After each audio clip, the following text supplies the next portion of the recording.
Good morning, everyone. Um, thank you very much. Okay, so we're about to start the session for this morning. So welcome back to the second day. It's a great pleasure to have Mitsu Shishikura, who's going to be our first speaker this morning, all the way from Japan. So Mitsu's very helpful put his title up there, so you can read it more clearly than I can say it. So I will leave that in front of you and hand over to Mitsu. Thank you. Thank you very much. I'd like to thank the organizers for giving me this opportunity. And I'm very happy to be back in Pisa. It's a very nice city. So I'm sorry about being late in submitting all this information. And I also have to apologize to the people who have heard this talk many times. But I try to add some more details which might interest at least a few of you. Okay. So I'm talking about the scaling limit of quadratic rational maps and trees of spheres. So I'm talking about the degeneration of rational map. So basically, if you talk about the parameter space, like the title of this conference, the degeneration means that you're going out of parameter space. Maybe you go to the boundary or some punctures or holes. And I'm trying to see what happens. And the original motivation I had was about the surgery construction and the limit. So when you have a surgery, often you have a parameter that you can adjust to when you do this gluing. Or if you have a deformation, QC deformation, you have one parameter to adjust. And then what happens if you change this parameter to the limit? Okay. And another motivation which I had was the Southon theorem, which I don't explain here, but it was about topological branch covering of two spheres. And he asked whether this can be equivalent in some sense to a rational map, holomorphic one.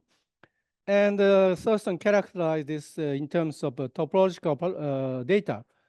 And in the proof, not the theorem itself, but in the proof, well, when he talks about the failure case, that means when it is not equivalent, somehow he introduces an iteration in Teichmüller space. And this corresponds to the case that the iteration goes to the boundary of Teichmüller space. So in this case, it's also kind of degeneration. And both cases, you can relate to some kind of tree and the metric structure, like R tree and the piecewise linear map.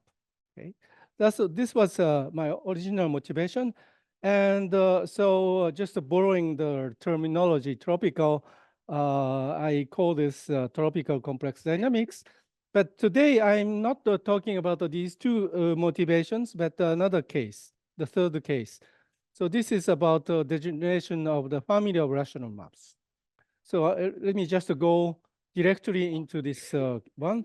So essentially, in many cases, many people consider the degenerating cases, whether maybe you want to prevent that something does not degenerate, but well, if you can't prove it directly, you just analyze what can happen when something degenerates, and you can derive the conclusions. So basically, we are talking about the rational maps, and the degeneration means that, for example, if you write down the rational maps of the quotient of two polynomials, if you get the common factor, the degree drops. That degenerates to a lower degree rational maps. It looks like a very simple thing, but in terms of dynamics, there are many interesting phenomena. And to describe such a degeneration, there were the materials which were introduced by Zhang Qiwei and Mathieu Alfou. And this degeneration was related with the Berkovich space, which I don't define it, but I just say my mental image about the space. And this, again, is related to a piecewise linear map on a tree. Okay, and I've been working with Zhang Qiwei and Mathieu Alfou for realization problem. That means it's a converse problem that when you're given the tree and the piecewise linear maps in some sense, then you try to realize this as a degenerating family. Okay, so we haven't covered all possible cases, but I learned that this might be useful for analyzing certain rational maps, especially quadratic rational maps. And there have been work by Caroline Davis, Alex Kapiamba, and Eko Hironaka. And I learned this from Eko last year. And so we started to discuss with Eko, and this might be related to what they were doing. And especially, I try to explain in detail in one case of Pern 4, which I will define later, and how to analyze those punctures. So that means the degenerate cases in terms of these trees and sphere. And from that information, we try to create some family that correspond to this puncture. Okay. So it's not just the degeneration, but we want to describe what is happening when the map degenerate in a dynamical sense. Okay. And so let me explain more details. So I think Laura already talked about this family of rational maps. So if you fix the degree D and talk about rational maps, then it's a quotient of two polynomials, and you can just write down with a coefficient. Then you can consider this to be a point in a project space of 2D plus 1 dimension. But you have to subtract the set which correspond to the common factor, which can be described by the resultant of denominator and the numerators. Okay, this defines the hypersurface. So rational degree D, rational maps of degree D essentially correspond to this projected space minus a hypersurface. And then the moduli space, I think the Laura described was M, but here I just use a little rat D. This is a moduli space, which is a quotient by the Möbius transformations. So as I said, what does it mean to the, say, degeneration? So suppose you have some family parameterized by parameter T, and it is approaching to the deleted set H, or this hypersurface I mentioned. So that means degree must drop because they have a common factor. Well, still, the convergence is uniform on compact set except the points corresponding to the common factor. So it's not a bad convergence, but dynamically, it's not so obvious, okay? Because sometimes the orbit goes to the neighborhood of this deleted set, like the common factors, then you may lose track of what's happening near those set, okay? So when you're not approaching to this set H, it's usually simple. You can change the coordinate by Möbius transformations, and still the limit may be reasonable, even if you change the coordinate.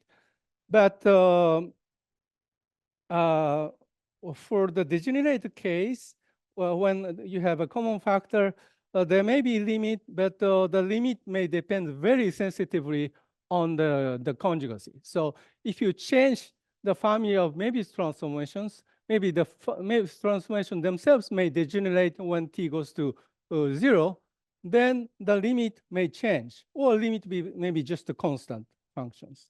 Actually, most of the cases, you get just a constant limit, okay? But there may be an interesting phenomenon, which was observed by Jiang Kiwi. So instead of just taking the conjugacy by a family of Möbius maps, so here for degenerate case, I'm assuming that the family of Möbius transformation may be degenerating itself, okay? And instead of just taking the limit of f, or conjugacy of f, you iterate and take a limit with some family of Möbius transformations. So it sometimes happens that if you iterate and take some scaling limit, there may be a non-trivial limit. And there could be several limits with different Qs. And that is something of interest for today, okay? So just believe me that those limits can exist in some cases, and this may be interesting, okay? And we will be interested in the case where this limit has a degree greater than 1.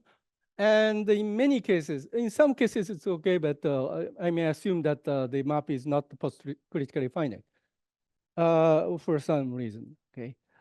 So what John Kiwi did for the quadratic rational maps, he said that he described the possible rescaling limit. The rescaling limit is just like in the previous slide. Here, I assume that the number of iterate is greater than 1, and it scale this by the family of maybe transformation, and this limit is called the rescaling limit. And he looked for the rescaling limits which are not post-critically finite. There may be a lot of post-critically finite ones, but they are not. Most of cases they are not so interesting. So he looked for those cases which are not post-critically finite, and he characterized the two possibilities. One possibility is that you have a rescaling limit, and the limit has a degree 2 and has a parabolic fixed point. So there's a specific feature that you must have a parabolic limit. So here, I'm always assuming that I'm taking a rescaling limit of degenerating family. So t equals 0 corresponds to this hypersurface H, so the degree drops. Okay, in that case, the one possibility is first world case. And second possibility is that it's the same as a previous case, but there's additional feature that you have another period and have a scaling limit, and this rescaling limit is a polynomial up to conjugacy. Okay, so what does it mean? So if you excuse me, if you just read the statement, it doesn't really look very interesting, but the meaning becomes clear. If you organize these statements together with trees and spheres, okay? So key observation in this case or in many other cases that produces tropical complex dynamics is that when something degenerates on the sphere, basically the sphere is pinched by the several curves. So somehow just don't look at the sphere as a sphere itself, but somehow it's a topological thing, and it's going to be pinched along some several simple closed curves. So once you pinch, then it's not just one sphere, but they are going to be split into several small spheres. Okay, and then, well, if it's starting from this sphere, which is simply connected, after you pinching, what you get is something like a tree, and the spheres in each places, and they are organized in terms of the tree. So I show you the picture in the next slide. Okay. So this is the notion introduced by Mathieu Alfou. It's trees of spheres, and the picture is somehow deformed to make it look more like a trees of spheres. So I said that starting from single sphere, if you pinch the sphere by several simple closed curves, disjoint ones, the pinching closed curve may just look like a point, but I stretch so that it is like a cylinder. And cylinder, when it's pinched, it looks like just a segment. So here, the black segments are coming from the pinching curves. So if you pinch the sphere with several disjoint simple closed curves, they may look like this tree. And there are remainders. After you pinching, you may have remaining small spheres. And in general, you get getting several small spheres. This is a picture. And so here, one additional point is that it's not just a topological tree and small spheres, but when it is in the context of this degenerating family, this tree should be considered as a symmetric tree or R tree, so that each segment have a length.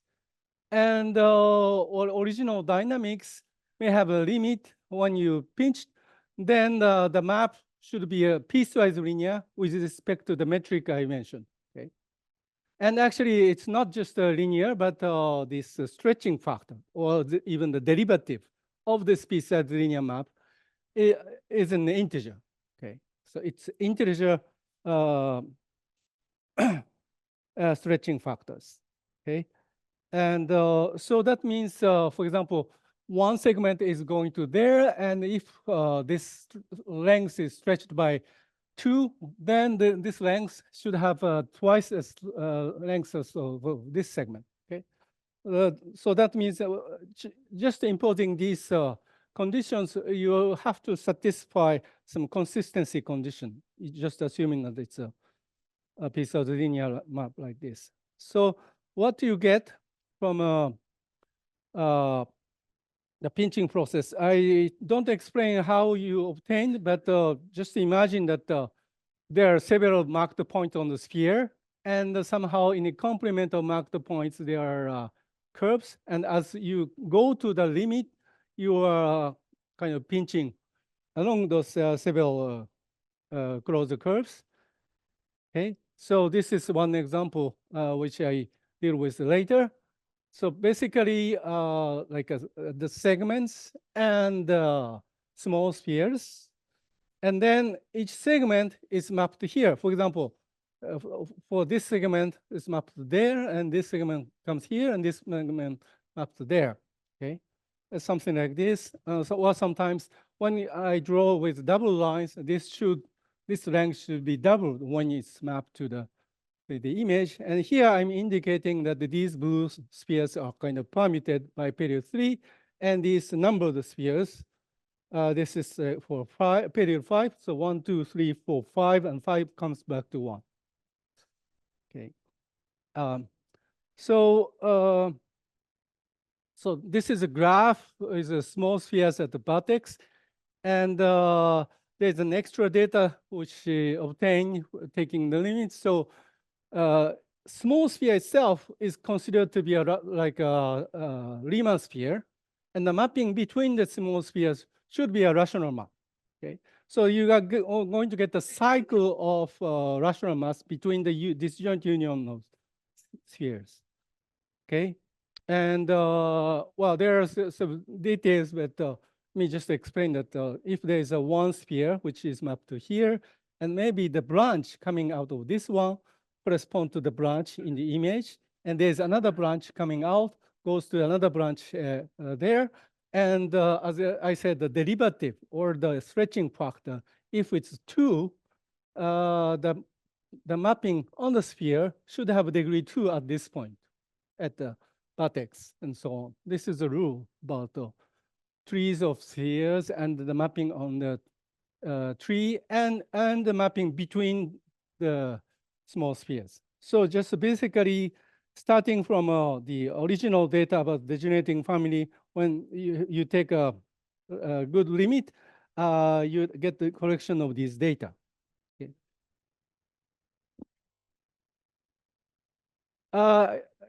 This one. Yeah, so here actually, well, I didn't explain, but this is going to be something like a Möbius transformations. And here you can consider this as a Möbius transformations, but if it's going to another sphere, it doesn't really matter. So, well, you can consider as a Möbius transformations, but it's not so crucial. If it's a cyclic and coming back, then it's very important that it's considered to be a Möbius or the rational maps. Okay. But anyway, I didn't plan to put too much details, but here, for example, I'm explaining that branch were 2 spheres. Then the map may be going to this branch or this segment, and then this segment may be going to the union here, like this. And this is the picture you should have. And this segment is not only covering this one, but this one also. So altogether, this union is the image. And this one goes there, and this one goes there, and so on. Okay.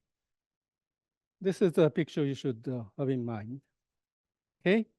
So what Mathieu Alfou did for quadratic the rational maps, quadratic rational maps.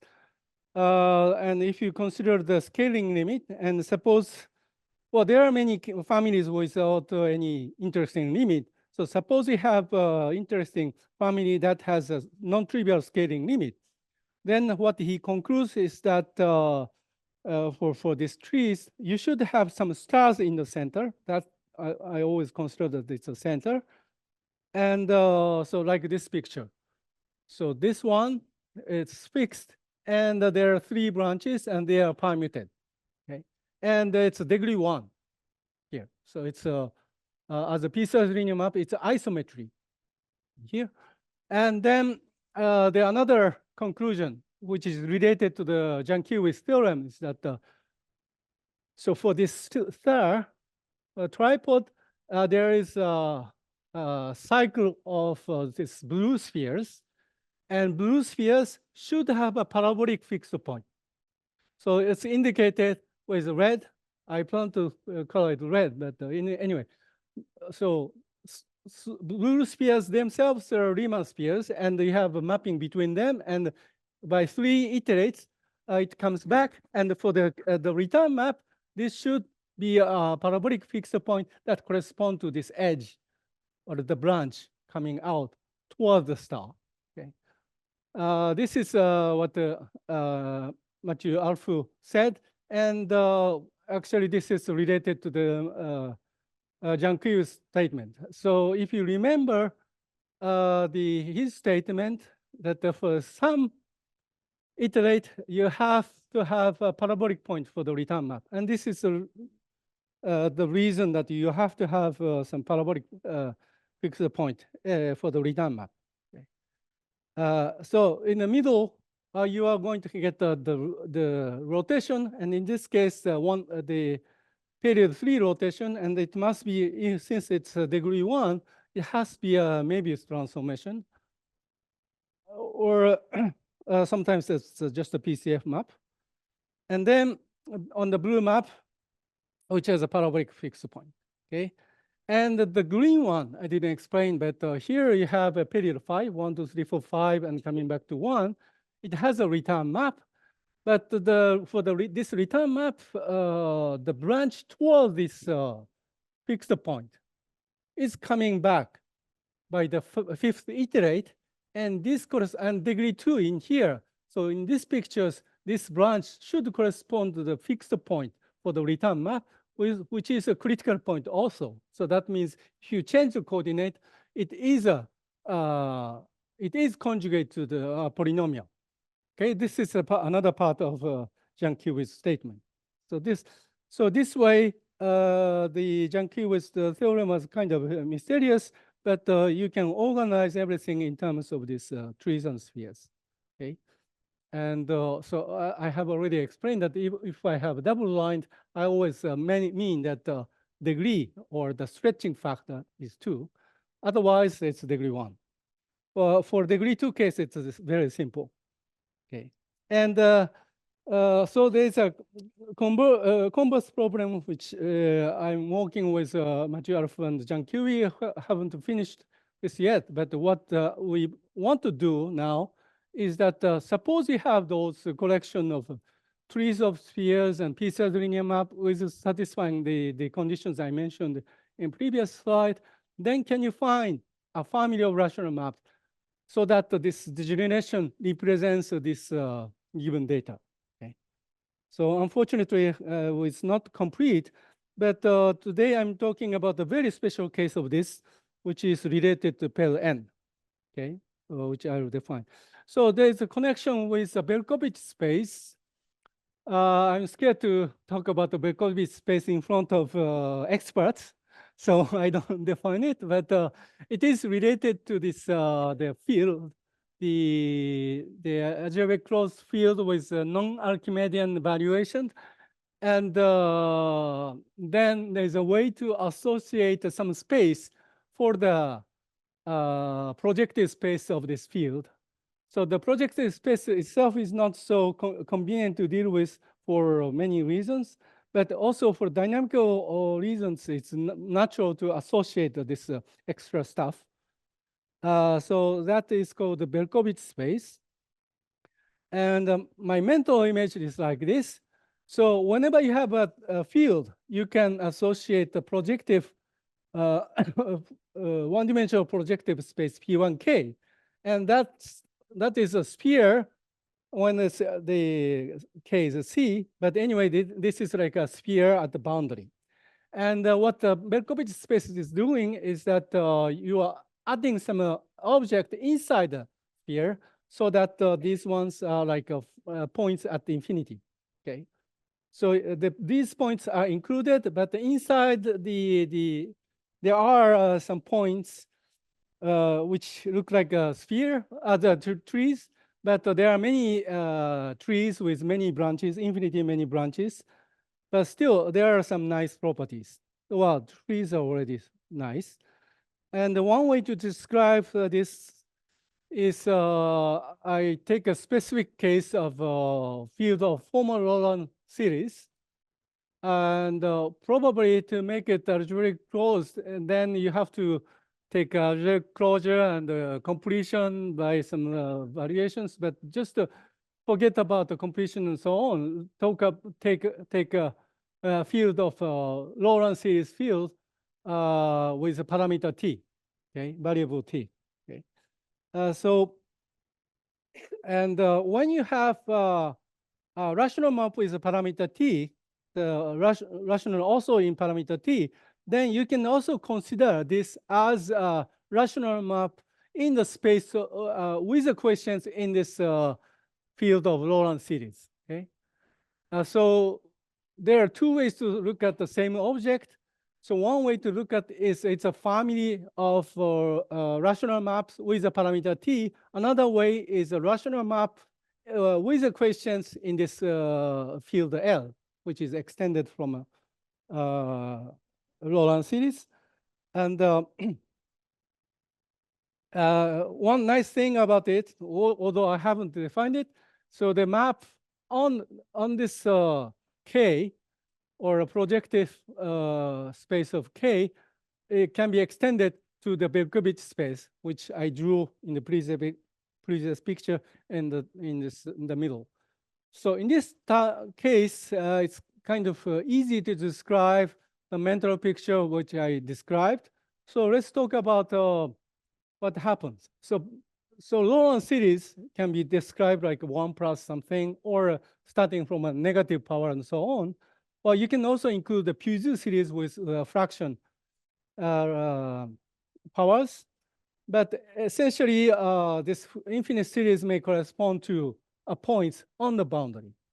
And maybe from here, some branch or a branch starting from some point may correspond to this Laurent series with maybe some unknown question further down. So if you're starting from here, if you change the second equation, you may branch into different point.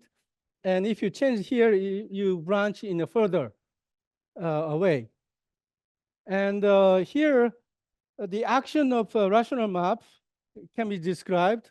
So let me just work on the easiest case. So z goes to z squared. Okay. Then there's a line between the point 0 and point infinity, which is in the projected space. If you take this doubling map, essentially what you do is take a straight line between 0 and infinity, and then you stretch. By the way, you can have a natural metric inside the Berkovich space. So basically, there's a kind of middle point, which is called the Gauss point, which is like a separation point for 0, 1, and infinity. So this one is fixed, but from here, there, the distance is doubled to the image.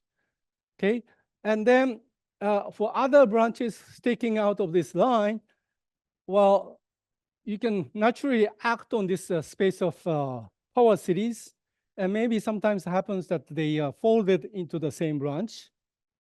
But the distance between the branching point is doubled by this map.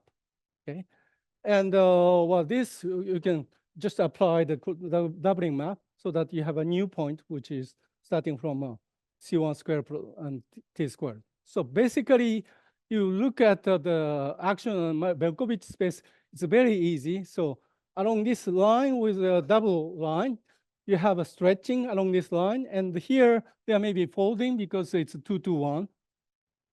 That map is 2 to 1. But this is a mental picture you can have in mind to describe the dynamics. Okay, so anyway, this can be, so if you restrict yourself to this field of Lorentz or its extension, you can just describe naively what happens to the dynamics.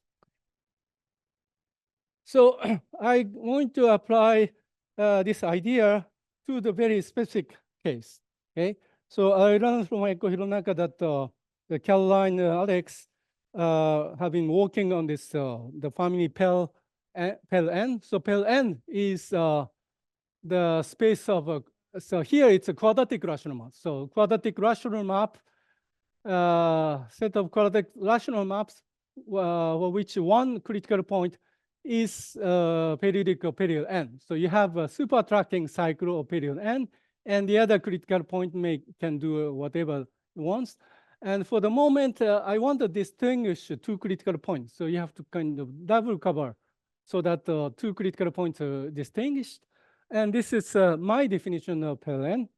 So space of rational maps, or modular space have two parameters, the two-dimensional. But if you put the one condition about the one critical point, just being periodic, then you have a one-parameter family. Okay? And this, in some cases, it's very easy to describe. And for example, this may be just like a Riemann surface with several punctures. And there's a question about the reducibility of Pern. And today I talk about the punctures of this space. But I think they use, and for these punctures, that means the punctures are not in Pern, but because of some degeneration, it's out of the parameter space. And so it corresponds to the degeneracy. So I want to apply what I explained about Jean Kiwi's work, the Machiarfu's work, and how to connect these punctures with trees of spheres and the specific family of rational maps. Okay, so I just follow the approach of Caroline Davis and Alex Kapiamba, Eiko Hironaka, that take a specific parameterization of the family. Okay, so well, for Pern, for n2 or 3 are easier. So just let's discuss the case n greater than or equal to 4. Then, well, there's one orbit which has a period n. So you just try to normalize this orbit. So I normalize so that the critical point is at this critical point is at 0, critical value is infinity, and the infinity goes to 1. Up to here, you are allowed to do this normalization if they are distinct. And then take two parameters so that x is one of the inverse image of 0. The 0 was a critical point. And y is the image of 1 in a critical orbit. So just writing down these conditions, it's in this family. So whenever you have this condition, taking a two parameter x and y, you can always write down the family. Okay? You can check that it satisfies this condition. And so here you consider that x and y are parameters and they belong to the P1 plus P1. But of course, this is not always of degree 2. There could be a common factor that causes degeneration of the maps. Okay. When does it degenerate? Sometimes it's easy to see. For example, if x equals 0, there's a common factor, so degree drops down to 1. And there are several other cases like x equals 0, 1, infinity, y equals infinity, or x plus y equals 1. X plus y equals 1 this is 0, so that means there is a cancellation between 2. And with this description, it's easy to find what the representation of the spell n for like a 3 and 4. For example, spell 3, this should be a cycle of period 3, so y should be equal to this 0. Okay, and the case period 4 means well, to make this period 4, x and y should be equal to y. X and y should be equal. Okay, and for example, there's a case where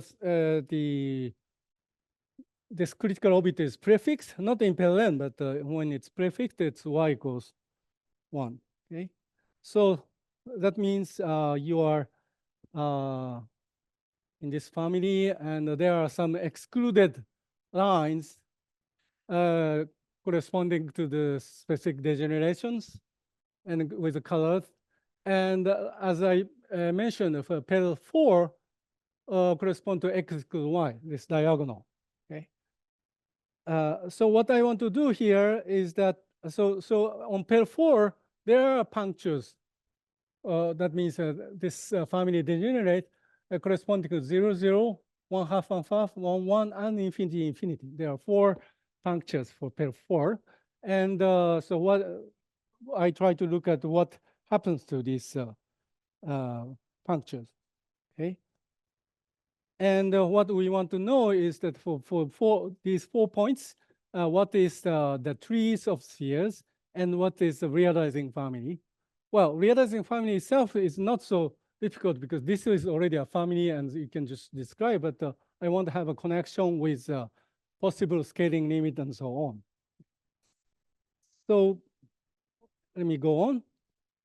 So as I said, I want to describe the pair 4, that means quadratic rational map with one critical point being period 4.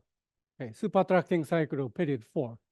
Okay, and according to the Matthew Alford's characterization for quadratic rational maps, the degenerating quadratic rational map, you have to know that there's a star in the middle, that at the middle you are rotating, okay, with some period. Then additional condition about the end point of the star, that on the small sphere, the return map should have a parabolic cycle. Okay. The another condition that is coming from a quadratic rational map. So I explained to you what the action of z goes to z squared. So the only difference is just to compose it with a Möbius transformation. So essentially, in the pictures, I draw one line on which the mapping is stretching by 2, and then it's folded around these straight lines. And these are the information to start with, and you want to characterize. And of course, I try to follow the parameterization. Then I just normalize the coordinates so that the critical point is at 0, and then goes to infinity and 1, and the x goes to 0, and 1 goes to y. These are 2 parameters. And if we are talking about pair 4, you say x equals y. Okay, so there are 4 candidates with these period 4 pictures. So you start with the star in the middle. Of course, there are several possibilities for the period, but it's easy to see that this period cannot be greater than 4. So either period 2 or 3 or 4. And then there will be spheres at the end, and the return map should have a parabolic fixed point corresponding to the branch toward the star. Okay, and there could be extra small spheres, so that the point 0, 1, 0, infinity 1 is there, and it becomes attracting the cycle of period 4. And this is one example. So just imagine you're just rotating, and you have a doubling map here, and this goes over here, and this segment goes over to here, and then this segment goes over here. So this is the picture, and you can check that this configuration satisfies all these conditions I mentioned at the top. And there are 3 other possibilities. This case, you have a star in the middle, and the period around the star is 3. And this blue has a period 3 behavior. And there's extra period 4 spheres. And this critical point and its image is on the green sphere. And this one, the star has a period 4. And this is not, case is not so interesting, but you have a period 4 along this one. So you don't need extra green spheres. And in this case, it's more degenerate that you have a period 2 in the middle. And these two spheres are kind of permuted. And then on each sphere, you have 2 marked points. And this forms a period 4. And one of them is a critical point. Okay. And from these conditions, you can conclude that these are the only possibilities that so that the critical point, one of the critical point has a period 4. By the way, since you have a parabolic point here, the other critical point cannot be a periodic. Okay, so let me work on this the first case in detail. So so this was the parameterization I mentioned, and then it was like this, and 0, 1, 0, infinity 1 x has a period 4 cycles. You can consider them they are on the green spheres, or you have some branches that represent these 4 points. Either way, you can do that. Here, I consider that this blue sphere is a Gauss point. Gauss point is like a center of a Berkovich space. Why did I choose this way? Because I have a normalization so that the 0, 1, infinities are corresponding to these 3 points on the cycle. And in these pictures, they are in the different branches sticking out of this blue sphere.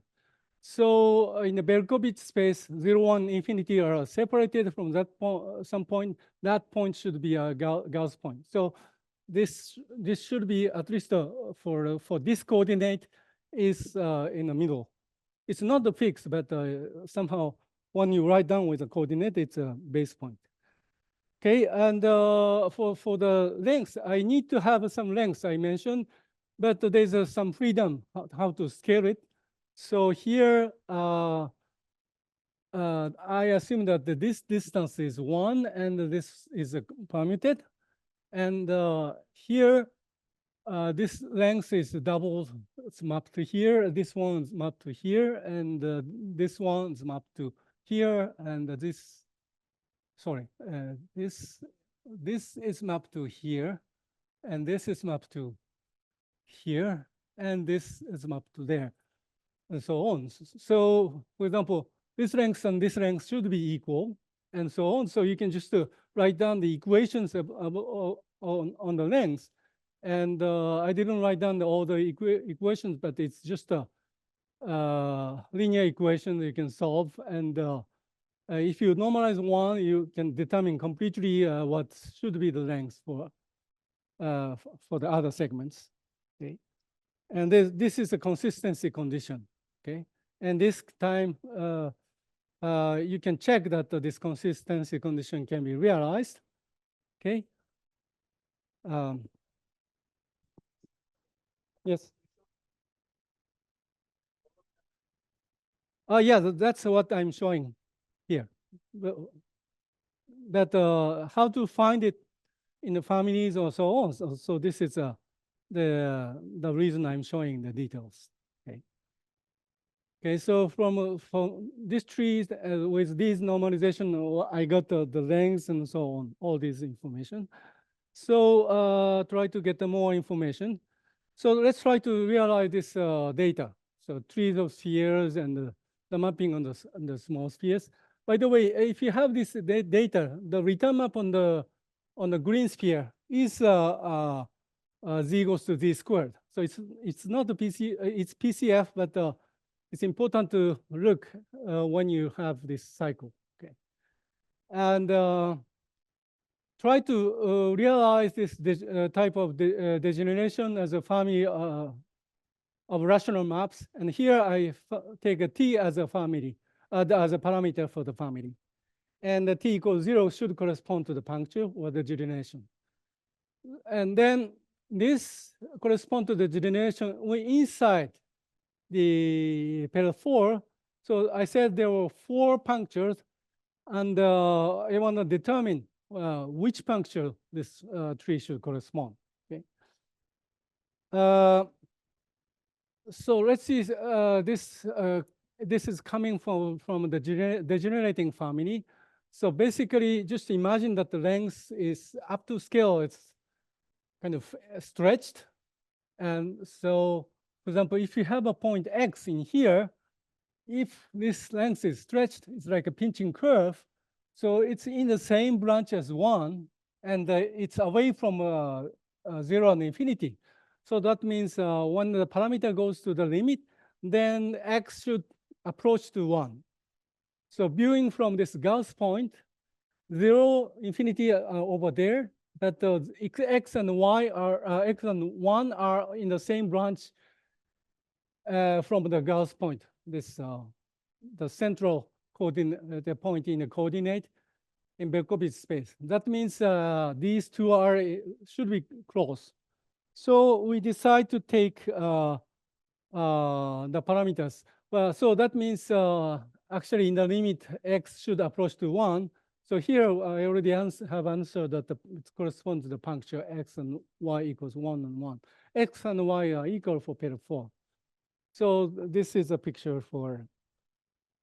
So now try to find a family with the parameters. So X is approaching to 1. So I take the T equals X minus 1 as a parameter in the family. And then write down, so I already have this formula for the family. Just replace X by 1 plus T, or 1 minus, sorry, 1 plus T. And then you get just a formula for the family. So I was taking this T, X minus 1 as a parameter T, but there's always ambiguity or degree of freedom changing the parameter T, because when you have a parameter T, you can change the new parameter, say T tilde, taking this new power series and write down everything in terms of the this series. So you can always take advantage of this ambiguity. And so here I'm choosing the simple parameter T. X. So let's go on here. So once you, so I have determined the family, and from expression, it's easy to see that the 1 plus 1 T goes to 0, and 0 is a critical point, and goes to infinity, and 1, and comes back to 1 plus T. Okay. So it's achieved period 4. And then I talked about the rescaling limit. So this is a family of rational maps, FT. Then I want to introduce a family of Möbius transformations so that in a new coordinate, it may have an interesting limit. Okay, so here's a rescaling coordinate. So here I assume that if you have a parameterized Möbius transformations, you are trying to focus on one of these spheres. Okay. So A was the Gauss point, like a center of this Berkovich space. You don't have to change the coordinate identity. But if you have this sphere B, then you want to change the coordinate so that this one is kind of focused on this the sphere. So I choose to define this new coordinate of phi B. And for other spheres, so I didn't write 1, 2, 3, 4, but instead I like a sphere 0, sphere infinity, sphere 1, and sphere 4. I prepare those 4 coordinate changes corresponding to the 0, infinity, 1, and X. And then you can conjugate the dynamic this way. So A is going to B. So in 2 different coordinates, the map should look like this. So from phi A, I change the coordinate by phi inverse, and then go to phi ft. Then from phi B, you should go to the image. So actually, if you take this coordinate change, it has a nice limit. Then from B to A, I switch N and B, and then this you can see that it has a nice limit. So for the refined map correspond to the composition, and it has a nice limit. And actually, you can check that this form rational map has a parabolic fixed point. Yeah. Actually, for the other critical point, from here it goes to there and there, and it goes back here. So it's a prefix. Okay. And then for the green spheres, I had 4 coordinate changes. From 0 to infinity, I have this limit. Infinity to 1, I have, or 1 to x and x to 0, they all have the same limit, minus z. So the composition of these 4 goes to minus z squared. So this way, you can recover the scaling limit, rescaling limit by coding these specific coordinate changes. Okay, you can do that for all 3 other possibilities. And this one, I hope it's clear that what I mean by this arrows. And this case, I take this black dot as the base point in the Berkovich space because 0, 1, and infinities are separated by this point. So it should be the Gauss point. And then x now is in the same branch as 0. By the same reasoning, x should go to 0. So it corresponds to the puncture 0, 0. And taking suitable parameters, you get to this family. And on these 2, you can do the same. So here, the dynamics is simple. You don't have a green one, but you have a stir in the middle, and these branches have a period 4. And so at the center, the map should be like a Mavis transformation with a period 4 point. So essentially, there's a unique one, and that determines the direction of x. And it should be 1/2. Sorry. Yes, 1/2. X should be equal to 1/2. So this way, you can determine that this corresponds to puncture 1/2 and 1/2. And putting some extra parameters, you can find the family. And the last case, it's the same thing. And this time, this is considered to be the Gauss point because 0, 1, infinity is separated by this 1. And this corresponds to the puncture infinity and infinity.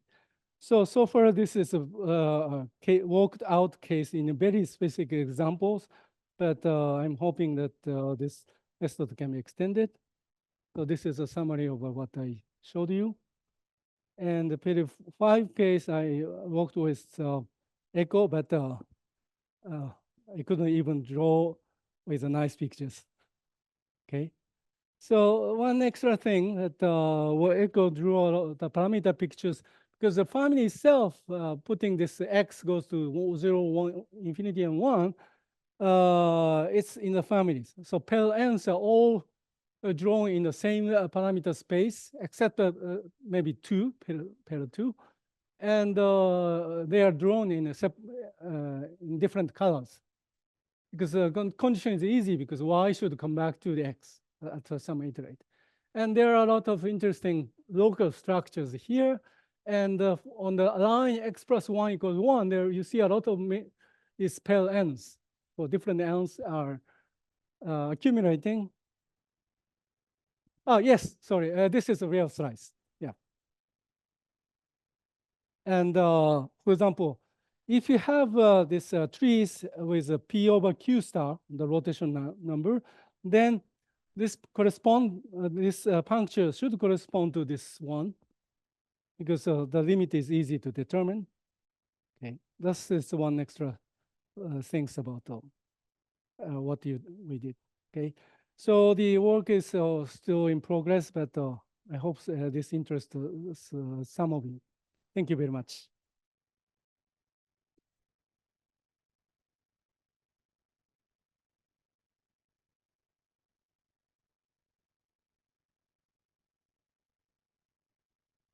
Thank you very much. That was lovely. Are there any questions? Laura. Yeah. I'm wondering, in the Pier 4 example that you shared, you have an explicit parameterization. So you took advantage of that for the formulas. but do you also have an argument that does not use the parameterization so that you could just build it abstractly and show you can realize each one? So for the general cases in progress with maggio alpha and Jiankui, and of course, when you have to write at the end, you have to write down some families and you have to normalize. But well, there are several choices you can do. So it's not only period 4, but for I think for a much higher period, we are able to work out the cases, and you can write down some families that realizes the given trees of spheres. Okay. Any other questions? Okay, will be a chance to ask more questions over coffee as well. So let's thank Mitsu again. Thank you very much. Okay, so welcome back after the coffee break. And a pleasure to introduce the next speaker, who is Charles Favre, who is going to talk about, well, you have your title there on non-Archimedean expansion. So thank you. Okay, thank you very much. So I should thank the organizers to invite me here to Pisa. It's I have a wonderful time here. I should also thank warmly Mitsu for the great job he did in introducing non-Archimedean techniques. So it's not a sequel exactly to your talk, but almost. Okay. So the title can be understood in 2 ways. So I'm going to talk about expansion properties in non-Archimedean dynamics, but also it's the expansion of the non-Archimedean dynamics into complex dynamics. Okay. So my point is to explore the moduli space of rational map of the Riemann sphere of a fixed degree, and also to understand how complex dynamical systems degenerate to the boundary. So if I have one slogan to sell today, is that complex dynamics converge in some way to, or when you degenerate, whoops, degenerating families, it degenerates to non-Archimedean dynamics. Wow. So I already broke the chalk twice. Yeah, okay. So this is very important ideas that have been, that was probably developed by Morgan and Shalon in the 80s for, let's say, in the compactification of Teichmüller spaces. And recently, there are at least 3 papers that I'd like to mention. So one by Yusheng Luo. There are some work by Ji and Chi, and also by Kevin Pilgrim and me that use this kind of program to use the fact that the degenerating complex dynamics is becomes non-Archimedean. Okay. So before I get to non-Archimedean dynamics, let me review a little bit of about the complex case, about the construction of the invariant measure and Lyapunov exponents. So, okay, if you take F to be a rational map on the Riemann sphere of degree at least 2, then there is a canonical measure attached to it. So one of the possible construction is as follows. So you take your favorite positive smooth form, true form. So probably the Fubini study form. And what you can do is pull it back, divide by D, and then the DDC lemma tells you that's this difference. So you can interpret this as a probability measure. And so this is a difference of 2 probability measures here. And so this can be written as a Laplacian of some function. Let me call it U, which is continuous. And so if you continue to pull back these things, what you get is that's pulled back by Fn of omega, normalized by 1 over dn, such that this is a sequence of probability measure. This is a Laplacian of a series U composed with Fk over d to the k, from k equals 0 to n minus 1. And now what you see here, so okay, so U is in fact more than continuous, it's smooth. But here this function converge, which is like this, in sup norm to some function, let's say g of f, which is continuous. And so what this says that this this sequence of probability measures converge to, let me call it mu of f, which is an invariant probability measure that are called the equilibrium measure. So we know quite a lot about this measure, thanks to the work of many people, including Michel Lubitsch here. So the entropy of this measure is equal to log D, is maximal. In fact, this is a unique measure of maximal entropy.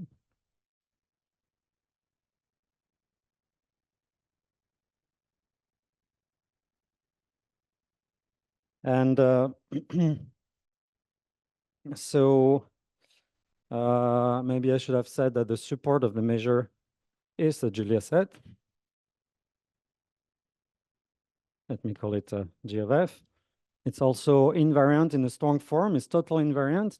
If you pull it back just by construction, what you get is itself. So multiply by D by computing the mass. And so you can also define the Lyapunov exponent of F, which is with respect to this measure. So you look at the integral of the log of the norm of the differential. So computed in with respect to any Riemannian metric on the Riemann sphere, integrated with respect to d mu f. So here you have to be careful because this function goes down to -infinity at critical points. But this measure is smooth enough, so it has local continuous potential, such that this integral here is finite. And the theorem is that, in fact, this is always positive, and we have a lower bound, which is 1/2 of log D. With equality, so equality here holds if and only if F is a lattice map. So which means that you can find an elliptic curve and endomorphism here, so multiplication by some A, and a finite to 1 map, so K to 1 to P1, that makes this diagram commute. Okay, and the last thing I would like to state, this is, so I'm going to talk a lot about Lyapunov exponent in the non-Archimedean case, okay, and its connection to the complex Lyapunov exponent. And so there is a formula, or let's say, there is a theorem, so which is due to many people in various contexts. So let me refer to Berthelot, Molino, Dupont, and then Okuyama. And then there is a version by Gauthier, Okuyama, and Vini, which says that Lyapunov exponent is very well approximated by multipliers at periodic points. So you can compute the Lyapunov exponent of F by looking at the average of the multipliers of F at periodic points. So let me call it, so you take the sum over all points that are periodic of period n, then you take the multiplier. So maybe you have to remove the points that have the critical point that are periodic. So you take the log of max of 1, and then the derivative. So what do you choose? df at point z. So you divide by 1 over n, and you take the average over a number of solutions to this, which is approximately, so okay, maybe you have to be a bit more careful than this, but 1 over dn. So this is, so here the sum of the multiplier of f at all periodic points of period n. And the theorem is that this is this approximates the Lyapunov exponent very well. So we have a constant which does not depend on f, so it depends only on d. And then, so I didn't check this morning, so I think it's n cum over d to the n. Then you have the Lyapunov exponent plus some constant that depends on f, which is a logarithm of resultant. So it's not very important what is meant here, but here we have, sorry? Oh, how surprising. So here it's a constant that depends on f.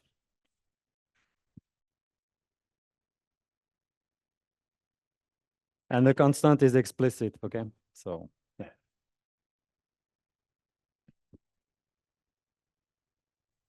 Okay, so what I want to do, so I'm not going directly to the non-Archimedean case. So I'd like to study families of complex dynamical system. So the setting is essentially the same as the one described by Mitsu in the previous talk.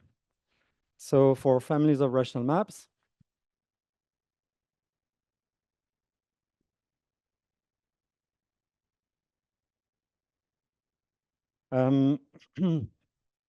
so you look now a holomorphic family, which is parameterized by the puncture unit disk in the complex plane. So FT is a holomorphic family of rational maps of a fixed degree, at least 2. And I want this family to be meromorphic at 0.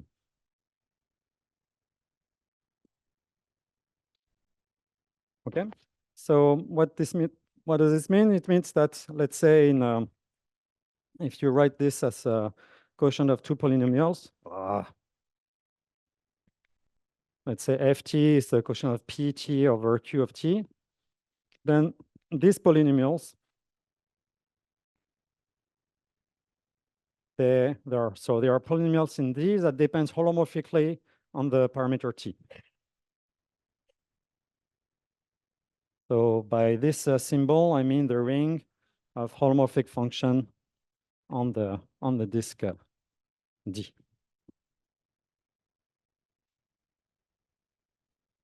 Yeah, I have to be careful not to erase everything each time, but O of D. So this is a space of holomorphic functions on the disk. Okay, and I'm assuming that for every t non-zero, then pt and qt have no common factors.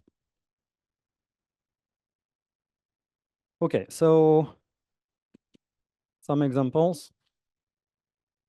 Of course, there are many, many, many examples, and Mitsu describes some dynamically interesting examples in RAD2 in the space of quadratic rational map.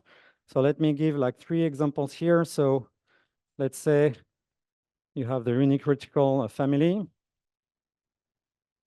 So here what's happening is that when t goes to 0, this explodes to plus infinity. So this is a generating family. Another example, let's say the lattice family in degree 2, multiplication by 2, so flexible family, so degree 4. So this is something like 4z. I'm cheating here because I don't know this by heart. So 1 minus z, 1 minus t squared z over 1 minus t squared z squared to square. And a third family that will be interesting for in this talk is a Macmillan family. I should say Macmillan families. So maybe zk plus, or maybe not k, zn plus t 0 over z to the m. And here I'm going to assume, just so for simplicity, that n, m are at least 3. Okay, so they are basic example that I'd like to understand. So when t goes to 0 in each of these cases, then the map is degenerating. Okay. So I think I'm going to do some sport today. Okay. But, the board is very heavy. Okay, so there is a geometric interpretation of the geometric picture. It's like this. So here I'm using the Fabrizio picture somehow. So here is the unit disk. So it's a segment. It's not one-dimensional. It's what complex dimensional. So here you have P1 across the unit disk with the projection onto the second factor. And so this family of maps, it leads to a map here, f of z comma t, which is ft of z comma t. So it fixes every fiber, and the central fiber, so which is maybe here over the point 0, over this point, and strange things can happen. In particular, you can have like, okay, what are these circles? So you have to be careful because f may have will have indeterminacy points.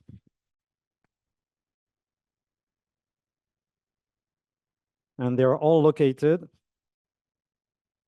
over the central fiber, so over pi minus 1 of 0.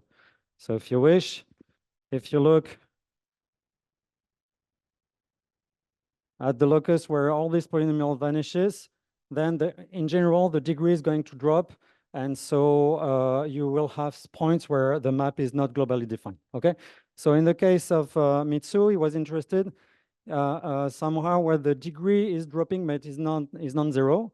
But in some cases, you have to imagine that this blue curve is in fact contracted to 1 point. And this, in general, this is what's going to happen. So we're going to use like non-Archimedean techniques to try to get our hand a little bit more on what's going to happen to the degeneration of these maps. Okay, so what is the modular interpretation of this? So again, people have defined the moduli space for me. Very good.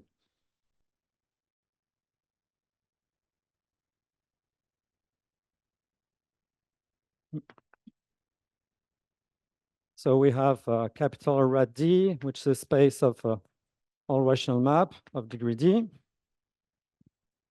Let's say at least 2 to avoid trivialities. So this is an affine variety, smooth. In fact, it's affine subspace of P. Affine, okay, what I should say? Zariski open dense subset of P 2D plus 1. And then you can look at, okay, which notation, I should introduce my own notation, but no. So what did I choose? MD. MD, so the moduli space, this is a quotient of rad D by conjugacy, by Möbius transformations. So let me write like F is equivalent to phi composed with F composed with phi minus 1. And again, so you can show, so this is basically the work of Joe Silverman. So you can apply GIT to check that this guy is also affine of dimension, the number of critical points, which is 2D minus 2. Okay, so when you have a family like this, so let's say a holomorphic family over puncture disk, which is meromorphic at 0, then you have some kind of class map. So let's say FT is as above, so meromorphic family. What you can define is you have a canonical map, let me call it mu, from D star to, well, to rad D, but then you can project down to this moduli space, so to MD, which to a point T attach its class, the class of FT inside this space. Okay? So yeah, so what does it mean to be, so this is holomorphic. And what does it mean to be a meromorphic family? So here the key is here is that this space is affine. So it means that, so I'm sorry, I don't want to erase this there. So this means that if you want MD can be embedded inside some huge projective space. And so you can take its closure, let me call it MD bar. So it depends, it's completely non-canonical. So I choose any random embedding of MD inside Pn for n large. I take its closure. So the fact of being, okay, I maybe have to be careful. Okay, well, okay. Let me not be too careful. So the fact that the family is meromorphic is essentially, I'm cheating, I think here, but essentially saying that mu in fact extend as a holomorphic map from D to MD bar. And the fact, so I'm going to be interested in the case where this map mu from MD to MD bar, in fact, the value at 0 is not inside MD, but in the boundary. So let me write this down there. So let's say that it's a degenerating family if it's the family FT is not bounded in moduli. Okay, what does it mean?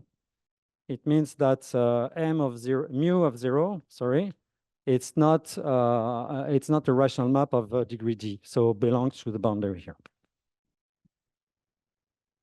Okay, so this is what I'd like to consider. Okay, so now what is the key observation? I think that Mitsu already explained this, but let me do it again. Is that in such a situation, you have a natural non-Archimedean dynamical systems, which is defined as follows. So the observation is that if you look at the ring of holomorphic function over D, so this is, you can look at power series expansion in T if you want. So this is a subring of the ring of formal power series, okay, which is, no reflex this morning. So you can embed this, so its fraction field is the field of Laurent power series.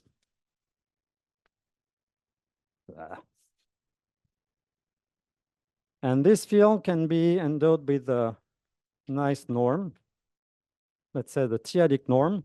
So how is it defined? So you look, if you have a power series like this, you look at the first coefficients. So the lowest monomial here for which ak is non-zero, and you take the exponential of this. So definition, exponential minus the mean of all integer k such that ak is non-zero. Okay, so if you have a power series expansion, for instance, so if h is a formal Laurent series, then its norm, t-adic norm, is less than 1 if and only if it belongs to this ring. You want, if you have a meromorphic map, it belongs, its norm, it's less than 1 if and only if, in fact, it has no pole at 0, so it's a holomorphic map. Yes? No? Okay. Okay, and for some, so this field is complete. And so usually when we do complex dynamics, we like complex because it's algebraically closed. So this guy is not algebraically closed. So you take the algebraic closure of this. Okay, it's you have a canonical norm on this. This is a field of formal Puiseux series. And unfortunately, it's not complete. So you have to complete it. Okay, let me call it K. So it's algebraically closed and complete. And it's not really important because most of the time I will work with this, but it's, yeah, for safety, it's always better to have algebraically closed and complete field. So Kiwi, Yan Kiwis, and most people denote this by L. Not sure for which reason, but L like Kiwi, no, doesn't work. Yeah, but it's not Laurent series, so generalized Laurent series, I'm not sure. Anyway, okay, so as Mitsu explained, so when you have this a generating family like this,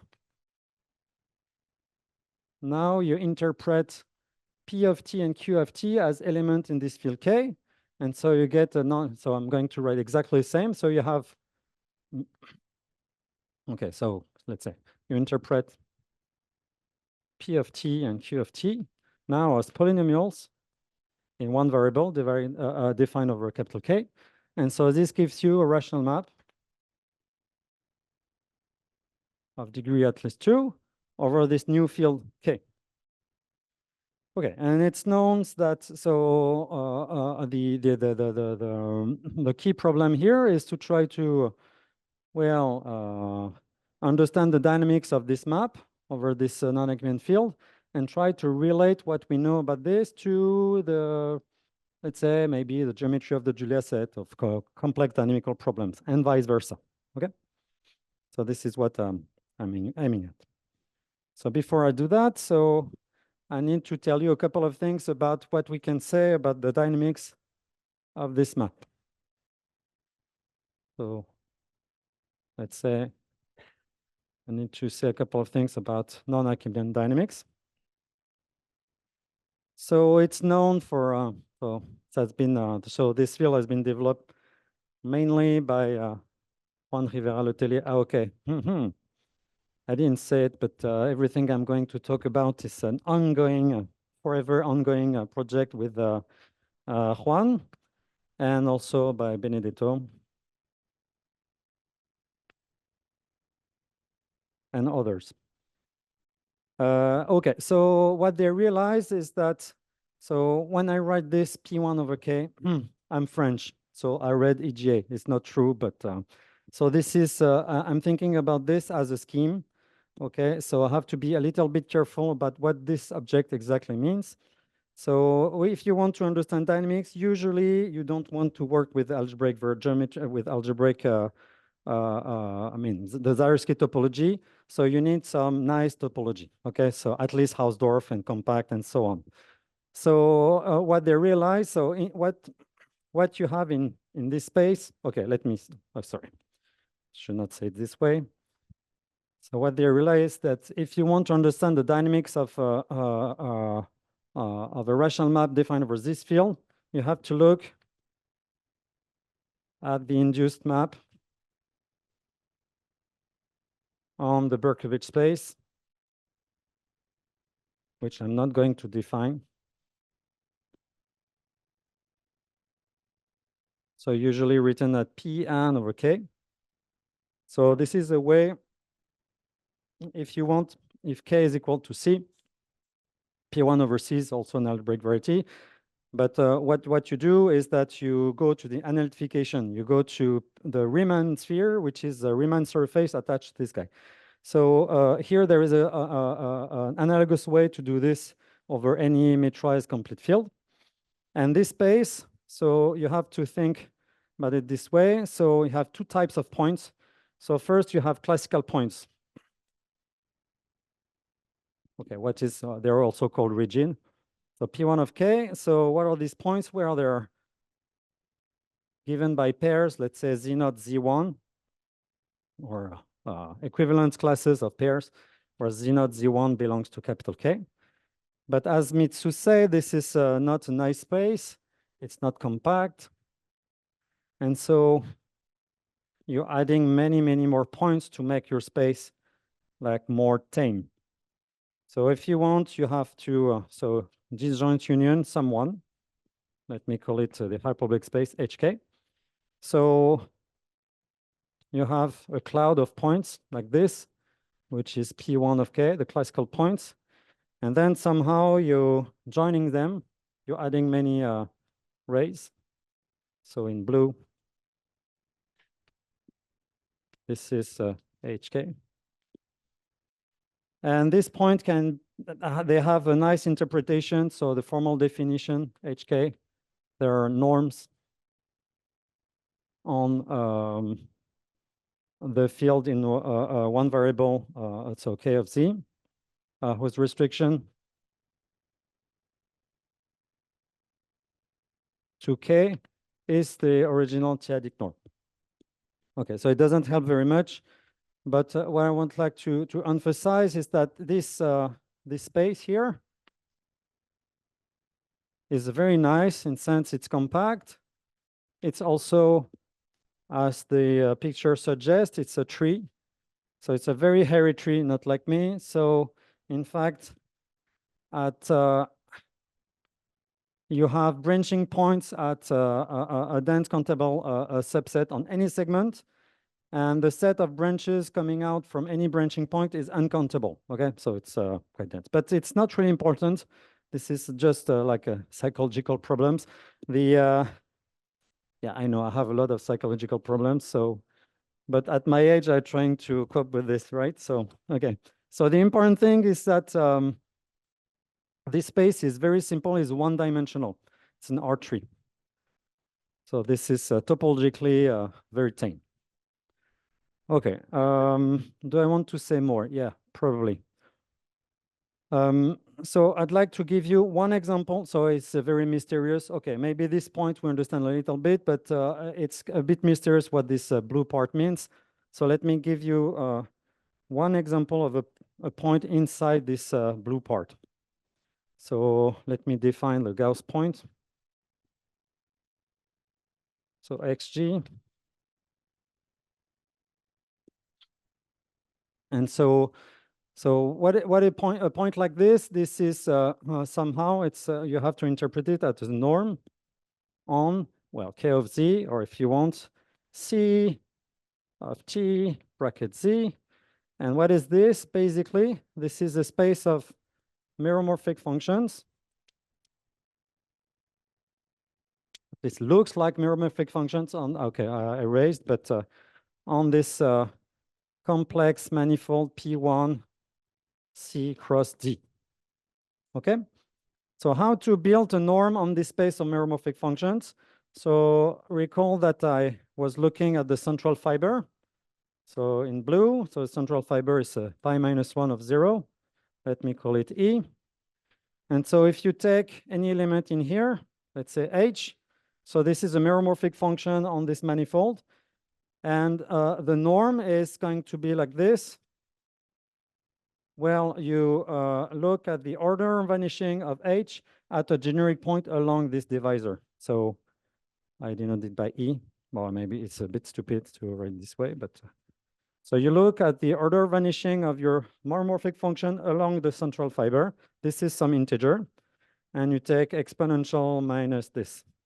Okay, so this is 1 point, which plays a role of the central point inside this very complicated tree. So you have to, the picture is like maybe xg is right in the middle, which doesn't mean anything, but to connect with the Mitsu picture is that you have the point 0 here, the point infinity here, and maybe you have the point 1 here.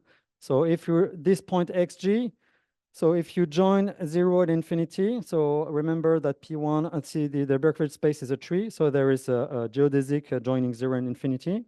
You do the same with 1 and infinity and 0 and 1. And so this form a tripod. And the center of this tripod is exactly that point. So here, okay, the center of this tripod is exactly this point xg. Okay, so there are many other interpretations of this point and so on, but I'm not going to discuss that. Okay, so now back to dynamics. So I need to tell you a couple of things about non-Archimedean dynamics over this nice tree.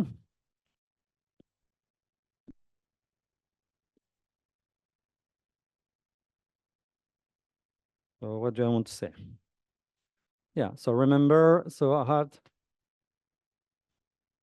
this meromorphic family, and then I attach to it some non-Archimedean dynamical system, rational map, let's say, of the same degree D over this strange non-Archimedean field.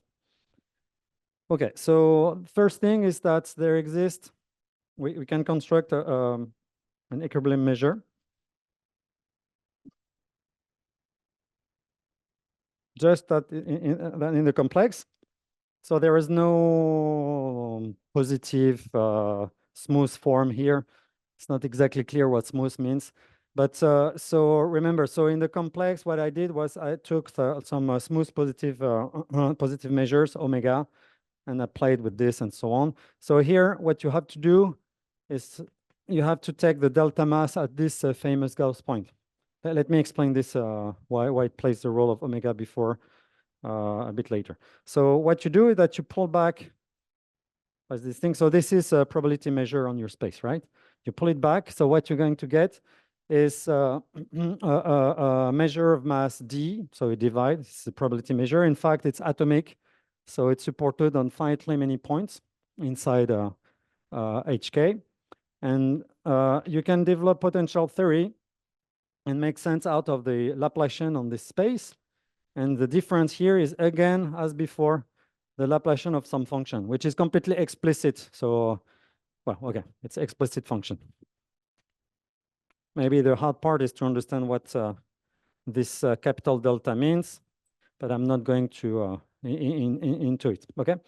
So once you have, you know how to write this, then you can copy the same construction and you define the equilibrium measure of this dynamical system as before, as the limit as n tends to infinity, 1 over d to the n, fn star of delta xg.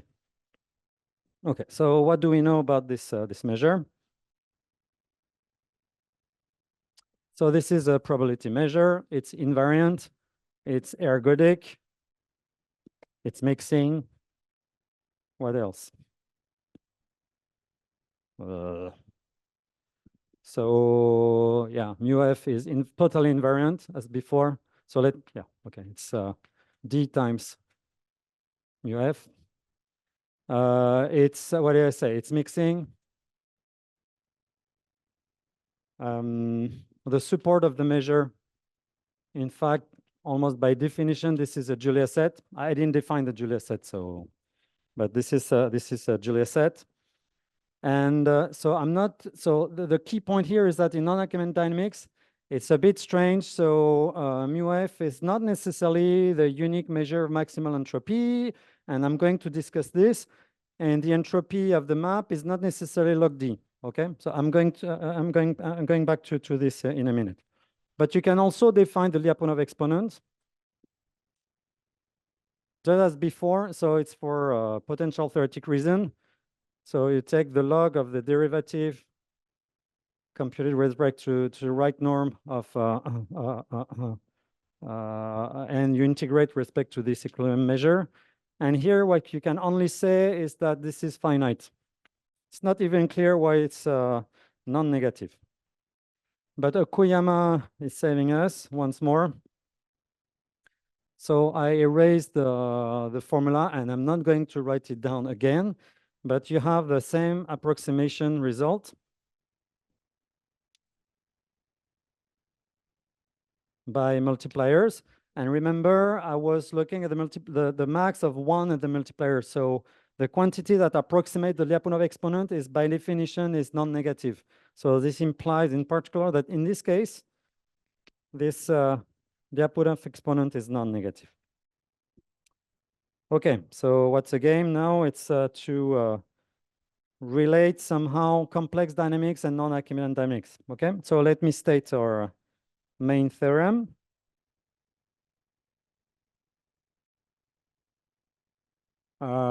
Yeah, I'm not sure it's going to fit into the margin. So let me take more space.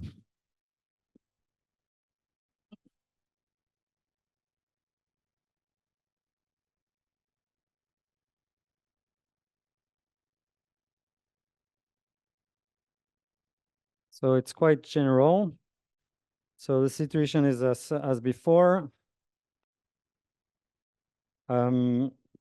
So FT meromorphic family of rational map of degree D at least 2, and F and A, the non-Archimedean dynamical system induced on P1 over capital K, where capital K is the completion of the algebraic closure of the field of Lorentz series. Okay, so you have 3 situations that are disjoint situations. So yeah, GR, I explain later. B and PE. Okay, so GR is for good reduction. So the first statement, so the first situation is when if T, f of T, sorry, is not degenerating. So if you want, when T goes to 0, the class of F0 inside the moduli space converge to some rational map of degree D. And in this case, what we can say is that so the Lyapunov exponent is 0. That of the non-Archimedean Lyapunov exponent is 0, but also the topological entropy of our map is 0. And even more, the Julia set, the measure, the equilibrium measure, let me call it mu NA, right? So mu NA is for non-Archimedean. So in fact, it's a delta mass at some point. So the Julia set is reduced, it's strange. So the Julia set, the way where the dynamic is chaotic, is reduced just to 1 point. So this explains why the topological entropy is 0. Okay, so Basically, this is not the case you want. This is not really interesting. So I claim that, or I claim now that non-Archimedean techniques are mostly interesting when the complex dynamic is really degenerating. When it's not degenerating, this does not say anything. So the second case is when this family is degenerating, but you don't have expansion. So that's a bit strange, right? So here the Lyapunov exponent is again 0. So what we claim, so this is, or let's say core main result, and what we claim that in this setting, so the fact that it's degenerating should say that the dynamical system here is non-trivial, but claiming that Lyapunov exponent is 0 is like you have some kind of balance, and in fact it implies some kind of strong rigidity. So what it implies is that the support, the Julia set, in this sense, in this case, is included in some segment inside HK. So remember, HK is the blue part, okay? So in that case, the Julia set is included in some segment. In fact, you can show that it's either equal to a segment or counterset in a segment. And you have very strong rigidity, so the topological entropy, here you can compute it. It's positive. It's log of some integer with k inside 2 and integral part of d over 2. Okay, and more. Okay, let me not talk too much about this, but for instance, the dynamics on this segment is very nice. It's piecewise affine and so on. And the last case is where, so you have degeneration. At this time, strong degeneration, so that the non-Archimedean Lyapunov exponent is positive, and then everything is just like over the complex. So the topological, so mu f, mu n a, is the unique measure of maximal entropy log d.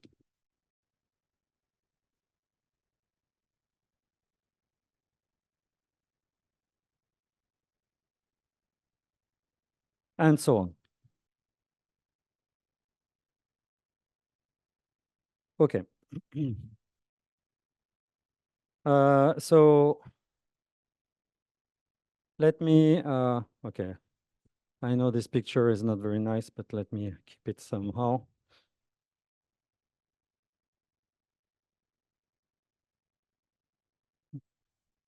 So I introduced 3 examples in the beginning. So I'm not going to give you example of this. You take any family and then non-degenerating family, you get to the first case. So is it possible to find example in the second and the third case? So remember, I had the first example was, let's say, any critical family, and in this case, you're always. In fact, this is an observation is that for any polynomial family that is generating, you always fall into this category here.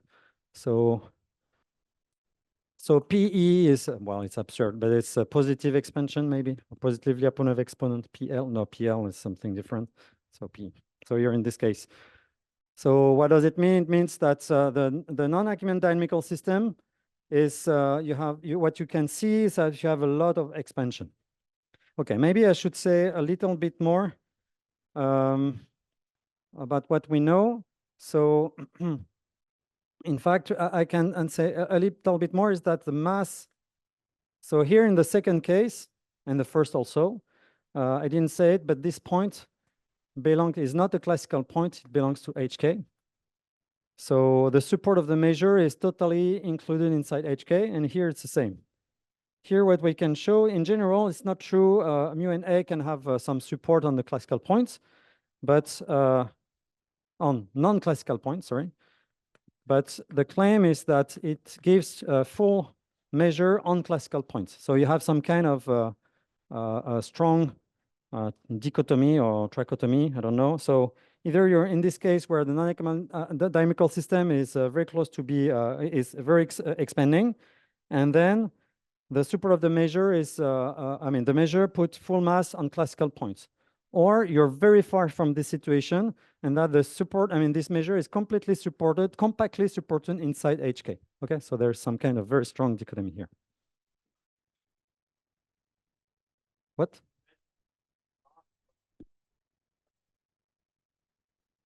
Yeah, it's a plus, whoops, 1.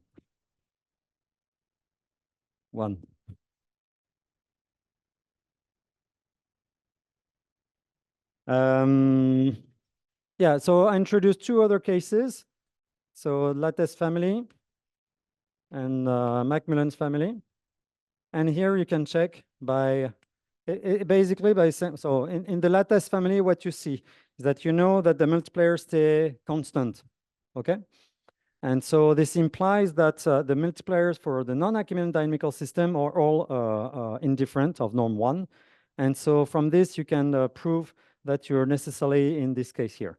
In the Macmillan family, it's less clear, but you can use exactly the same kind of computation as Mitsu did to prove that, in fact, the Julia set, the non-Archimedean Julia set, sits inside a very concrete segment. So I didn't do the computation, but so both examples here are in the second case, B.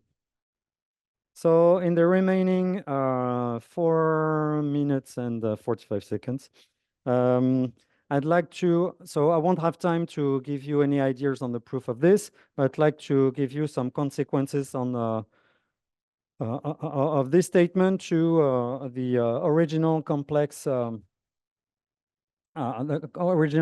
family. And more specifically to discuss what's happening to multipliers of a fixed periodic orbits when you're in one of these 3 cases. So let's say, so how do I want to, yeah, observation. Maybe I didn't say it. So the case B, so I already said it. So case B cannot appear in polynomial families.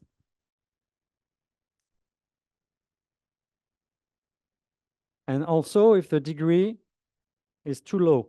So if the degree is 2 or 3. Okay, so I gave you an example of degree 4 that belongs to case B, but there is no example in degree 2 and 3. So you have to go to higher degrees. Okay, so let me draw some consequences of the theorem. So I'm going to look at on, let's say, multipliers of ft to the n. Okay, so there is, so let me suppose that ft is a meromorphic family that is degenerating. So let me exclude the first case, okay? And so now I'm going to look at, I'm picking some integer n, I'm going to look at periodic points period n for ft, and let t goes to 0. And so the multipliers is going a priori to increase or to do something. It's going to be a meromorphic function. And you can expect that when you degenerate, this meromorphic function would have a pole at 0. Okay, so here what I'm going to state is that in fact, there is some kind of very strong dichotomy. Either in this case, most periodic points, the multiplier will explode, will have a pole. Or here, all multipliers for all parameter t and for all periods are uniformly bounded. Okay, so let me state something, and then I stop. So maybe the most striking in case B. So if you're in case B, then there exists a constant C such that for all parameters, let's say not too close to the boundary, so of norm at least at most 1/2, and for any integer n. So if you take any periodic points for ft of period n, and you look at its multiplier, okay, then you normalize by 1 over the power 1 over n. This is bounded by this number c.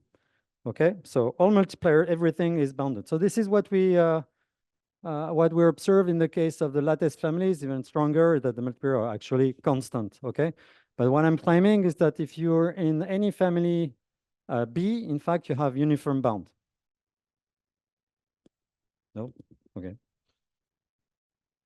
So what's happening in this case? So then you can exploit. So in fact, the second statement is not too difficult once you know that the Lyapunov exponent here is positive. And so you can exploit Okuyama's formula to say that most periodic points have to have a multiplier which is of norm bigger than 1. So here I'm thinking about non-Archimedean periodic points. And when you translate this information into the complex, this exactly means that the complex multiplier are exploding. Okay, so let me state something. So I hope I'm not mistaken. So, okay, so for L epsilon, and then I explain. So for L epsilon, there exists some chi larger than 1 and some constant c positive, such that for all t less than 1/2, for all n, almost there. So the number, yeah, I should stop. One second. I just finished this. So if you look at the set of complex points that are periodic for Ft, and whose multiplier is very big. So let's say d of Fn of z 1 over n is bigger than this chi. Yeah, I'm a bit stupid. So, sorry, it's t to the power minus, so t goes to 0. I screw up the formula, of course. So chi is positive, and I guess it's t minus chi. So when So when t goes to 0, I want this to go off to infinity. Okay. So and c, and there is another constant d. This is basically d minus epsilon to the n. So most points are like this. Okay. I'm almost certain that this is not the right statement, but so okay. So what I claim is that in the last case here, where the Lyapunov exponent of the non-Archimedean dynamical system is positive, most multiplier of Ft in fact explode when you go to the puncture, when you let t goes to 0. Okay. So let me hide this. I'm recorded, and then you can ask question if you want.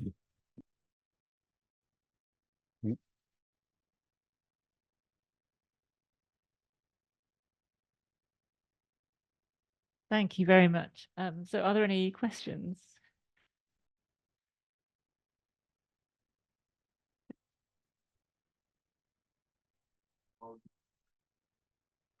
I mean, some people, so I refer to Luo's work. So this is exactly what he did. So what he used, something, not this statement, but a small piece in all this to show that if you have a hyperbolic component for which you have a degenerating sequence such that the multipliers are bounded, this is characterized by the Julia set to be, let's say, what's the name? What's the term? Nested. Who said that? Yeah, nested. So basically, you have a counter set of circles. Okay, so he proved this. So I don't have a consequence, but he has, basically. Exactly. But here I'm not assuming anything. So I think the important point is that I'm not assuming that Ft is even a stable family. I'm assuming absolutely nothing. So it's completely general. Then the interesting thing now is exactly as you said, try to look at more interesting, dynamically interesting families, and try to draw from this this result, like what can you say if you're in case B about the geometry of the Julia set and so on. Okay, that's a key.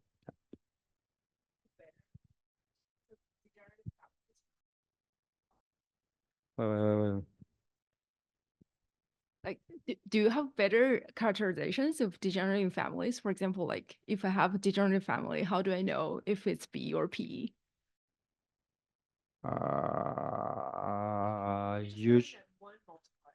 Yeah, so for instance, because of this, if I know that one multiplier blows up, I'm sure that I'm in this last case. So And B is in like this case, then okay, you have to argue, you have to compute the non-Archimedean Julia set. And what Mitsu said is that in fact, it's not so hard. So here, this is there is a very big constraint, is that the Julia set need to be inside some segment. So if you can find 3 points at Julia set that form a tripod, you're automatically in this thing. So I don't have like an algorithm to actually compute the Julia set, but or a concrete criterion but in practice, it's very easy to check whether you're in case B or PE. Thanks.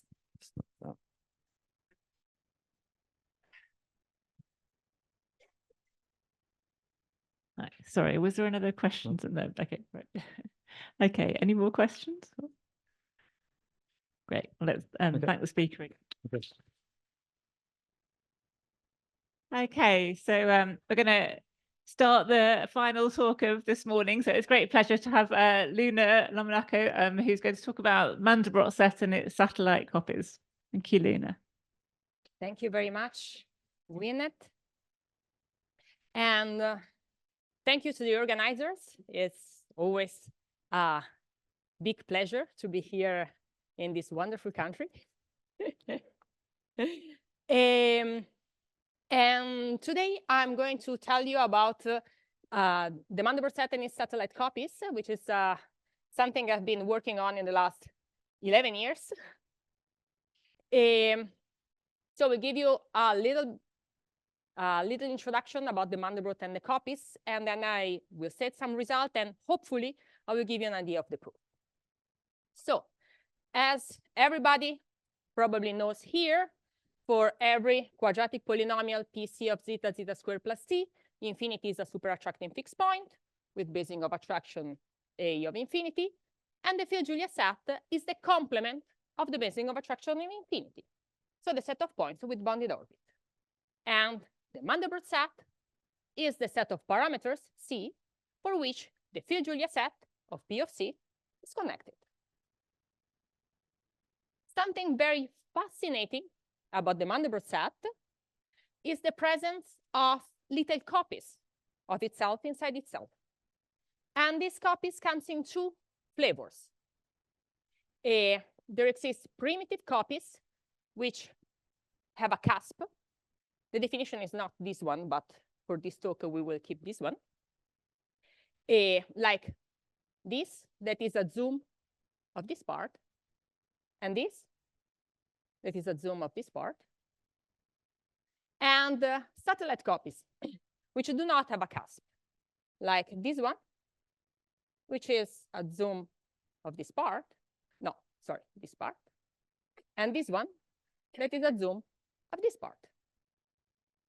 And the presence of these copies is explained by the theory of polynomial-like mapping, introduced by Dwight Hubbard in the early 80s, and publishing an amazing paper in 85. So, what is a polynomial-like map? A polynomial-like map is an object that behaves like a polynomial in a neighborhood of its field Julia set. So, it expands. More precisely, a degree D polynomial-like map is a triple F U prime U, where U prime is a topological disk contained compactly in another topological disk, which we call the U, and F sends U prime to U properly, holomorphically, and with some degree D. Every polynomial restricts to a polynomial-like map of the same degree about its field Julia set. And for looking at a more interesting result, more interesting example for us, we consider this parameter, which, let's remember, lives here. This is the field Julia set of that quadratic polynomial, we have a super attracting cycle of period 4. So our critical point is here, which is mapped here, and here, and here, and back.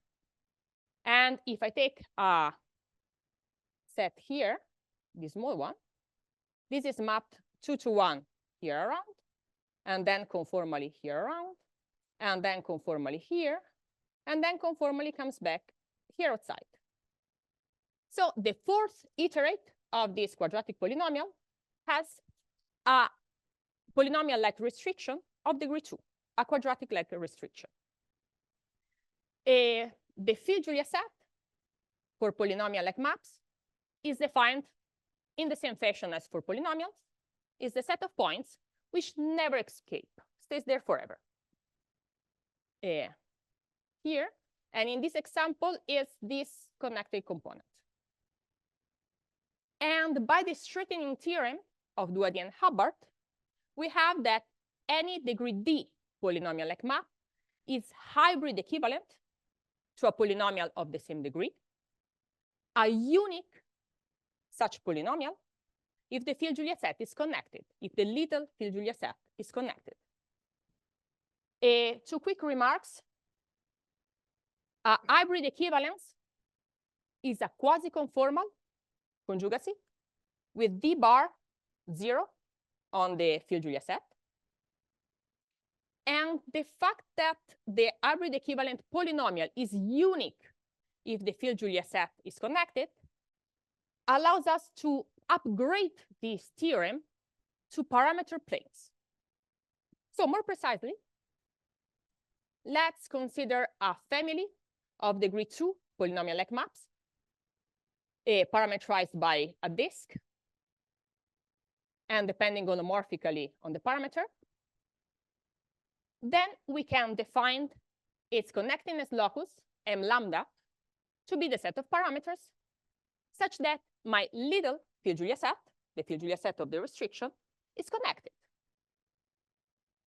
Then the straightening map, the straightening theorem induces a map between parameter planes that goes between m lambda to the Mandelbrot set and associates to each lambda the parameter c such that f lambda is hybrid equivalent to pc. And Duady and Hubbard, in the same paper of 85, proved that if the connectedness locus of the family of quadratic-like maps is compactly contained in the parameter plane of our quadratic-like family, plus some other conditions which are very reasonable, then this map is a dynamical homeomorphism. So we have a homeomorphism here. And an important remark which will be very useful in 20 slides is that this map, which we are going to call the parameter plane straightening map, it's holomorphic on hyperbolic components, where my little field-Julia set has an attracting cycle. Well, my polynomial-like map has an attracting cycle.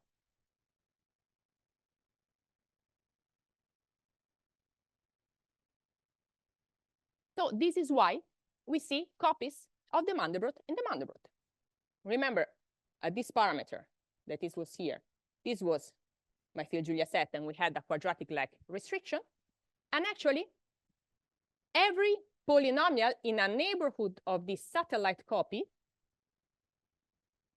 has a quadratic-like restriction. So by the result I showed you before of Duady-Hubbard, the primitive copy is homeomorphic to the whole Mandelbrot set. And Misha, in '99, in another very amazing paper, proved that this homeomorphism is actually quasi-conformal. Okay, so this is what I wanted to tell you about primitive copies. So what about the satellite ones? Satellite copies are more complicated. So let's first try to understand how they arise. So let's consider this connecting component of the interior of the Mandelbrot set. We call it the main cardio because it looks like a heart, or H1. And it's the set of parameter C such that my polynomial has an attracting fixed point, which we called alpha. The more I'm going in the direction of another H2/3, for example, this ball attached here, the more a repelling cycle of period 3 and rotation number 2/3, meaning that it moves around each point, it doesn't go to the next one in the cycle, but to the second next one, it gets closer and closer and closer to the alpha fixed point. And at this point, which is the parameter where the boundary of the main cardio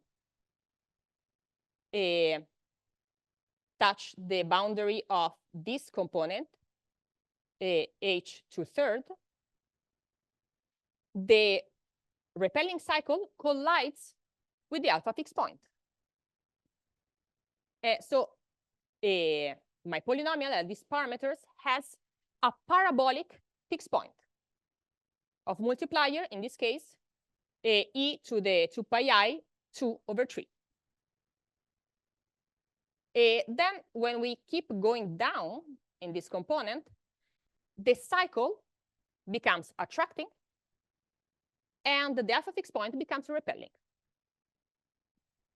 So if we look at this copy of the Mandelbrot set, this satellite copy, the one attached to the main cardio at this parameter where my polynomial has a parabolic fixed point of multiplier e to the 2 pi I 2/3. By the way, this parameter is called the root of the satellite copy. We have that H2/3 is the main hyperbolic component of this satellite copy, meaning that each polynomial-like map here, quadratic-like map here, renormalized to a guy here inside. And P/Q is called, in this case, 2/3, is called the rotation number of the satellite copy.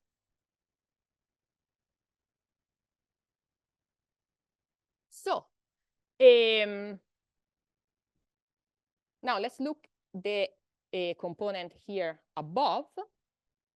This parameter, we have a super attracting cycle, pa of period 3.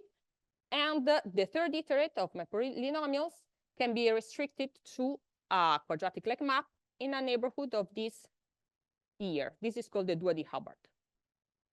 The more I'm going in direction of the root of the satellite copy, the more the cycle, the attracting cycle, gets closer to the alpha fixed point, but I can still take a quadratic-like restriction.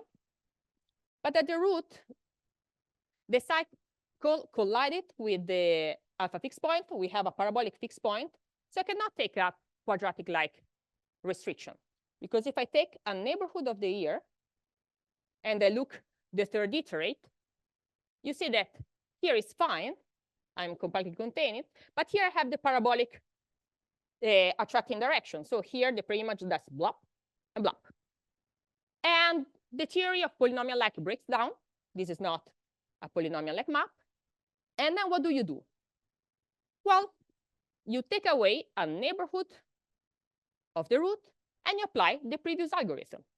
So by Dwyer Hubbard, outside any neighborhood of the root, the satellite copies are homeomorphic to the Mandelbrot set. And by Nisha, this homeomorphism is quasi-conformal. And Heisinski in 2000 proved that this homeomorphism extends to the root at the extends to the root, but of course it cannot be quasi-conformal because there is not any quasi-conformal map that can straighten a cusp. Okay. Just a quick remark, all satellite routes behave in the same way. So if we take a pre-image under the Q iterate of a neighborhood of a near, on one side, we are fine, we're compactly contained, but on the other, we go outside. And actually, they all have a common model. This was the result of my PhD thesis. But okay, so the question that actually Misha asked me when I went to Stony Brook in October 2013 is, are the satellite copies mutually quasi-conformal homeomorphic? We know that we have a homeomorphism between any satellite copy and the Mandelbrot set, quasi-conformal away of a neighborhood of the root. Now we take one satellite copy and the other one, and we consider the map, the homeomorphism that it goes first to the Mandelbrot set and then back. So this homeomorphism is a homeomorphism, and it's quasi-conformal away of any neighborhood of the root. And the roots have restriction hybrid equivalent. So is this homeomorphism quasi-conformal at the root? And it's something very reasonable to expect. I mean, here I have something that looks like a ball, and here also. In the same amazing paper of Misha, where he proved that satellite copies are quasi-conformal to the Mandelbrot set outside the neighborhood of the root, he writes that presumably they do have a common model. So I was in Stony Brook. I came back to Denmark in theory for a week, but because I had to go to Brazil for a postdoc. But the Brazilian postal office was in strike for something like 3 months. So I couldn't get my visa. So I started discussing it with Carsten a week, and then the other week, and then the other week. And by the time I managed to arrive to Brazil, we were very, very, very much inside the problem. And so does this extend quasi-conformally to the root? The answer is yes and no. It depends. If the denominator of the rotation numbers associated to the satellite copies are different, no, this doesn't extend. The homeomorphism is not quasi-conformal. And this is what we managed to figure out thanks to the Brazilian mail office strike. But if the denominator of the rotation numbers are the same, then yes, this homeomorphism extends quasi-conformal to the root. And this it took another 10 years to prove. So just to understand, the homeomorphism between this satellite copy, which has a rotation number 1/3, and this one that has rotation number 1/2, is not quasi-conformal in any neighborhood of the root. While the homeomorphism that goes between this satellite copy of rotation number 1/3 and this one of rotation number 2/3 is quasi-conformal.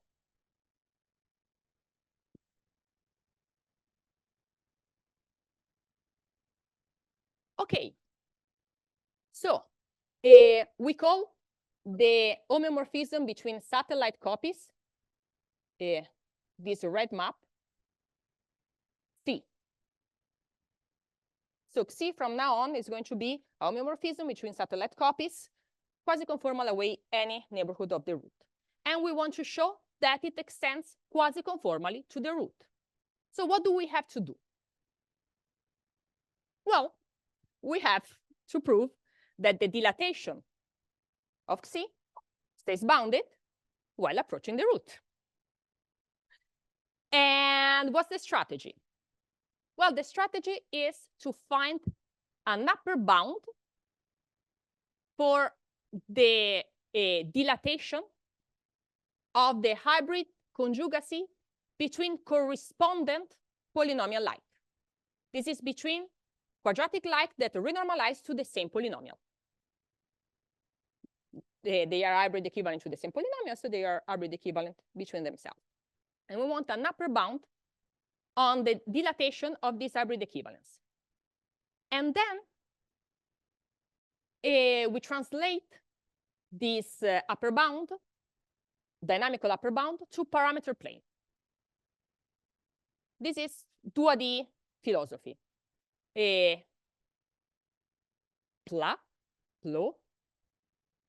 Plow in the dynamical plane and harvest in parameter space. And just a word about the negative result. I want to speak today about the positive result, but just a word about the negative one. Looking for upper bounds in dynamical plane, we discovered lower bounds. C'est la vie.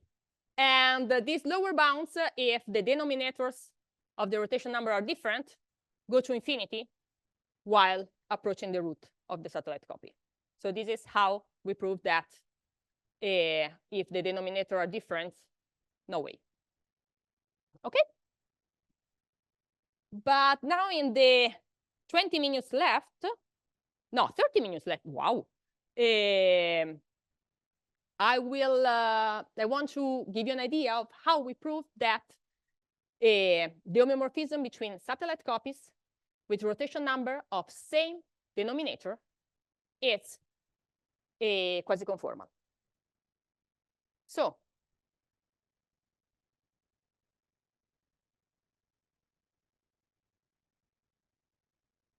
how, as I told you before, we first construct a uniformly hybrid conjugacy between correspondent quadratic-like maps.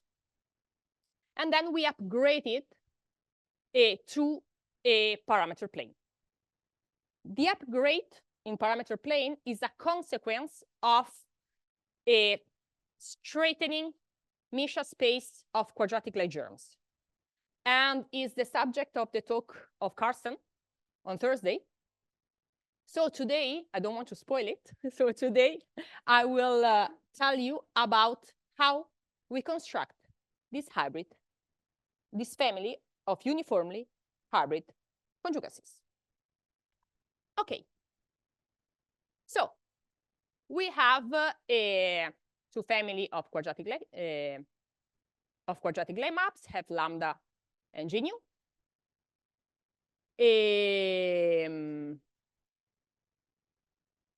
And then we know that for every lambda, there exists an hybrid conjugacy between f lambda and the correspondence g nu. And this implies that for constructing this family of uniformly hybrid equivalence is enough to construct a family of a uniformly quasi-conformal external conjugacy. What does it mean? A family of uniformly quasi-conformal maps between fundamental annuli u lambda minus u lambda prime of f lambda and un minus un prime for g nu. Why this is enough? Well, because if we have a C lambda quasi-conformal map uniformly between fundamental annuli around the field Julia set, we can use the dynamics of f lambda and g nu to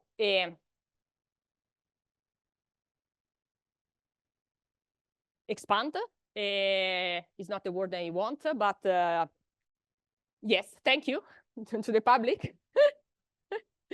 To all u lambda minus the field Julia set, because the iterates of the preimages of my fundamental annulus cover everything but the field Julia set.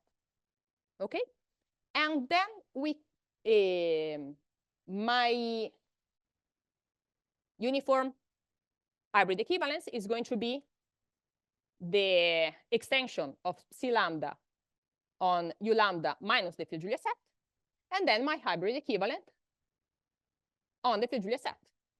My hybrid equivalence on the field Julia set will have d bar 0 here, and psi lambda is uniformly quasi-conformal.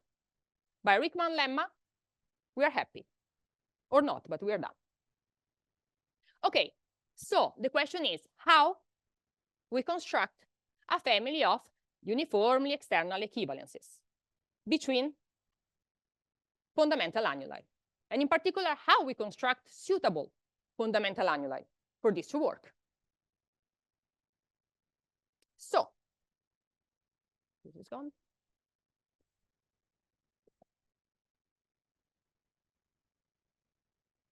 Let's say that this is my F lambda.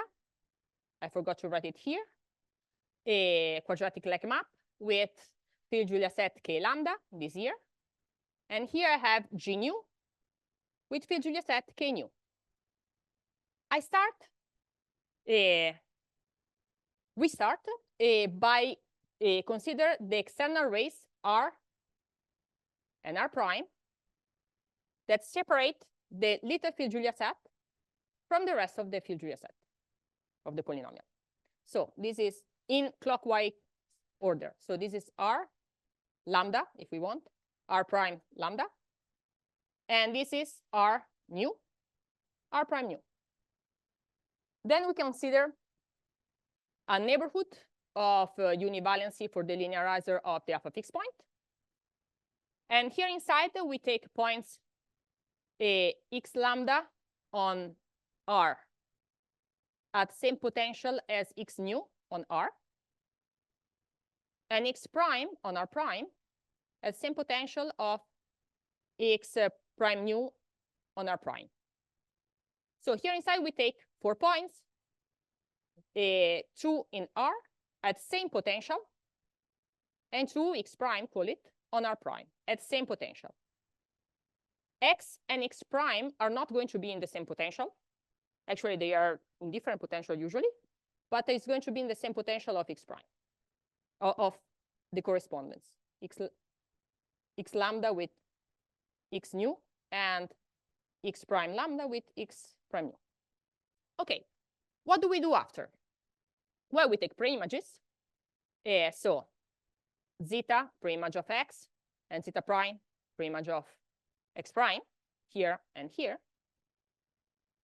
And then we interpolate uniformly quasi-conformal between these two external rays.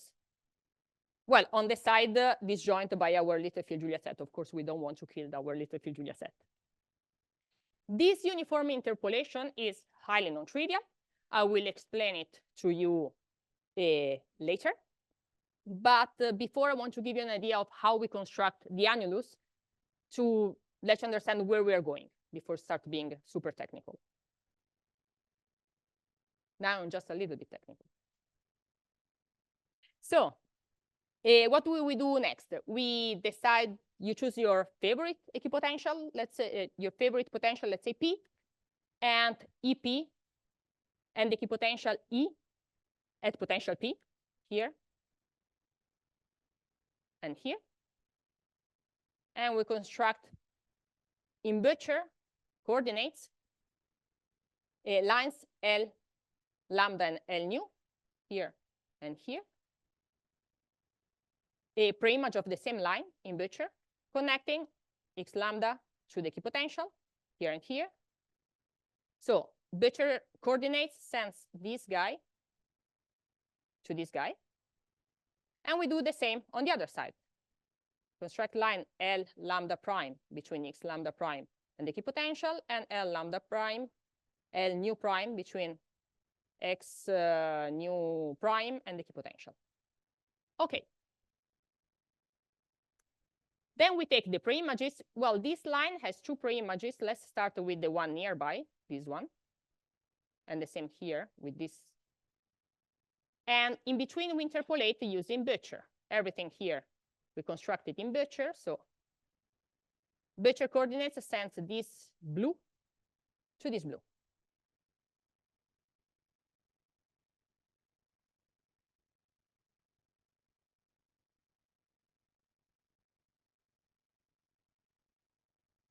Now, this line has two preimages. One is here, and the other one is here. And similar, this one has two preimages. One is here, and the other one is here. So the preimage of this, and this, one is here nearby, and the other one is here around.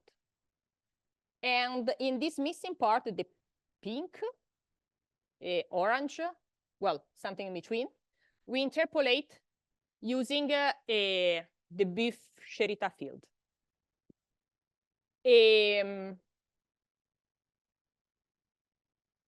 This picture is a little bit misleading because, as I told you before, in the main hyperbolic component, as in all hyperbolic component, the 2D Hubbard parameter plane straightening map is holomorphic. So we don't need to make work when our field Julia set lives in the main hyperbolic component and is straight like this. The real picture, well, real, Mandel-like real picture is this one. So this is going to be our fundamental annulus. This in green is going to be the uniform quasi-conformal interpolation between external rays. Then in blue, you see Butcher. And here, we will do something at the end using parabolic implosion. Okay? I will start by explaining to you how to construct this interpolation, and then how to construct this one. So we want to interpolate between external rays, and we know that it's very easy. It's easier to interpolate between straight lines. So we want to turn our external rays to straight lines. So we do the festival of change of coordinates. And this is the festival of change of coordinates. We have here our little Julia set and F lambda quadratic length map. This is a very big neighborhood of univalency of my linearizer because it was very difficult to make a real picture. So we take the linearizer. Here, the dynamics is that zeta goes to lambda to the q times zeta, where lambda is the multiplier of the alpha fixed point. Then we take the principal logarithm. So this becomes this line, and this blue becomes this line. And here the dynamics is zeta maps to zeta plus big lambda, where big lambda is q log lambda minus 2 pi I p. Then we normalize, we divide by this principal logarithm. So here the dynamics becomes zeta goes to zeta plus 1. And here my rays are almost straight, but not really. So we uniformize using C lambda. And we go to this straight infinite strip. So after the festival of change of coordinates, this straight line goes to this external ray. And this purple straight line goes to this purple external ray. Then we do the same on the other side. And we have a nice conformal map sending one straight line, one blue straight line to the other blue straight line.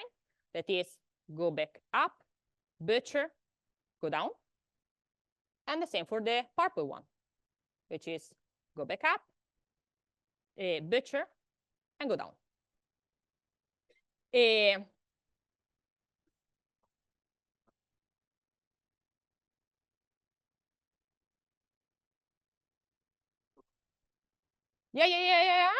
Next slide.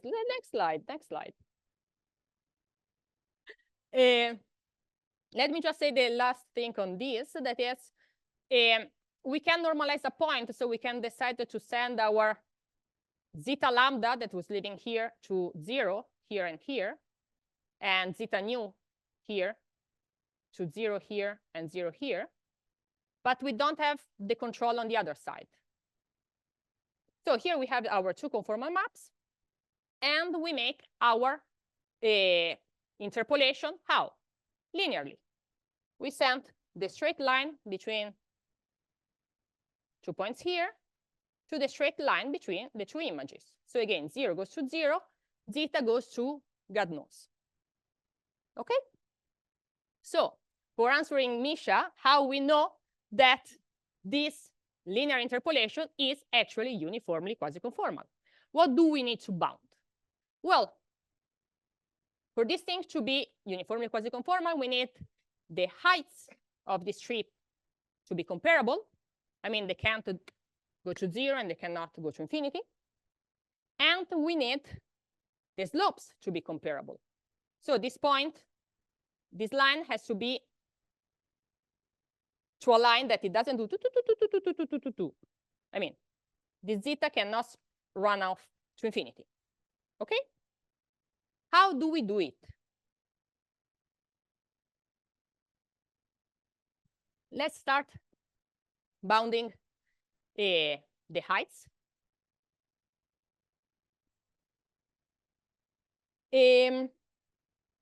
So this picture, it's the important part of the previous one. We call the eta lambda, the map that goes to my almost straight strip, where the dynamics is zeta goes to zeta plus 1, to our polynomial-like map. And then here we have the uniformization. So here we have an infinite strip, which is invariant by translation by 1, because my dynamics is translation by 1. Okay? And then this strip modulus translation by 1 is a cylinder. And the modulus of the cylinder is exactly the height of the strip. And why do I know that it's bounded? Well, because all of this lives in a neighborhood of univalency of my alpha fixed point. So if we take a neighborhood of my alpha fixed point, call it the lambda, we take away the alpha fixed point, and we do mod my polynomial. This is a complex torus. And this complex torus is isomorphic to C over big lambda zeta plus 2 pi I zeta, where big lambda is, again, q times the logarithm of lambda minus 2 pi I p. Okay? And this cylinder, modulus of which correspond to the h lambda, embeds in this torus. So we have burst inequality. H lambda is less or equal to pi real part of lambda over norm of lambda square. And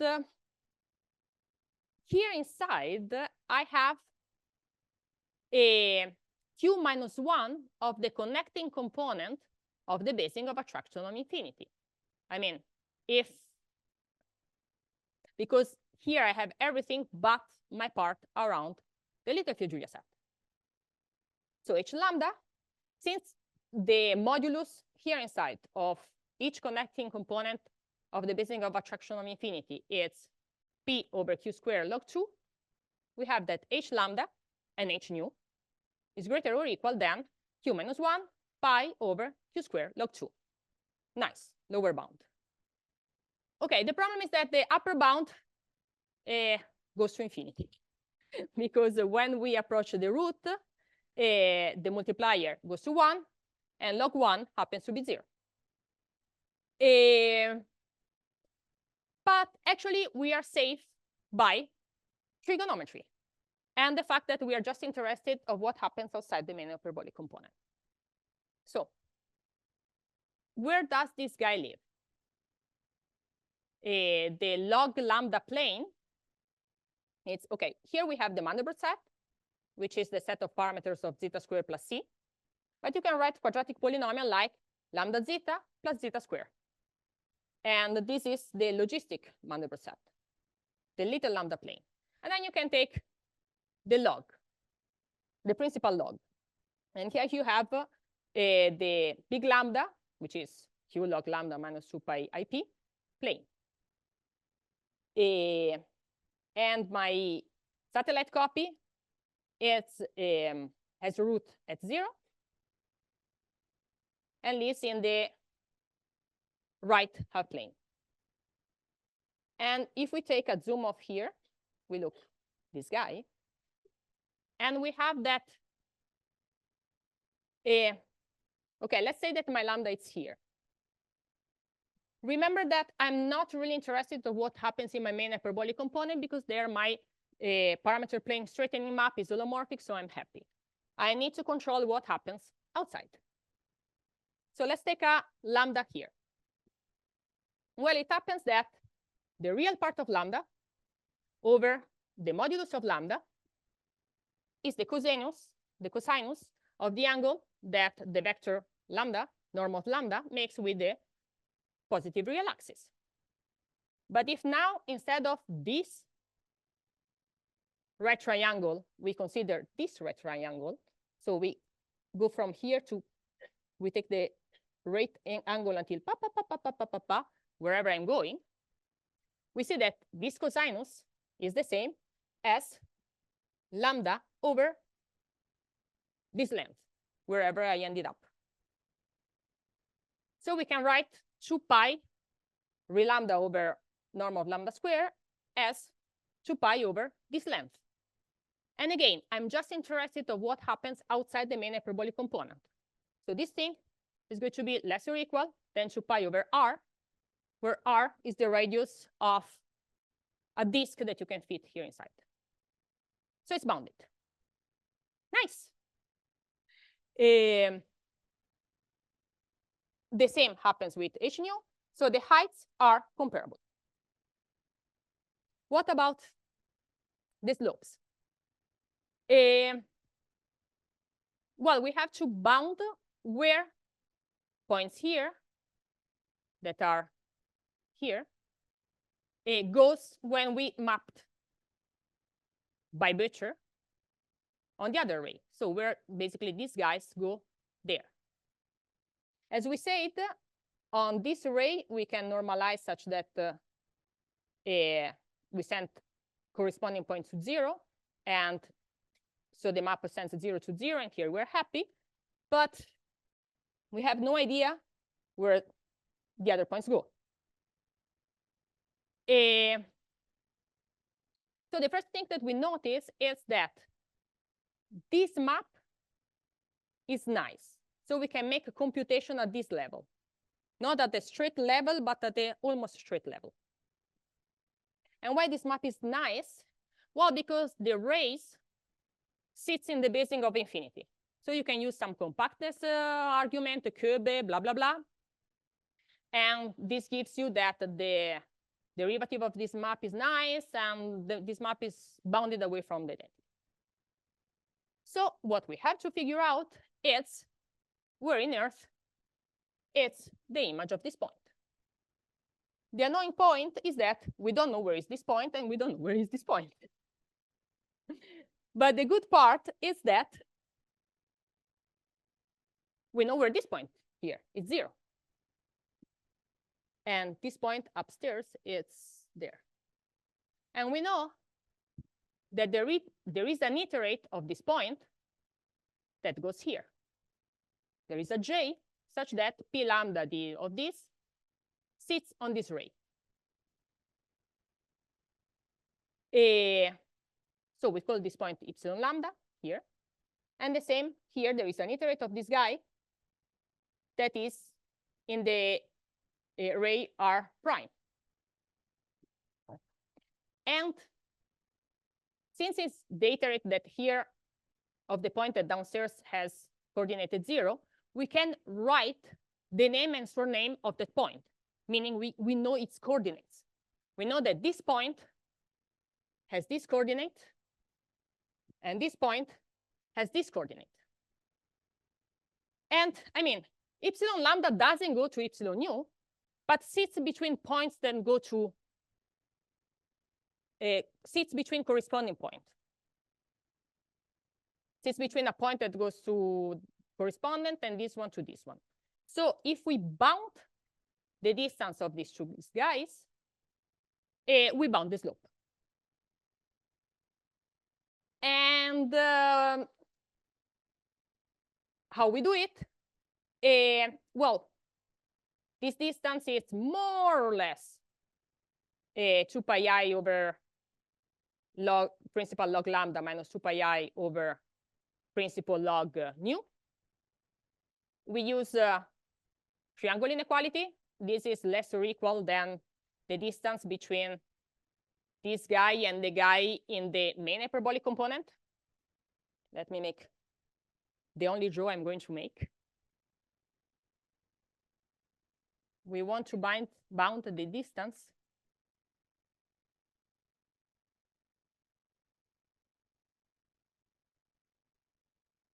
this is the lambda plane, and this is the n plane.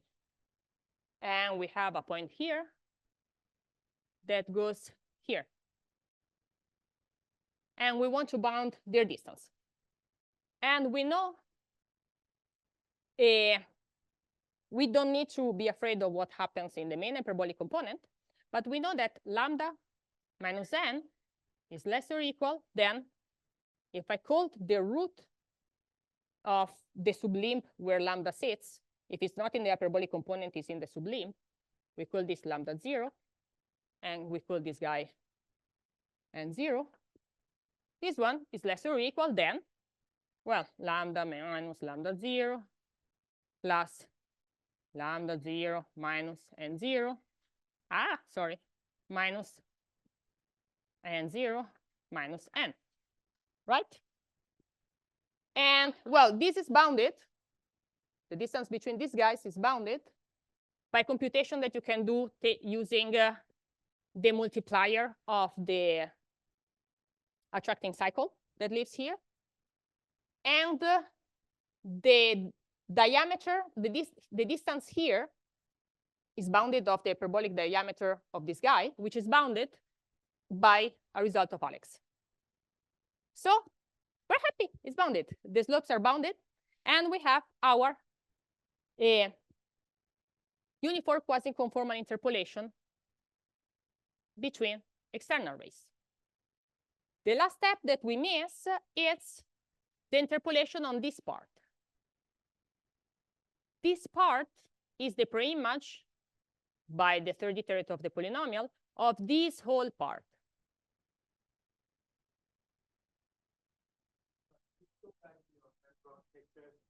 Yes? Yes, I know. So this part is the preimage under the third iterate of all this part. Okay? And the problem that you don't see in my hand picture is that this cycle, outside the main hyperbolic component, when you get cyclically to the root, tends to my alpha fixed point. Actually, they collide there at the root. This is why I need, sorry, Said, this picture. And I will tell you how to interpolate, in the last 3 minutes, a uniformly quasi-conformal about the Q cycle. Then you can choose your favorite quasi-conformal interpolation to interpolate outside and take the preimage. Okay? So let's see how to make a uniformly quasi-conformal interpolation here on the yellow part. So we take a disk here around. This is the yellow part. And we put here on the yellow part minus the point of the Q cycle the Buffernot form, this form, and we integrate. We get to the uniformal cover, and we want to interpolate in uniformal cover. We want fundamental domains, so we take a slit here between my disk and the fixed point, which goes which here looks here, and here there are infinite copies.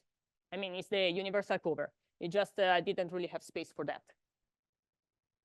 And between this guy and this guy, I have my deck transformation, which is the translation T lambda zeta plus 2 pi I over log rho lambda, where rho lambda is the multiplier of the Q cycle. So we do it here and we do it there. And what we want is a uniform quasi-conformal map between this yellow and this yellow. Okay? So how we do it? Well, we know that the log multiplier of the alpha fixed point are uniformly, the distance between them is uniformly bounded. And we know that we have relation between a multiplier of the alpha fixed point and the multiplier of the Q cycle. This tells us that the translations are uniformly, the distance between the translation is uniformly bounded. So, well, these are infinite strips. We cut here, we cut at some point, and the fact that the translation is uniformly closed. Can I take 2 minutes? Thank you. The fact that the translation is uniformly closed tells us that we can interpolate quasi-conformally, uniformly quasi-conformally between the blue parts. The pink part remains. And this here, these are quadrilateral, which have comparable width. We can fix to have comparable height. And here, bounded below are from the rays.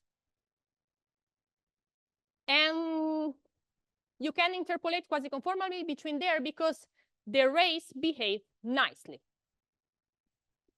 They sit in the basing of attraction of infinity, so they cannot get like this. And they have a limit. As I'm with negative time, I don't want to enter Lavor's picture. So let's just notice that this part of the ray at the limit converge to the external ray that lands to the parabolic fixed point. And that guy goes in phi 2 coordinates, has an image which is invariant by translation by 1. So this guy and phi 2 coordinates and this universal cover are not so far away, and this is a result by Carsten and Said. So this tells us that these rays cannot get too crazy. They cannot get too close. They cannot get too high. So you can interpolate quasi-conformly between them. Well, there is another technicality that, I mean, you can control one angle here, not the other one. So you have to cut here, but this is highly technical. You can do it, believe me. And when you do it, you get your quasi-conformal interpolation, and you're happy, you get your result. Thank you for your attention.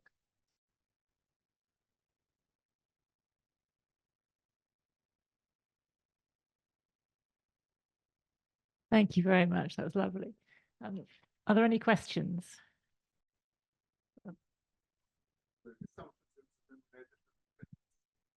Here, basically, in a lot of places. But the first one that we mapped, is here. When you make computation here, you're using the fact that the denominators are the same. For the bounds of the lambda in the parabolic, also, you use the fact that the denominator are the same. It's hidden in a lot of places. And these estimates really blow up and the denominators are big? Yes, yes, yes. The problem, okay, the Okay, the hyperbolic distance between this log multiplier is bounded with same q, but goes infinity to infinity with different q. This is the discriminant, actually. If the q is different, you can prove that this distance goes to infinity, and then you upgrade it to something that goes infinity. I mean, this keeps bound. I mean, Alex works. The problem is here. Alex keeps working, but the sublimb here, you're happy. The problem is that here, the main hyperbolic component is more or less a disk of radius 1 over the denominator. Here and here. And when you send this guy to this guy, if the denominators are different, if the denominator is the same, it's more or less the identity. If the denominator is the same, it's more or less the identity. If the denominator is different, if I can, okay, let's say that this one q, so this one is much smaller. If you look at here, it becomes like this. So you're sending a point here to a point here. Let me change color, like that. And this distance goes to infinity when you go to the root. This explodes. And then you cry.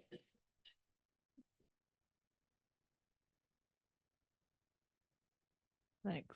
There was another question here.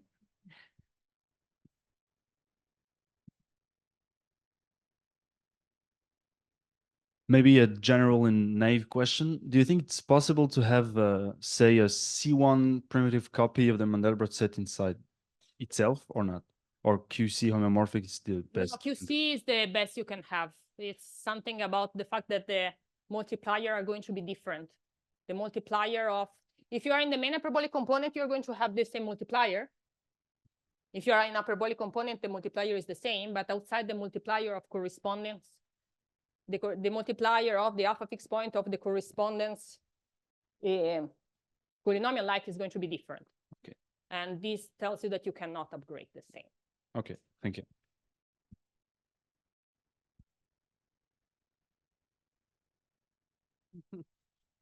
Thanks for the talk. Does this imply, for instance, a statement like the 1/5 and 2/5 limbs are themselves quasi-conformally equivalent? Yeah. Okay. 1/5, 2/5, 3/5, 4/5. Okay. And 1/7, 2/7, 3/7. I mean. Ah, the whole limb. No, Yeah. no, no. Sorry. I'm tired. I don't know. Maybe Nuria can answer it better. She did. speak No, about the I limb, actually wanted to ask you this Ah, question. okay. So many years ago, it was shown I that know. the limbs are homeomorphic, and I was wondering if you think your techniques could approach that question of Caroline. Peut-être. Peut-être. This is the honest answer. Thanks. Are there any more questions? Mitsu?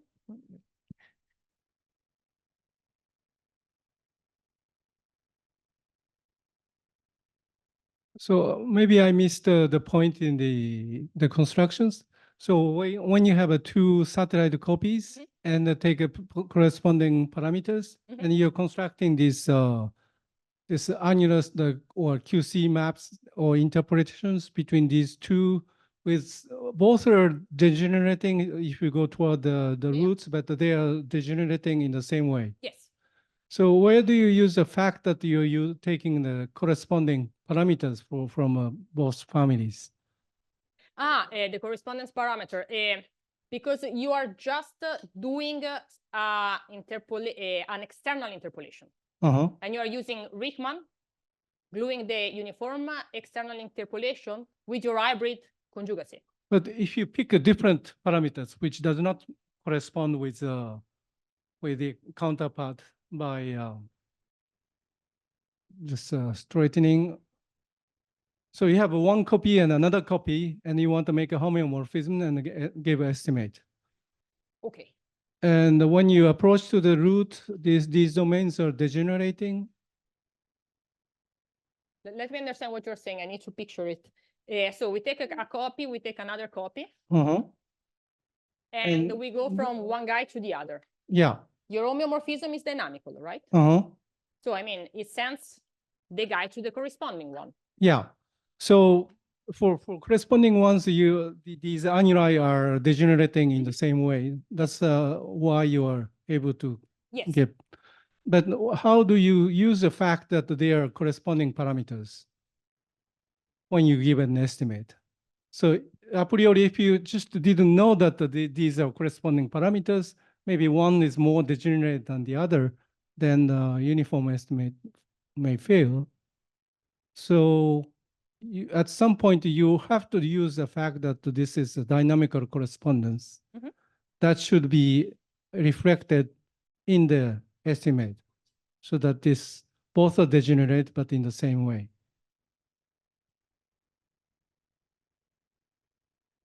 Okay, let me.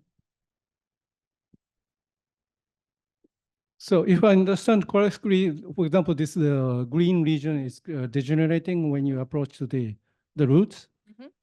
And the other side, it should degenerate also. Yeah, I mean, here also, I mean.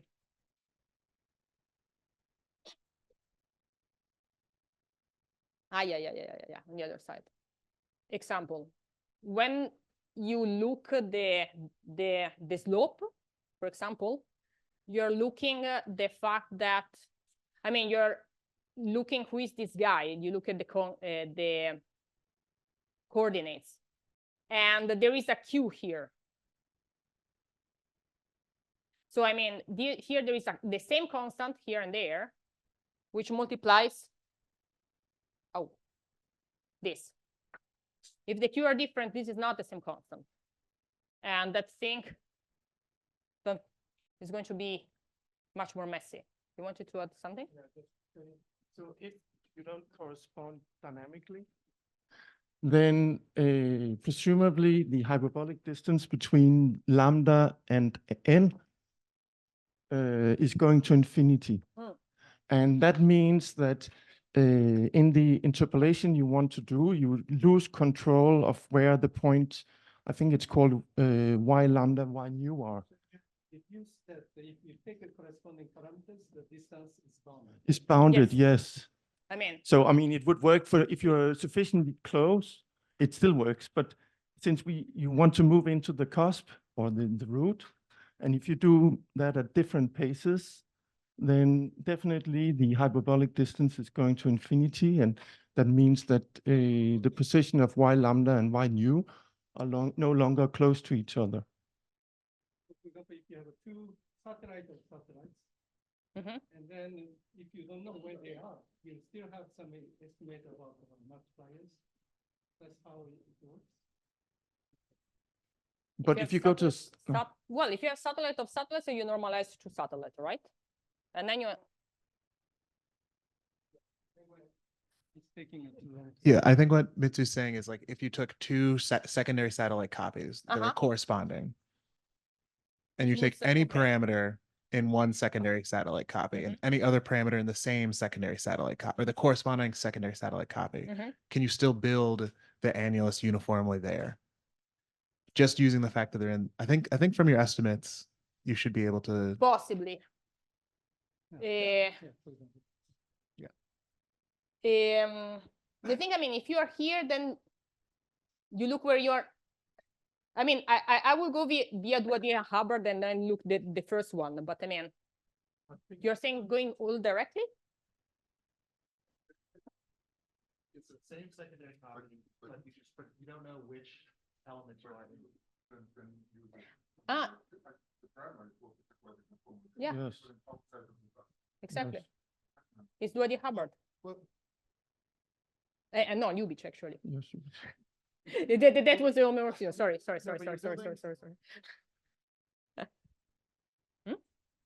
So here you're building a homeomorphism or an annulus for two satellite copies of corresponding parameters. But now we just want, instead of having the parameters correspond, for them to belong to the same secondary satellite copy. But you're still building an annulus for the first satellite renormalization. Somehow the pictures are misleading. there's no mention of which satellite copy of the satellite, so which secondary satellite you're in. The construction works uniformly over the entire R prime over S. If you do R prime over S in one and R prime over S satellite limb, then the construction works the same. So, I mean, I think what you're talking about is whether when you then go to, can you say the same thing when you go to a satellite copy of the satellite? Are they quasi-conform? If you take an R over S satellite of a P over Q, is that the same as an R over S immediate satellite copy? And that's just Misha's result. Welcome everybody to this afternoon session. Today, now we have Kostiantyn Drach, which will talk about rigidity of bounded type Siegel polynomials. Please. Thank you, Marjorie. So it's a great pleasure to be here. It's actually a big pity that Dima Dudko, who was supposed to be kind of speaking in my place, was not able to come. And just to kind of to illustrate this, I put the Belarusian flag on my title slide with the hope that maybe in some very near future, the dictatorship will be over and people can be traveling to their countries without any problems. Well, it's not. So the topic of my talk is about Siegel polynomials. So the main character for today will be this guy in the middle. And this is based on the joint work with John Yang. And well, part of it is still some work in progress, but we are finishing the manuscript. So let me start with the word of rigidity. So we had a couple of talks about this already in this conference. So for me, rigidity in a family of smooth or analytic maps means that if I can promote a topological conjugacy to something better. So if two maps are topologically conjugated, I can conclude that they are equal up to some changes of coordinates that can be smooth, analytic, or affine. Sometimes this topological conjugacy is also expressed in terms of combinatorial conjugacy, and this is a bit of a luxury of one-dimensional dynamics as opposed to higher dimensional dynamical systems. So for me today, I will be talking in this setting. And more specifically, I will be talking about complex polynomials. So I will call a family of complex polynomials rigid if any two topologically conjugate polynomials in this family are affinely conjugate. So this is kind of the strongest version of conjugacy you can imagine. And the question is under which conditions we can establish this this property. And well, yesterday Sebastian outlined how important to know this phenomenon of rigidity in order to build renormalization theory for various kinds of maps. So this is a first important step for understanding families of maps.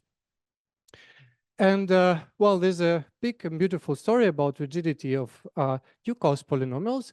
So I think this is not a common term, but for me today, a Yuka's polynomial will be a polynomial for who all periodic points are repelling, the Julia set is connected, and it is non-renormalizable. So we should think of this, well, this picture of some sort of dendrite, but of course with the well, yes, this type of picture. And just a quick reminder, what do I mean by Doherty-Hubbard renormalization or being non-renormalizable? So a super classical notion due to Doherty and Hubbard for polynomial-like map, which is a proper map from a smaller disk to a larger disk of degree at least 2, such that the smaller disk is compactly contained. And for such partially defined maps from G from U to V, we can define a non-escaping set. So this is the set of points in which we can iterate our map infinitely many times.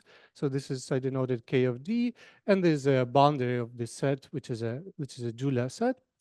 And well, this is an example of well, quadratic polynomial, which is renormalizable.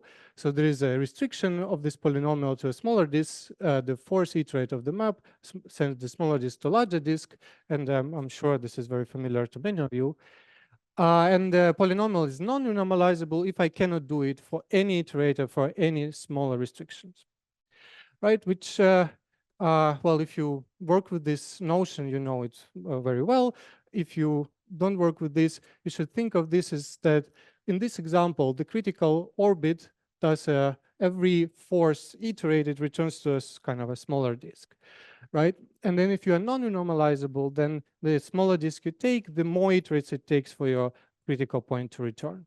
The critical point can be recurrent, or critical points can be recurrent, but the time it takes to get to a smaller and smaller disks grows, as opposed to this situation where the time does not grow. And well, there's a big array of results about rigidity for UCOS polynomials, starting with UCOS, who proved that, UCOS polynomials, which we didn't call it this way, are rigid in degree 2. And then there was some further breakthroughs by Avila, Khan, and Lubitsch and Shen, who proved this statement for unicritical polynomials of degree greater than 2, and this is that required developing quite a sophisticated machinery. And then it was further pushed by Kozlovsky and van Strien, who proved this result for polynomials, multi-critical polynomials. Again, under this non-renormalizability condition. So I will be simplifying some of the statements, and I know that experts will kind of say that this is not the most general statement, but for me, I just want to kind of fix some ideas. So adding, attracting, or rationally indifferent points to this story about being rigid is not a problem. It requires some technical work, but the tools are developed. So there's a paper by Pascal and Kostiantyn that more or less gives us the tools how to deal with, for example, parabolic points. Then if I want to further relax this UCOS condition, for example, assuming that we are finitely many times renormalizable, that's also not a big challenge. So the biggest challenge, if it is either infinitely many times renormalizable or it has irrational indifferent points. And in degree 2, there's a big and deeper field of research going on for the case when we have irrationally indifferent points. So my point for today will be to add to the story irrationally indifferent points for higher degree polynomials. So what can we say if we assume that on top of what we assumed here, that we allow periodic points to be irrationally indifferent? And well, that leads me to the main character for today, and this is a family of what we call Siegel polynomials. Again, I'm simplifying the setup a little bit, so just to make it kind of quickly accessible. So a polynomial Siegel, it has a unique fixed Siegel disk, and the Julia set is connected. So I put no restriction on the degree of the polynomial, but I do want to kind of, for simplicity of technical details, assume that this Siegel disk is fixed. And let me remind you that the Siegel disks, they have a rotation number, and we say that the Siegel polynomial is of bounded type if the rotation number of the Siegel disk is of bounded type. So in the continued fraction expansion of the rotation number, all entries are bounded by some given constant capital M. And finally, what I need to state the result, I want to give this notion of being centered. So a Siegel polynomial is centered if every critical point in the grand orbit of the Siegel disk lands at this dynamical center of the Siegel disk. So let's it's 0, if 0 is a neutral fixed point. So this is, some kind of normalization, if you wish. And our main result together with John Hook is that non-renormalizable bounded type centered Siegel polynomials are rigid. So, so in this result, again, we do not assume any bounds in the degree. The thing that we do assume is this non-renormalizability condition, and we do use this bounded type.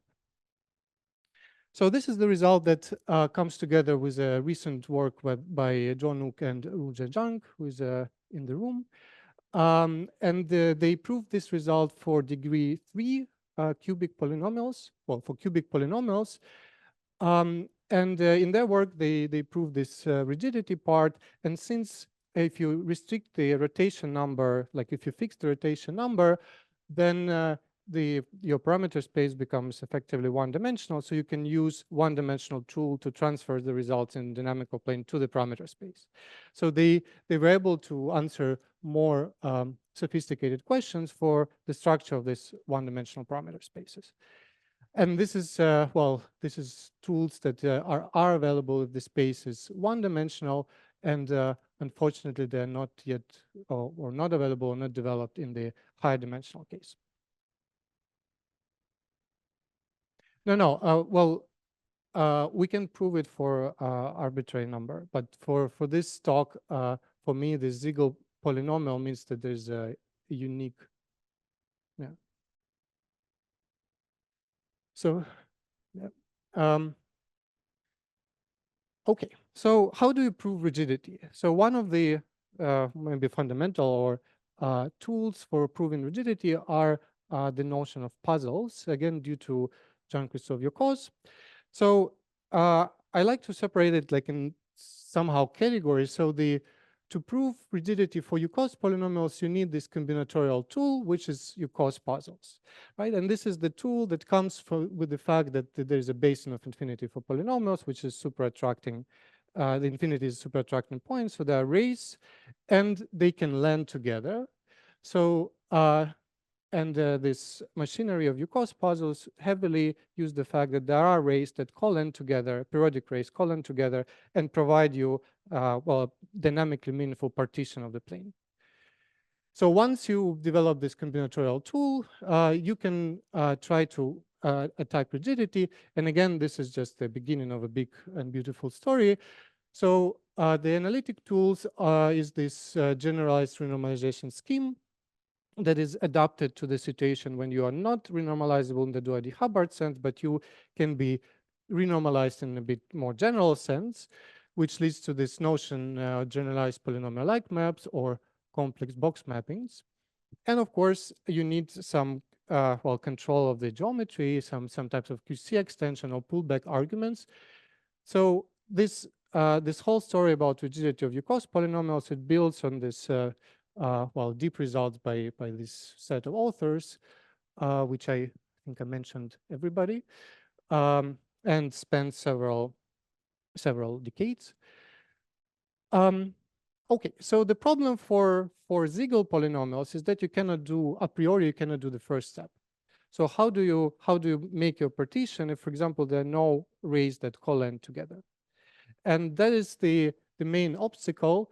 And as you will see for this talk, is that once this obstacle is overcome, once I can substitute this first block in the scheme, the second block is more versatile, so it can serve for this purpose. So the rigidity for Siegel polynomial starts with the combinatorial tool, which we call the Siegel bubble rays. So these are, well, successive preimages of the Siegel disk together with the landing rays at the limit points. I will give the precise construction a bit later. And well, to the best of my knowledge, but I'm sorry if I omitted someone. So you can trace it in the work of Carsten, and well, John Nook developed it in his recent work.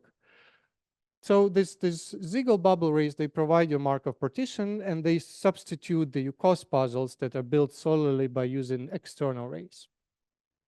And then what I will try to show you that the analytic parts of the analytic tool is already developed. So for the analytic tool, we use the rigidity of this generalized renormalization scheme, which we call complex box mappings. And we can use this as I like to say, as a black box in order to kind of to conclude rigidity for these maps. And of course, to have some global map starting from a locally defined map, like on this picture, you need some sort of pullback argument or spreading principle. So I will mention it at the end. Okay, so how do we build this partition in the first place? Well, first, what we should know is that once you have a bounded type Siegel polynomial, so we have a bounded type Siegel disk, there must be a critical point at the boundary. So the boundary of the Siegel disk is a quasi-circle, and there exists at least one critical point. So this is actually a distinctive point of being bounded type.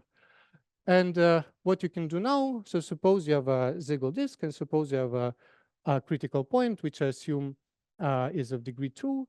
Then, since Siegel disk is invariant, there is one more preimage of the Siegel disk attached to this critical point. So I have these two copies, so they all map together to this main one.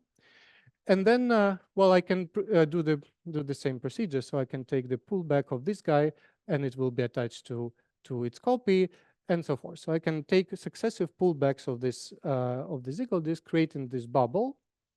Of course, I may encounter critical points along the way, and I have to account for like additional branching. So in this picture, this is simplified. There are no branching.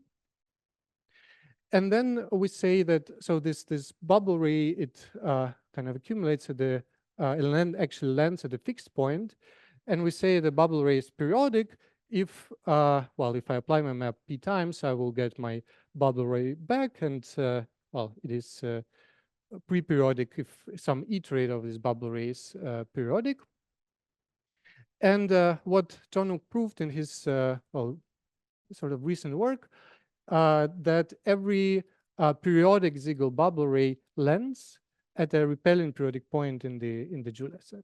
So it's kind of not entirely obvious, especially if you remember we allow any number of critical points that can do many things.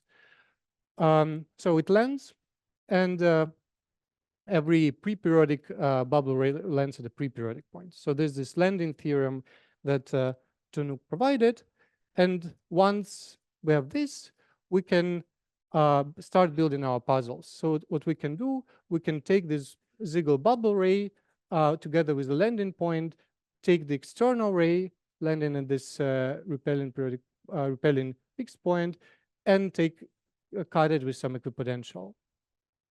So this is actually like in this way defined up to this well, equipotential. So the union of this bubble ray and the external ray is a forward invariant set. So now I can define the puzzle piece of depth. So I define a puzzle as a graph puzzle, if you wish. So the boundary as the union of this bubble ray and the equipotential and this external ray.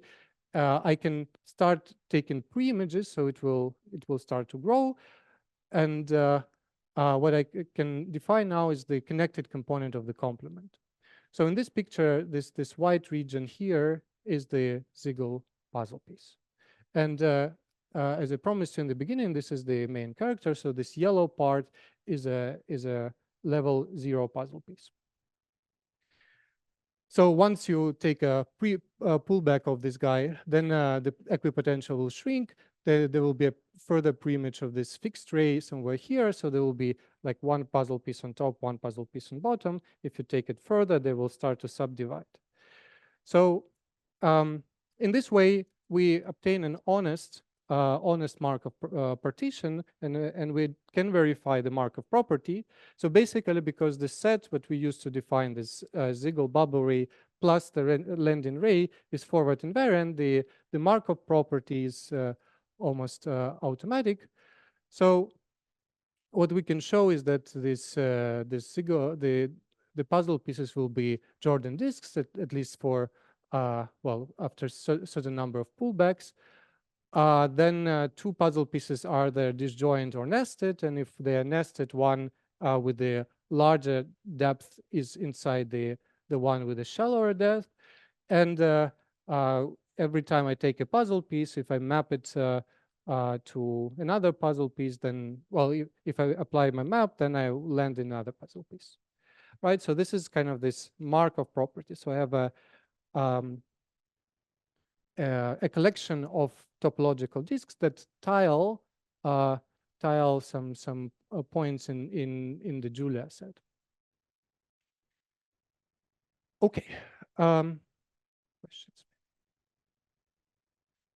So this property is indeed very similar to what was done in the UCOS case. So this is a picture precisely the pullbacks of the UCOS puzzle pieces, and there is a Markov property when I take one puzzle piece, it maps over the other puzzle piece, and you can do the coding, you can do what you would like to do with the Markov partitions.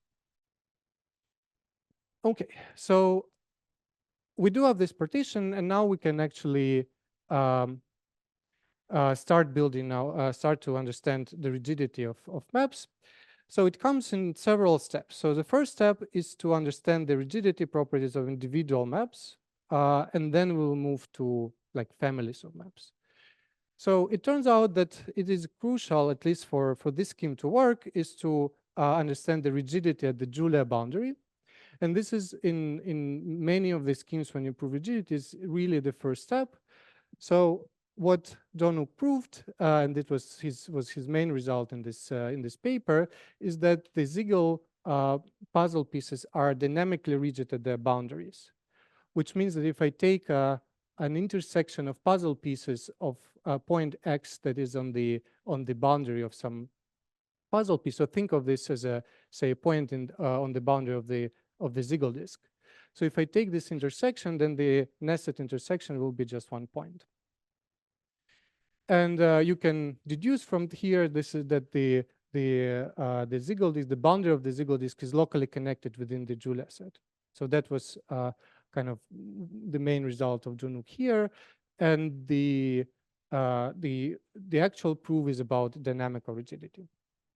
So the shrinking of puzzle pieces.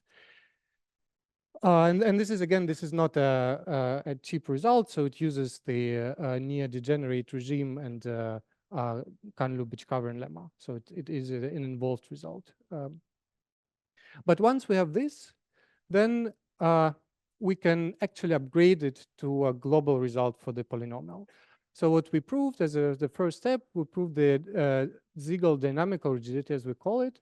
So if we start with a non-normalizable bounded type Siegel polynomial of arbitrary degree, then the Julia set is dynamically rigid at every point, which means that if I take this point and I take a nest of puzzle pieces, I take all puzzle pieces that contains this point in their closure and I intersect all of them, this will shrink to a point. So puzzle pieces shrink to points, and in particular, it means that the Julia set is locally connected at every point. And finally, one more piece for the rigidity that we can infer for the individual map is that the Julia set does not support invariant line fields. So this is a property of a quasi-conformal deformation. Is there a space for the quasi-conformal deformation on the Julia sets? And let me just quickly remind you that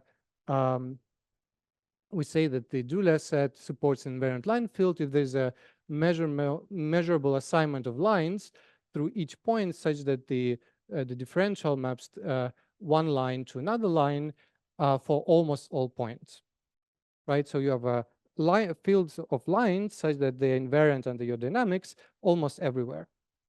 In particular, this is an empty condition if the Julia set has a zero measure, but we do not know this here.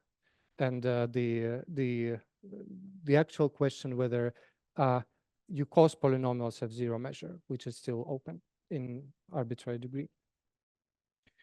But we do know that you cannot do invariant line fields. So this is a weaker result than being of zero measure. Okay, so this result, of course, it's not alone. It extends previous results in like smaller degrees by a number of people, by Karsten, Zaid, Michael, and several others. How do we prove it? We do this generalized renormalization via box mappings. So what we can do, we can construct some nice puzzle neighborhoods of critical points and consider first return maps to this neighborhoods to understand the Julia set.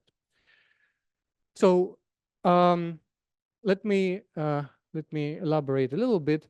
So this is the slide that I think I like very much because I do repeat it many times. So how do you construct a first return map, or like what are these nice sets? So nice is a term which was, I think, coined by Mark Martens, and the set is nice if the forward orbit of the boundary does not intersect the interior. So if you have this nice set, then you can define the first return map. So what is the first return map? In this first return map is always defined as a map for points, right? So if I take a point, I can wait until it returns to this nice set.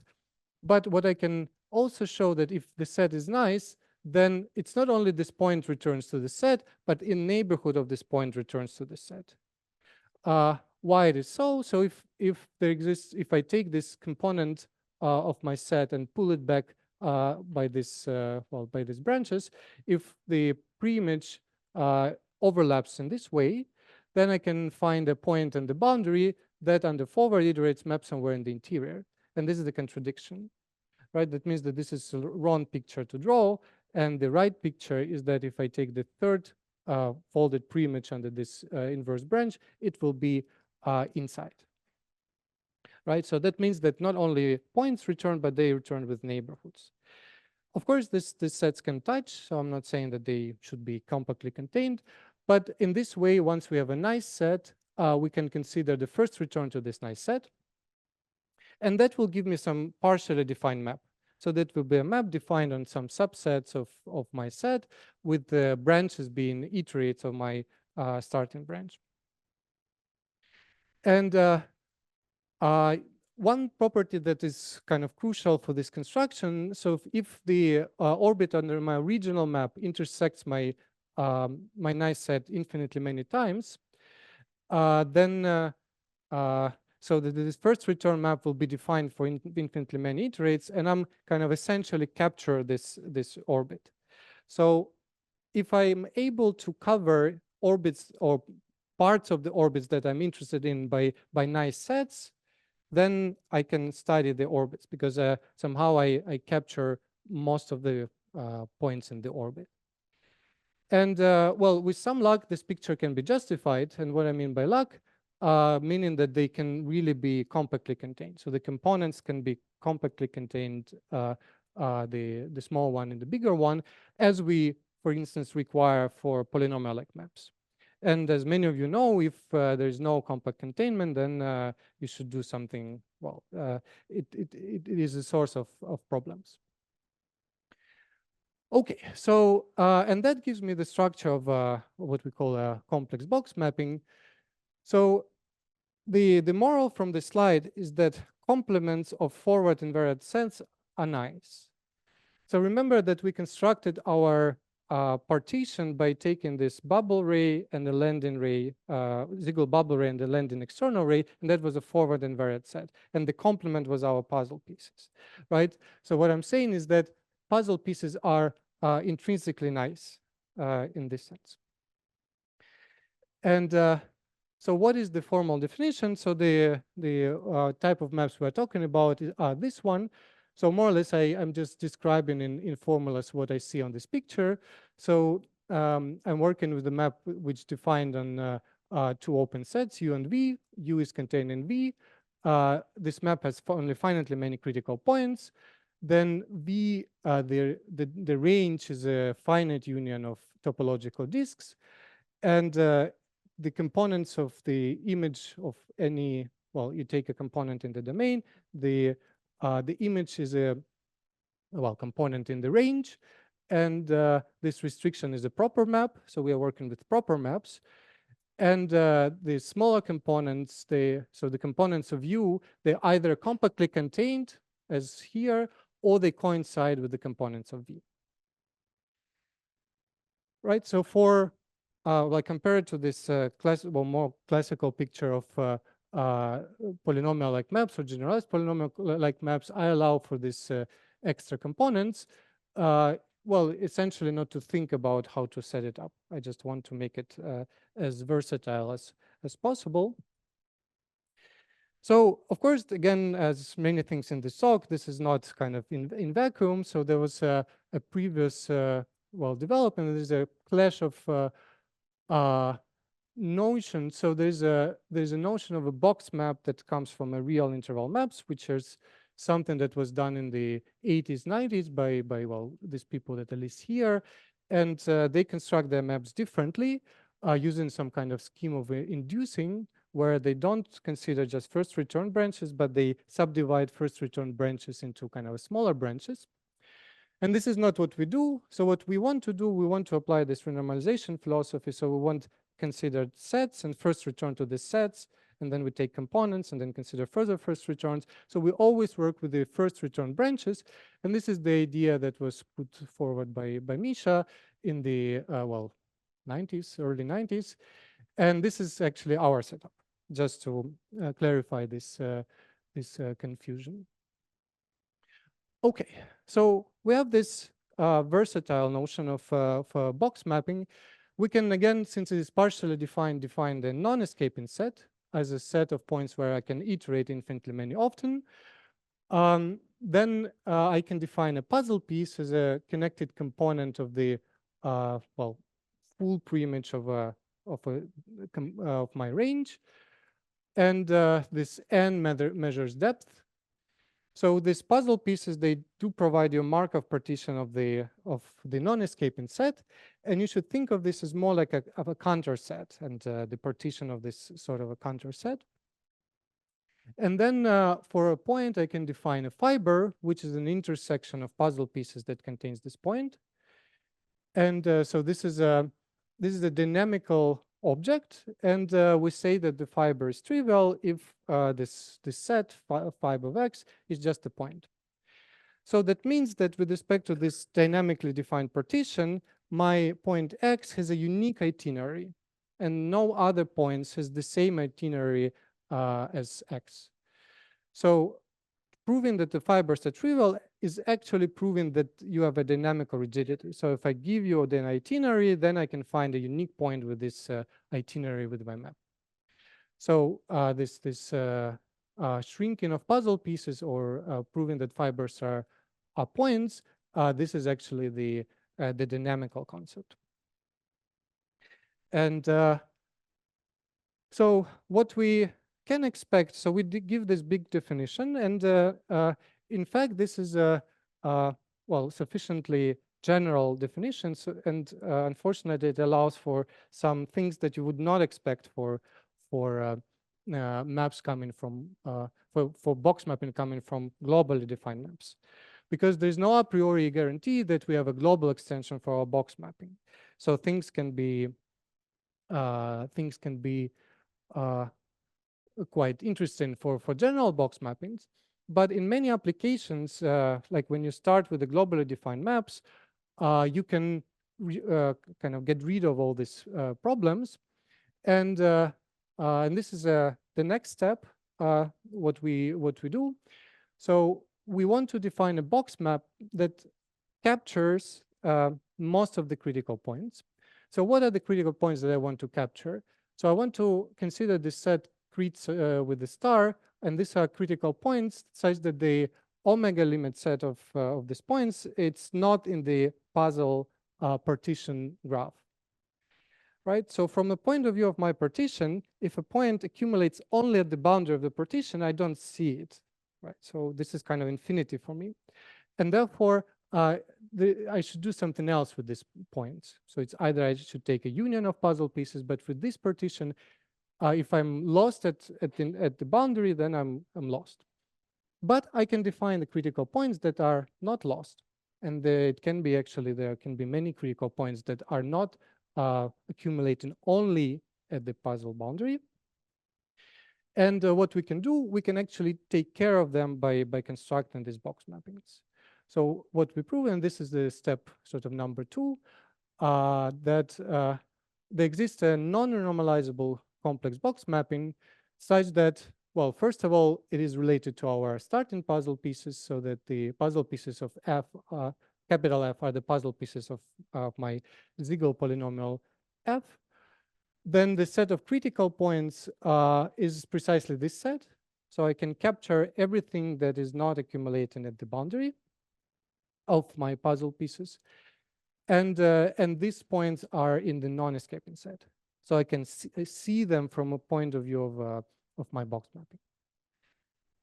Okay, So that is a step. And actually, to construct this map, you need, at least in our approach, and I don't know the other approaches, you need rigidity at the boundary of puzzle pieces. So that is kind of uses the results of John Ook.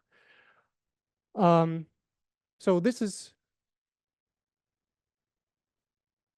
no, I'm not saying that grid star can be empty. I'm saying that if it's not empty, then I can construct a box map. It could be empty. Yeah. If it's empty, this is a well, it's a simpler case. So we deal with it with different means. Yeah. So of course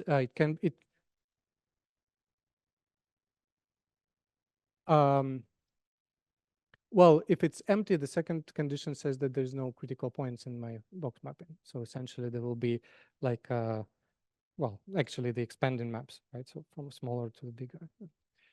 But of course, I'm interested only in the case when this is not empty. But this is not all. So I can actually do something, prove something more about this box mapping that I construct. It sounds a bit technical, so I call it a property dn1 for unknown reason. So it's actually, so I can show that the non-escaping set is in this form k sub delta, where what is this k sub delta? So k sub delta is a part of the non-escaping set that satisfies this condition, which is a bit kind of technical, but the idea is that you want to consider orbits that from time to time, so I'm taking this loop soup, visits the components of range and domain such that they are compactly contained one in the other, and there is some bound delta for this modulus. So it's something like I have one component delta and one component of my set U, and there's a component of set V, and my orbit from time to time visit this part. So this is a very weak condition in sense. So I'm not demanding a lot. So the only thing I'm saying is that the orbits from time to time must visit the kind of the compact parts in some sense of my set V. But of course, the orbits can go to the boundary. So what is this condition about? So since I construct the box map in like this general way as a first return map, most often there will be infinitely many components in the domain. So if there's only finitely many components of U, then well, this condition is trivially satisfied, right? Because there's only finitely many components in the domain, and hence there is some delta, right? But of course, this is a condition that has to eliminate some of the problems with this general definition that we allow for infinitely many components. Okay. So as I said, there's these points that somehow vanish from the radar of box mappings, and these are points that are lost at the boundary. So what do we do with them? And so let me call this set S. So this is the set of points in the Julia set such that the omega limit set is in the partition graph level. And there's actually a result that we needed, that the measure of such points is 0. So it was proven in degree 2 by Kurt McMullen, and just recently Willy Lim proved it in arbitrary degree in this very nice paper. So in a sense, there's not so many problematic points. And so what we can do, so this condition together with this condition dn1 tells us that the object that we construct is dynamically natural. So we have this notion of dynamically naturality in our joint paper with Trevor, Oleg, and Sebastian. Well, essentially, if I want to give the definition, I have to repeat a couple of slides. But so dynamically naturality is what you would kind of expect if you derive your box mapping from a globally defined map. And so this condition dn1, which is dynamic natural first condition, was required, and you can just do it by construction. And this is the second condition, and this is this one. So it is true that I can, if I just do it abstractly, I can construct a box mapping such that this is not true. So I can construct a full measure set of points that escape to the boundary. well, if I'm allowed to do whatever I want, not in this dynamical sense. Okay, and once we have this, so once we derive this dynamically natural box mapping, we can use this well, abstract machinery of these box mappings as black boxes to derive the rigidity. So the box mappings that we obtained are actually rigid. Namely, if F, this capital F, this non-renormalizable dynamically natural box mapping constructed as above, then all fibers are trivial. The Julia set, the non-escaping set, carries no invariant line fields. So this is kind of the dynamical part of rigidity for these box mappings. But of course, what I'm interested also, if I have two polynomials, I can, and if they are topologically conjugate, I can construct box mappings in kind of in a simultaneous way. And I'm interested how these two are related. And they are very nicely related. So if I have another bounded type Siegel polynomial, F tilde, which is topologically conjugate to my starting polynomial F via some homomorphism phi, then I can construct the corresponding puzzle P, corresponding non-normalizable dynamically natural box mapping, more or less by taking the combinatorially the same puzzles as I was doing for small f. And so I can construct this box mapping and prove that this is actually topologically conjugate to my map capital F that I constructed for small f. So if I construct in the same way, I obtain two topologically conjugate box mappings, and this conjugacy will agree with the my starting topological conjugacy on the boundary. So it is actually something which is called boundary marking. So I have to remember the boundary marking that on the that was coming from this topological conjugacy. And well, this is kind of part one, but then the rigidity part says that if I have two topologically conjugate well, box mappings which are dynamically natural and non-normalizable, then they are quasi-conformally conjugate. And this quasi-conformal conjugacy also respects the boundary marking. Right, so in short, this big paragraph tells you that if I do in a simultaneous way for two polynomials, then I will obtain two box mappings that are topologically conjugate, and there's a rigidity for those. They are quasi-conformally conjugate.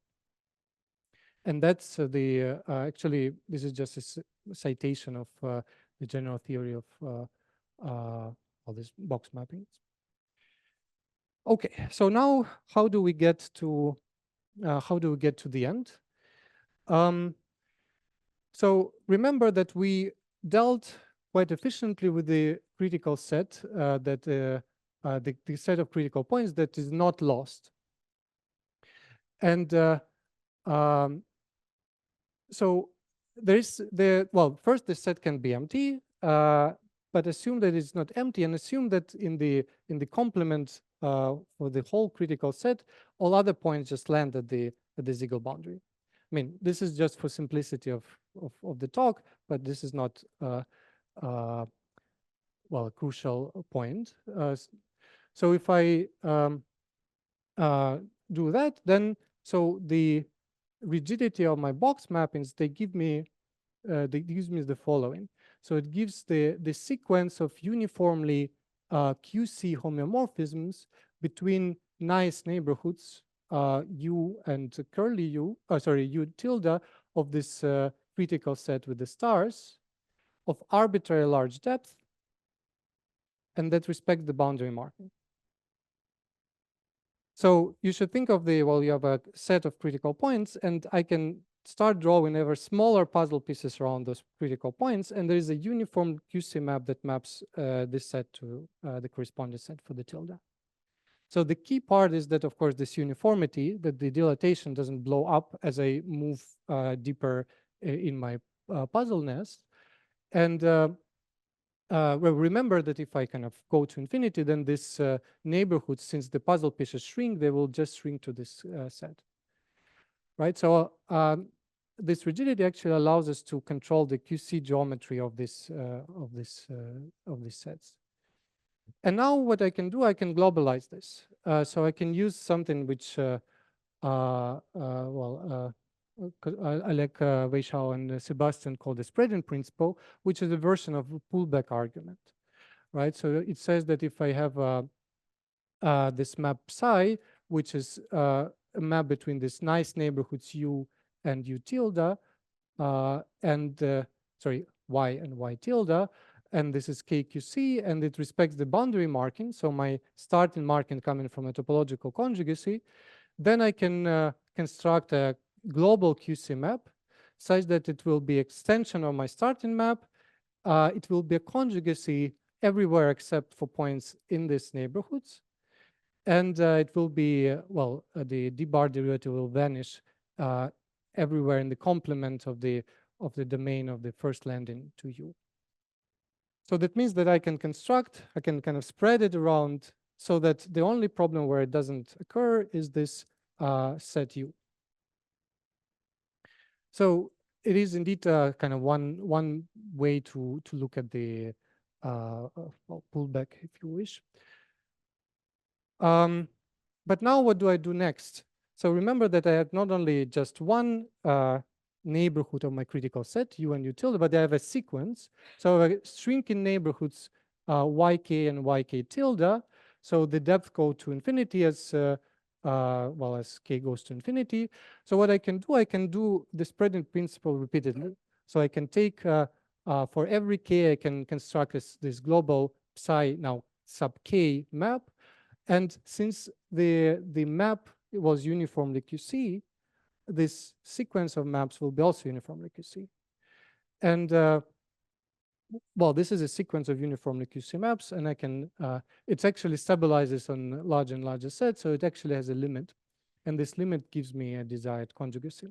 Because remember that the only problem where the conjugacy was not, well, obeyed is this, was this neighborhood. And that's the QC conjugacy between my maps. And now what I wanted actually, if you remember the statement, I wanted them to be affinely conjugate. And I need to apply this final step. So remember that we proved that the Julia set does not support the invariant line fields. So that I cannot quasi-conformally deform on the Julia set. And that kind of follows from this rigidity for box mappings, and actually this fact that this vanishing set at the boundary, this blue S, was of zero Lebesgue measure. We use it also here. But there's also no deformation of the Fatou set just because I define it so this way, right? Remember that my Siegel polynomials were centered, so I cannot, well, I didn't introduce any QC deformation there. So that means that the psi is actually conformal, and hence it is affine. And that's the end of the proof. So I think I have 3 minutes, and I have 3 columns of on the slide. So there's a takeaway. The first one, how do we get rigidity? At least this is the scheme that worked in many instances, like Yukos polynomials, Siegel polynomials. We did implement the same strategies. So the strategy can be implemented for Newton maps. So in many cases where you do have a nice combinatorial structure, and you know the rigidity at the boundary of puzzle pieces, you can infer the rigidity of Julia sets. Then once you know the rigidity of the Julia set, and then you also know something about the points that are kind of invisible for your partition, something like the zero measure of points that accumulates at puzzle boundaries, you can promote it to QC rigidity. Of course, I'm hiding in this arrow a lot of machinery and a lot of results that that are needed, but what I'm saying is that these results are versatile and can be used as just tools. And finally, in my final minute, once you have a QC rigidity and you have also rigidity of the Julia set, namely, you know that there are no invariant line fields by some reason, and then if you do the proper normalization in the Fatou set, then you will get your affine rigidity. So this is actually the takeaway from this presentation. Okay, thank you for your attention.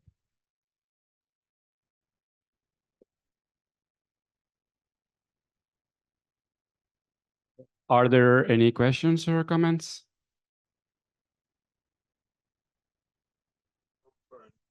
Then you actually somehow turn your result into more abstract, that instead of assuming that you have so bounded rotation number for a Siegel disk, just assumes that you not know what this Siegel disk is, so with unbounded type rotation number, and then promote it to multi-parameter general. Yeah, I think we can. I think we can, like for this type of result. And so but the main difficulty will be to get this assumption on the Siegel disk. Well, of course, but so certainly their bounded type is very restrictive conditions. There is much bigger class for which it is going to be true. And so you may be ready for these results. We certainly can make it like under some assumption of the Siegel disk, we can do the rigidity.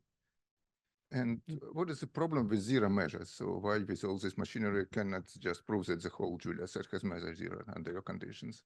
But I think it's well, I think it's not known that in Siegel that you cause so if you take a non-normalizable higher degree polynomial, it has a zero measure. It is unknown. Well, if you know the proof, I will be. I see that it should be the same. So Karsten, so I think it's not. It's not. Well, because there are these all gaps, so somehow the Siegel disk is a set of gaps, and these gaps should be in higher degree present as in degree 2. It is not correct. I think that it should be known. Well, I think you would encounter the same problem with the measure as you would encounter for the non-normalizable polynomials, right? So I do kind of separate Siegel from non-normalizable. Non-normalizable don't have gaps. Siegel disk is a gap, and which is present no matter what the degree, local degree is. But but I think it's I think it's an interesting question, but I think it's not. Any other questions or comments?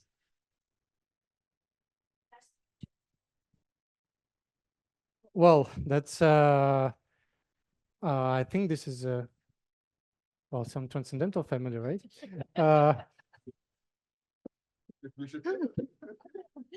So of course the last picture is hopefully well, should be an encouragement to take the story into a transcendental world, because I think there's only very few results that are available, and I will be posting this picture often so that people do remember that. Well, I mean, I'm not saying for Nuria, but for everybody. Any other questions, comments? If not, let's thank Kosti again. Thank you very much. You're all welcome to this continuation of the afternoon session. Right now we have Alex Kapiamba, who will talk about elephants under applications. Please. All right, thank you. Thank you for the organizers for inviting me to this conference. It's been a great time in Italy so far. And my apologies to Karsten, who I misspelled his name, and my American sensibilities on how names should be spelled, which is certainly wrong in this case. But yeah, so what I wanted to talk about are these elephants that we see in the Mandelbrot set, and sort of where they come from, what their structure is, and what some applications you can get from studying them. And this is all going to be based on joint work with Dima, Misha, and Karsten, as well as a separate project with Jeremy Kahn. All right, and so to start, we're going to consider the polynomial z² plus a quarter, and my apologies for sort of jumping into parabolic implosion right away, but unfortunately we have to do some things the hard way, but hopefully it won't be too hard for people who haven't seen it. So for this polynomial z² plus a quarter, we have here the parabolic basin shown in black, the filled Julia set, and on the left, our fixed point here is at 1/2. And on the left, points are being mapped sort of inwards towards the parabolic fixed point. So this outer circle is mapped inside of itself. And on the right, points are mapped outwards away from the parabolic fixed point. So this inner circle is mapped to the right. And sort of the fundamental construction that we're going to be considering is the construction of these horn maps. And so we can take this cylinder on the left, or these two curves that are being identified by F, and form the quotient space, which will be a cylinder. Similarly, on the right, we can form the quotient space, which will also be a cylinder. And here, because on the right, we have points sort of at the top ends and the bottom end of the cylinder, which are inside the parabolic basin. When we map them forward, these are going to map around and back into our attracting cylinder, inducing a map sort of from the top ends of the cylinder and the bottom end to the original to the attracting cylinder. And then for any translation, just applying z plus lambda for any lambda, we get a map from the attracting cylinder back to the repelling cylinder. And so these two maps together give us a dynamical system defined on this repelling cylinder, which I'm going to call H lower lambda. Right, and so the point is that we get a new collection of maps, a new family, one parameter family parameterized by these translations, so by C, of maps, partial coverings from the cylinder to itself. And all of these here, you sort of have to be a little bit careful because when I identify these with a cylinder, I don't have a canonical choice. And so I'm going to secretly sort of hide picking a canonical choice in here. In particular, if we look at where the critical value a quarter is in the cylinder, or where its orbit intersects the cylinder, this will give us a critical value of the of these maps. And so I'm can uniformize or canonically pick this cylinder so the critical value is at lambda for this H lambda. And these maps we can lift. Instead of working on C mod Z, it'll be more convenient to work on the universal cover. So we lift to a translation or to a map defined partially from C to C, which is just a lift, which commutes with the translation T1. And also these horn maps, if I think about a point sort of near the top or bottom of this cylinder, when I iterate forward, my map is not going to, it's going to stay near the top or stay near the bottom comparatively. And so these maps, it turns out, are asymptotic to a translation near the ends of the cylinder. And in particular, to fix my normalization, I can normalize so that near the top of the cylinder, my map is approximately just translation by lambda. And so this family of maps, these I'm going to call horn maps. Now, in the literature, there are a lot of different words for what the horn maps are. Sometimes the horn map is just this map to the left. Sometimes it's this induced map on the cylinder, but I'm just going to call this family of partial maps on the plane horn maps. And so for these horn maps, we can define the Phil-Julia set, sort of an analog to the Phil-Julia set. And here, this is going to be all the points which don't escape under iteration, where here, since these are partially defined maps, escaping just means leaving the domain of definition. And here, I'm going to be sort of careful to specifically entering the complement of the domain of definition. So if we land in the boundary, that's okay. And so as an example, here, right, our horn map sort of has a domain on the top and a domain on the bottom. I'm going to summarily sort of forget about the bottom. We're going to just focus on the top, but it's okay. You can include the bottom, but for the pictures, the bottom's like all the way down, maybe in the next floor. So we're going to focus just on the top. And so here, right, we can pull back by F. And here I've shown in sort of the preimage of the complement of the domain. Here we see the real transcendental nature of this map. We're near the boundary. Every point in the boundary sort of acts as an essential singularity. So we have essentially a finite type map, transcendental map, but it really has this transcendental behavior. And as I keep pulling back, and this is one example of such a horn map, I can keep pulling back and get some compact set, or I guess closed set in the plane, which is compact when you add an infinity, like this. And so with these horn maps, what we want to do is sort of understand the structure and the dynamics of these horn maps just as a transcendental system, transcendental dynamical system in and of themselves. And so for these sets, sort of in analogy to the Mandelbrot set, we have a notion of the Phil-Julia set. We also have a critical value at lambda, or really our critical values are lambda plus z, but everything is going to commute with the translation by 1, so we can just focus on one of them. But so we can define the analog of the Mandelbrot set, which is all points that have the critical value inside of the Phil-Julia set. And so when we draw this picture, we get exactly this, which some of you may recognize. Here, these are what I'm going to call the elephants, because I think they look here like upside down elephants if you sort of flip them on their heads. But it turns out it's slightly nicer to work with the upside down elephants instead of the right side up elephants. But up to flipping, I think they look kind of like elephants. Some of you more in the know might know that there are other things we also call elephants, which are the same but different, which I'll get into later. But for now, for this purposes, we're going to look at these elephants. And I want to remark that while I'm doing this construction, and in this talk, we're really just going to focus on z² plus a quarter, we can really apply this construction to any holomorphic map which has a non-degenerate, a simple non-degenerate parabolic fixed point. So in particular, Misha, Dima, and Karsten, sorry, Karsten again, introduced a class of maps to try and characterize all of these, all of the maps that have enough of the behavior that we can do all of the analysis that I'm going to be talking about today for all of these maps. And just as other examples, if I look at instead the fat rabbit, where here it's just right where we have a parabolic fixed point of multiplier a third, we can similarly produce a space of horn maps and look at the analog of its Mandelbrot set or its corresponding elephants here. Another important example is that in our horn maps, if I pick some horn map which has a parabolic fixed point, I can then similarly produce another family of maps with a parabolic fixed point. Right? Anytime we have a parabolic fixed point, we can try and run this through.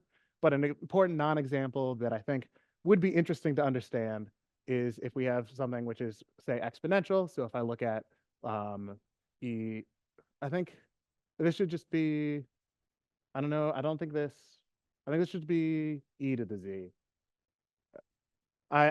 This should be z times e to the z, sorry. But if I look at z times e to the z, I get this exponential map with a parabolic fixed point, and I can similarly define its space of elephants, but exactly understanding the structure of its space of elephants is more complicated with the transcendental dynamics. But I don't think it should be too hard to try and understand, but it's something that's still, as far as I know, not well understood. And so what I want to talk about is for these transcendental maps, for these horn maps, we can define analogies of external rays. And so starting here, I have, again, the complement of the domain, and we can take rays in the complement which come in and land at points on the boundary. And in particular, for coming from the external rays for our polynomials, we sort of have a canonical choice of external rays to produce here, but we can really essentially take any one of them and any kinds of rays which come in and land at the boundary and try and produce the same sort of analysis I'm going to be talking about. But when we have these sorts of rays, we can pull them back. And so when I pull back by my map, I get pre-images of the complement of the domain, and the rays inside here are also going to similarly pull back to give us extensions of the rays inside of these new domains. One of the connect, yeah. So inside, yeah, so in the complement of the domain, and yeah, so you could either look at the complement of one of the connected components or the complement of both. For this, I'm going to be thinking about just the complement of one connected component. So here we can see like the preimage of the bottom component is here, and I'm not going to allow my rays to go into there. But in the work of Misha, Dima, and Karsten, they generally allow the rays to pass through there, and at least qualitatively, you can do most of the same analysis that way. So we can pull back to get our rays, and as we continue to pull back further, we're going to pull back our rays more and more to sort of start with our external rays and enrich them by adding more and more sort of components of the pre-images up until maybe we hit one of our critical points, and then we have to sort of be a little bit careful, just an analogy to extending external rays for polynomials, but I'm not going to really worry about that here. And so here we get these external rays, and if we kept pulling back, we could continue to extend them. I'm just going to call them external rays here. In my thesis, I call these sorts of rays enriched rays because they're sort of enrichments of the external rays. They're also called Lagoa rays, or you could think about them as bubble rays if we just sort of focus on the structure of these. They're not exactly bubbles because this is not a Jordan disk, it's more of a croissant, but exactly the same sort of idea. And so these external rays, just like in quadratic polynomials, these external rays induce rays in parameter space. And so here, right in the parameter space, I can look at all the points where the critical value lies on one of these external rays. and draw rays here, which again, sort of start on the outside and then pass in through these different components and work their way through the parameter space. All right, and so with these ideas of external rays, I want to now start looking at some combinatorics, start to decompose our parameter space and our dynamics. And so here I'm going to say that a map has combinatorial rotation number P over Q at infinity if I have external rays which land at infinity, which are being mapped to each other as sort of a P over Q rotation at infinity.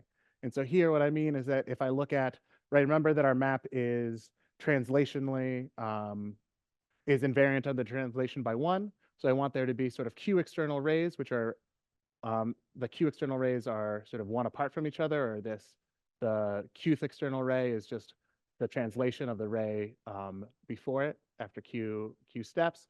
The rotation is sort of represented by this to the right, where here this is maybe R0, R-1, R1. And then our map is just permuting them to mapping R to the J plus P.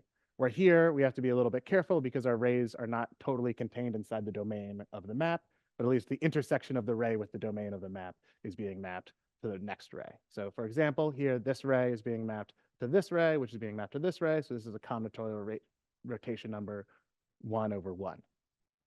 We could similarly, here's another example where I have a ray being mapped to another ray. And here's where we sort of need to be a little bit careful when we think about the understanding from quadratic polynomials, because when we say that a ray is to the right, like these rays intersect in a line and agree sort of down on the lower end, but up near I infinity, up near the top of the plane, we can separate them and we have this one being to the right and this is being mapped over, but our translation by 1 is mapping this over to here. So this gives us a rotation number of 1/3. All right. And so with these rotations, we can look at the set of all lambda so that we have some combinatorial rotation number and define an analogy of the wake in the Mandelbrot set. And so here, this other picture that I had before is exactly showing the two wakes. Here's the wake of the, I guess, 0 over 1 or 1 over 1 combinatorial rotation number. This is the 1/2 wake in here. And just as for the Mandelbrot set, these wakes are exactly cut out by these external rays which come in and land at a root point here. And so we get this sort of analogy of wakes and combinatorial rotation number that we have for quadratic polynomials. And with these rays and with these rotation numbers, just as for polynomials, one of the main things that we want to construct, or a very useful tool to understand, is the idea of puzzle pieces. So using our external rays, which have some combinatorial rotation number, we can form some external rays, or form some puzzle pieces to partition our field Julia set. So here, for example, this is our 1/3 rotation number again, and our external rays cut up our parameter plane, or our dynamical plane. And just like for polynomials, right, we want to cut our external rays, or our puzzle pieces, by equipotentials. Here, instead of using equipotentials, I'm going to cut our external rays by just the boundary of the domain. So for example, this puzzle piece here is this red it's bounded by these red curves, these external rays, and also this blue curve, which is the boundary of the domain. And here I've chosen it so that this puzzle piece is mapped to this puzzle piece, which is mapped to this puzzle piece, and then these biggest puzzle pieces are covering the entire plane. All right, and so we get now a sort of nice puzzle partition. And in particular, just like Kostya was talking about, this gives us a Markov partitioning of the plane. And so we can, pull back and we get puzzle pieces nested inside of other puzzle pieces, and we can do a lot of the same sort of puzzle analysis that we do for polynomials or other settings that we have for these horn maps. And similarly, we can partition our limbs, these regions where we have this P over Q rotation number, into parapuzzles by just looking at the corresponding, instead of the external rays which bound these puzzle pieces, looking at the corresponding parameter rays and get a similar puzzle decomposition in parameter space. And so once we have this puzzle decomposition, we now can talk about maps being renormalizable. And here I'm going to differ slightly from the general definition of renormalizable for a reason that should be clear a little bit later. But here I'm going to say that a map is renormalizable if when I restrict from a map between two puzzle pieces, so I take some puzzle piece inside of another one, the restriction where here I'm taking some iterate, but also because our maps are conjugated or commute with the translation, in order to get the puzzle pieces to align, we might need to apply some translation as well, some integer translation specifically, to get a map from our puzzle pieces to another puzzle piece, which is a pinched quadratic-like map with non-escaping critical point. And so here, one important distinction is that the puzzle pieces are now I'm not assuming that they're quadratic-like, just that they're pinched quadratic-like, which just means instead of the standard quadratic-like definition where you have a map being a proper map to you have a disk being a proper map to a larger disk with the first disk compactly contained in the second. Here, I'm not assuming compact containment. And in particular, here we can see this is a puzzle piece inside here, which is being mapped to this full larger puzzle piece. And this is going to come out and touch the puzzle piece it lives in at 2 points there and there. And so we fail to have compact containment.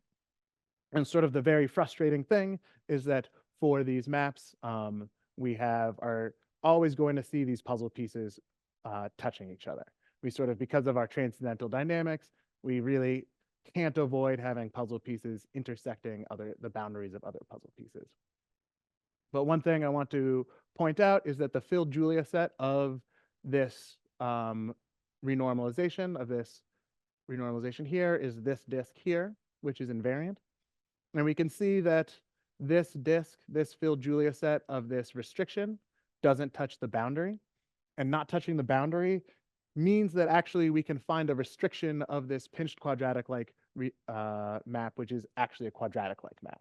And being able to switch from a pinched quadratic-like map to a quadratic-like map is very nice, because then we have the straightening theorem. We can study everything sort of very nicely, and we're back in a safe land where weird things can't happen. If we look just at general pinched quadratic-like maps, I don't think there's any good fully general theory, and you can come up with a lot of weird examples that have very bad behavior. And so in general, we want to hope for a case where we can produce sort of similar to this, maps where we get actual quadratic-like maps where we get compact containment of puzzle pieces inside of others, or restrictions of puzzle pieces inside of others, in order to really work and use a lot of the analytic tools that we already have. Yeah, and in particular, I'm going to use this definition of renormalization instead of the standard one, because it's a stronger condition if I have something which is quadratic-like renormalizable in the Doherty-Hubbard sense. If one of these horn maps is quadratic-like renormalizable, then it will be renormalizable in this sense. So I sort of capture all of the Doherty-Hubbard renormalization that I want, but unfortunately there is one case that we really can't fix. And so if we look at a puzzle piece, if inside any of these limbs, there's going to be a unique combinatorics, a unique sort of choice of puzzle piece where we can't get any kind of restriction. So here, or any quadratic-like restriction. So here we have this puzzle piece which comes out and touches it's the puzzle piece it lives in all along this curve and all the way up to plus infinity, as well as at this point. And here the sort of really bad part, I guess, I mean, all of it's bad, but touching itself or touching its parent along this entire curve is sort of very, very bad, and prevents a lot of helpful tools from being able to describe this as a quadratic-like map or even a parabolic-like map. And so we really run into an issue where we can't straighten this. And in particular, if we look at the filled Julia set, it's this sort of blob inside here, which comes out and touches the boundary infinitely often at a countable set of points here, as well as down at this point here. And so I'm going to call the combinatorics inside this puzzle piece that really can't be fixed the satellite combinatorics, and all of their combinatorics, all of these renormalizable combinatorics that can be fixed are going to be primitive. And it turns out, right, this is the sort of only case where we can't improve ourselves to quadratic-like. And so in particular, the satellite combinatorics, the satellite region is exactly this apparent small copy of the Mandelbrot set, which is rooted at the base of this limb. So here we see something which looks like a Mandelbrot set here, and inside, say, this limb, we see something which looks like a Mandelbrot set there, and these give us our satellite combinatorics. all of the other small Mandelbrot sets that you can see, where in the resolution of this picture, it's sort of hard to see, but there's a small Mandelbrot set there, another one in there. All of these other small Mandelbrot sets, which are primitive, are actual small Mandelbrot sets because we get quadratic-like restrictions. We can use the straightening theorem and use all these other tools, which some other people have already mentioned, to actually get this to be homeomorphic to the main Mandelbrot set, or the standard quadratic Mandelbrot set. But this one, it looks like a Mandelbrot set, but sort of a priori, there's no reason to believe that it is because we don't have any kind of straightening. We have some terribly pinched quadratic-like maps. But it's a result of Dima, Misha, and Carson that actually, when we look at this satellite combinatorics, we actually can get a homeomorphism to the standard Mandelbrot set. So we can sort of really fix this and not, it looks like a Mandelbrot set, but it truly is a Mandelbrot set, which is nice. Good to not have sort of a false Mandelbrot set there. And so let's see. So with this small Mandelbrot set, what I want to talk about, and I really have to thank Kostya with giving a great introduction in the last talk, so I don't have to go over too many details, but a result that we are working on sort of in progress right now is this combinatorial rigidity for these non-renormalizable maps. So in particular, here, if I take two Horn maps, which are non-renormalizable and combinatorially equivalent, and by combinatorially equivalent, I mean that the structure of their puzzles are the same, right? If I look at their puzzle decompositions, I sort of can identify all of their puzzle pieces together. In the non-renormalizable setting, then we get combinatorial rigidity, then actually these parameters are the same. And in Kostya's talk, he really outlined all of the details and hard work that I'm sort of hiding in this kind of statement, right? The first thing that you need is here you want to prove a sort of dynamical rigidity. So sort of in his talk, right, he talked about the first step is getting this combinatorial breakdown in these puzzle pieces, which we have, but then you want to prove dynamical rigidity, where if you have puzzle pieces, these puzzle pieces all shrink down to points. And then once you have puzzle pieces which shrink down to points, improving the combinatorial, this rigidity into now, or this dynamical rigidity into some sort of quasi-conformal rigidity, to use this to show that if I have these combinatorial equivalents, the fact that the puzzle pieces shrink down to points lets me sort of transfer maps from, transfer the dynamics from one map to another quasi-conformally, and then using the quasi-conformal equivalence to, in this case, you can do an open-closed argument and say that quasi-conformal classes, if they contain multiple points, have to be open, but these combinatorial classes have to be closed. And so you get a contradiction because it has to be a whole point. But the sort of thing that I am sweeping under the rug here is that, as Kostya mentioned, right, in order to use this, say, box renormalization techniques or other renormalization techniques in order to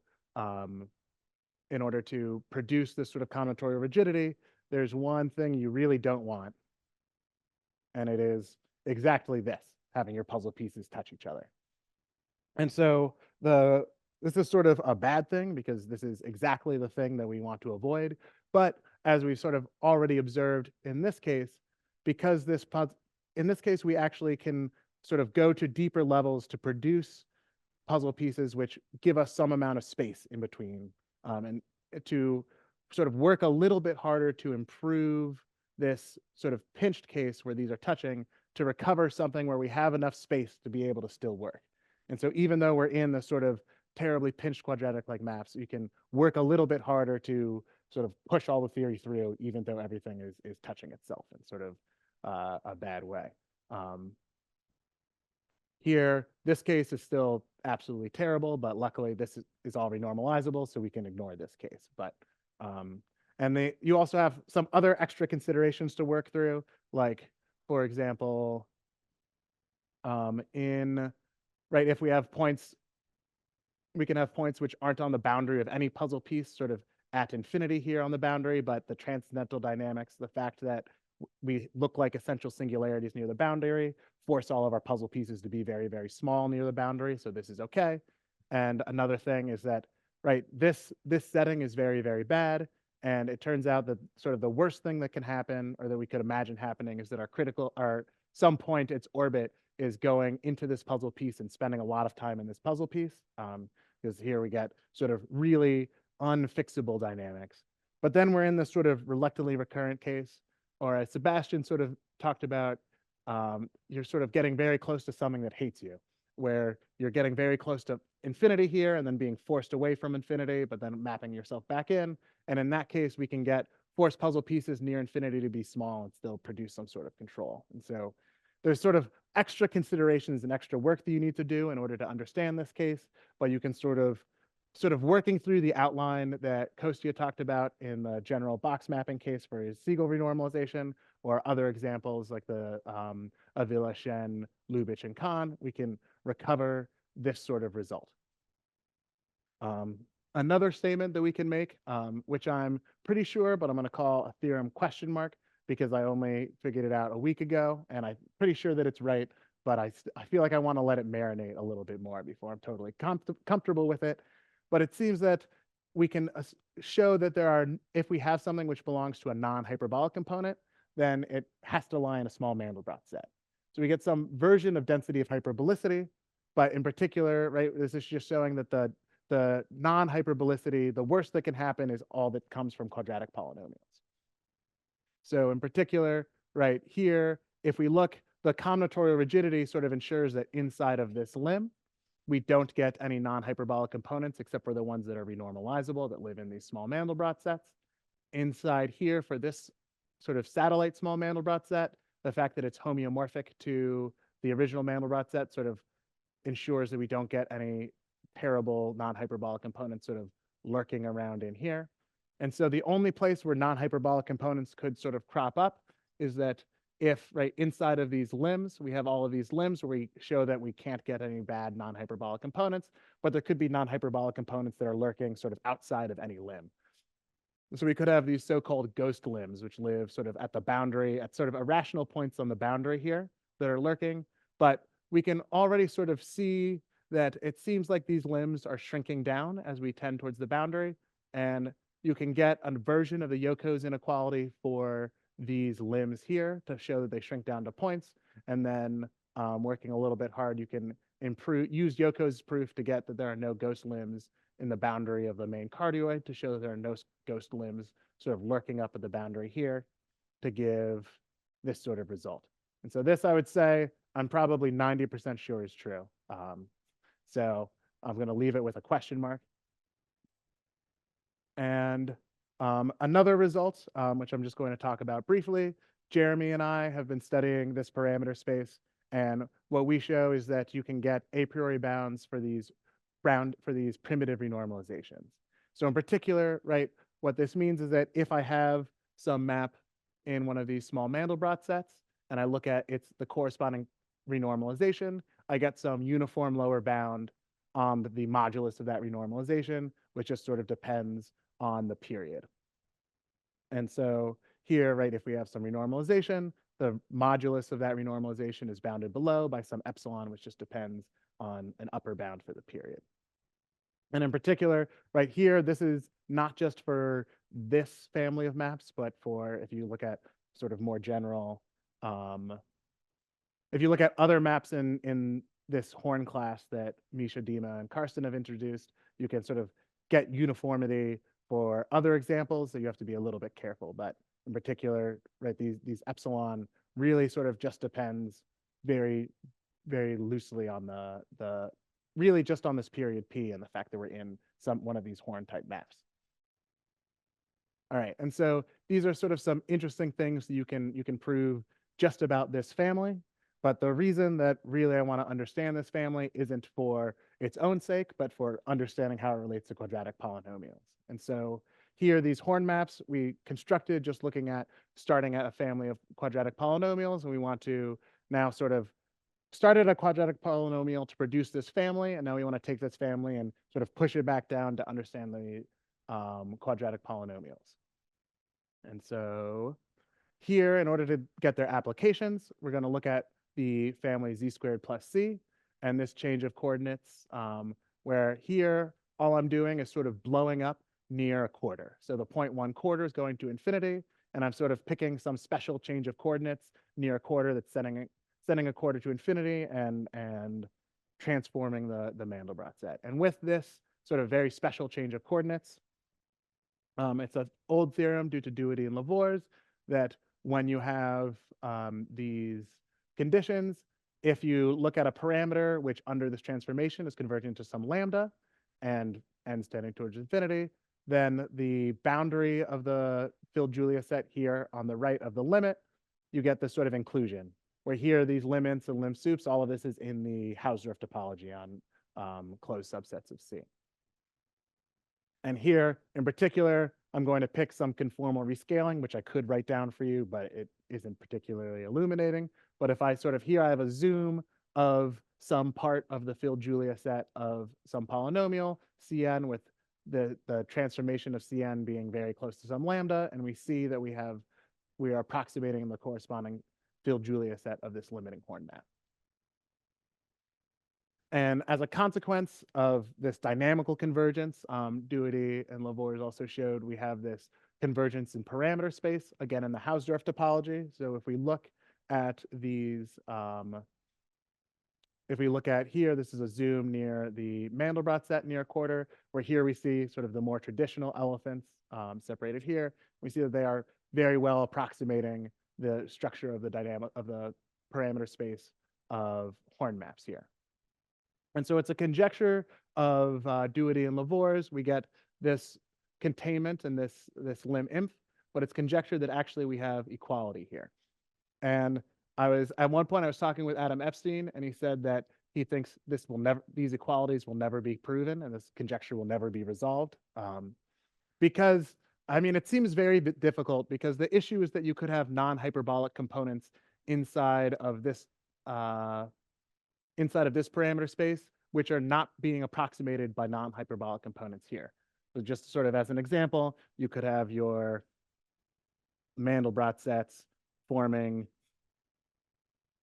some sort of little ring, which is approximating some domain where in the limit these pinch together, and we get some new component here, which is not a hyperbolic component, which is not the limit of any non-hyperbolic component. So you sort of can produce some new sort of new issues here, which are sort of impossible to really detect, or seem impossible to detect, and are sort of very, very bad. But as an upshot of this question mark theorem, right, if it's true, then actually you can get this inequality, or get these equality of these limits, because you can show that, okay, if we have some situation like this, then that would have to give us a non-hyperbolic component in this parameter space. But the non-hyperbolic components only live in small Mandelbrot sets.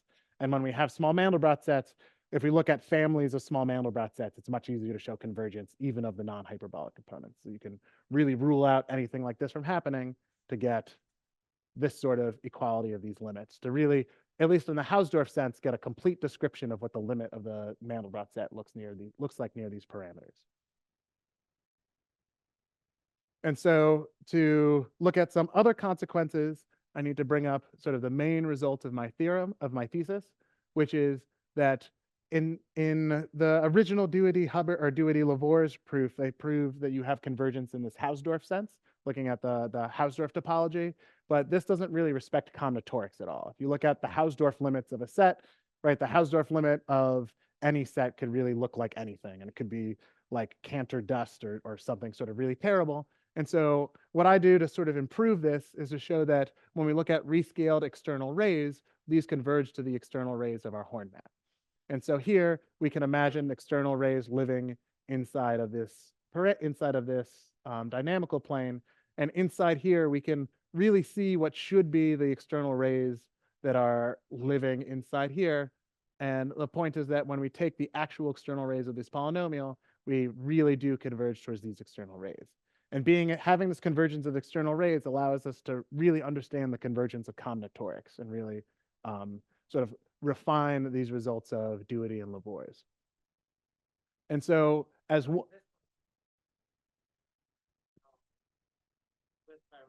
this is Hausdorff with parameterization, yes. So in particular, right, if I give you, like if you give me points on these external rays and tell me what their potential are, I can tell you precisely where they're going to converge to here, which is something which is an important property, right? Because, right, if you just have Hausdorff convergence, like if this is a ray here, this could be doing something terrible and converging towards it. And so you really want not just convergence, but convergence with parameterization.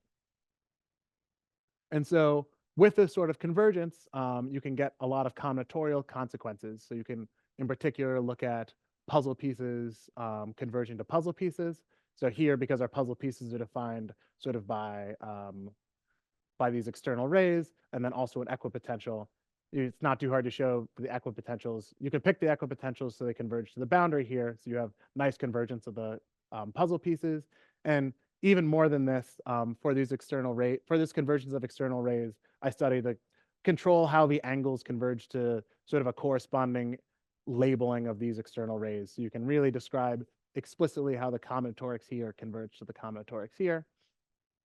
As another consequence, you get moving to parameter space, parapuzzles converge to parapuzzles. And in particular, the sort of bound on the size of sublimbs that Luna mentioned in her talk is just a direct consequence of this sort of convergence, just looking at the sort of outer, the biggest puzzle piece containing this whole limb. But really, this is saying if you look at even smaller puzzle pieces inside, or parapuzzle pieces inside here, these converge towards all of these parapuzzles here to give sort of very fine convergence there. And the sort of final result is that, as I mentioned, Jeremy and I have been producing these a priori bounds for maps which have, for these horn maps, but the convergence of these quadratic polynomials to horn maps give you some a priori bounds for these quadratic polynomials, which then you can improve to rigidity and MLC for the corresponding bound primitive combinatorics. And for any experts, the sort of precise statement is here, where if we take some sequence of small Mandelbrot sets, such that under this rescaling converge towards a primitive small Mandelbrot set inside this horn map. So here we look at a sequence of small Mandelbrot sets, which are sort of converging to some primitive small Mandelbrot set with renormalization period P. Then when I take renormalization, if I look at an infinite renormalizable polynomial whose renormalizations all live in this family that are sort of sufficiently parabolic. So right, if all the renormalizations live inside this sequence and they're sufficiently parabolic, so this n is sufficiently large, then we can get a lower bound for the modulus of renormalization. All these renormalizations have some a priori bounds for some uniform epsilon, and then you have to work a little bit harder to then improve this modulus of renormalization to combinatorial rigidity and local connectivity, because here in a lot of cases a priori bounds are sufficient to prove MLC and combinatorial rigidity due to a result of Misha looking at the secondary limb condition.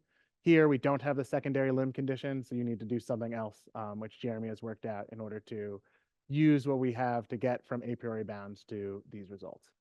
And I'll end there.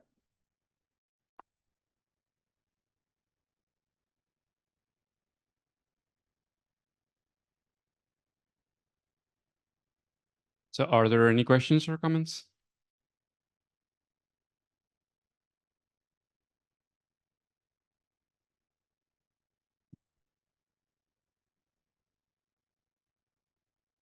So just curious, so how does this new MLC result combines with the other neoparabolic? So this is a very, very good question. And the sort of very unfortunate thing about this is that this MLC result doesn't combine with really any other MLC result. If you're familiar with a lot of the other primitive MLC results prove these sort of bad now, worse earlier bounds. And the issue is that here, really what this is saying is that however bad you are, you can get more parabolic to fix it. But the issue is that if you have something which is becoming more and more degenerate, like in this bad now, worse earlier setting, then you need to become more and more parabolic in order to fix it. And at least in what we have here, there's no real control on, no uniform control on how parabolic you need to get in order to fix the however bad your renormalization starts with. And so right now what we're working on is really improving this using sort of different techniques in order to get, related but different techniques in order to get actual bad now, worse earlier bounds. And then we can actually combine it with many of the other MLC results. So yeah, the sort of unfortunate thing is that here you get MLC at sort of some new parameters, but it doesn't, like, if I take this and add in, and it also is infinitely often the airplane, then even though you're just looking at one case, this sort of argument doesn't go through immediately, and you would need to really think hard in order to be able to improve it to that case. But in this setting, Misha and Jeremy have a result proving this sort of thing, this sort of statement. I think when p is equal to 1, if p is equal to 1, then they have a result which shows that you can do this sort of construction and get bounds which you can combine with other MLC results. But for higher p, you need to massage their argument a little bit. This is what we're working on. Okay, thank you. Well, because we're looking at, so this is a small Mandelbrot set in the Horn class, or for these Horn maps. And so there you can have something which is renormalizable with period 1 because it's not a quadratic map itself. Is there any other quick question or comment? If not, let's sing Alex again. Oh, sorry. Yeah, just sorry. So you did the construction where you have just one petal, one attracting, one repelling petal. But does it work if you have Q petals in general and then several horn maps at the same time? Yes. So I sort of mentioned at the beginning, all of this goes through, right? Misha, Dima, and Karsten has introduced this Horn class to describe sort of more general settings where this can be applied. And in particular, right, if I take, for example, the fat rabbit, this can be applied. And so if I instead look at maps which are converging towards this family, then you also get all the same results that I mentioned apply in this case, maybe up to a little bit more care for the satellite understanding the satellite renormalization, but up to some massaging, everything should go through in this setting. And in particular, if I look at horn maps of horn maps, this also everything should go through up to some details.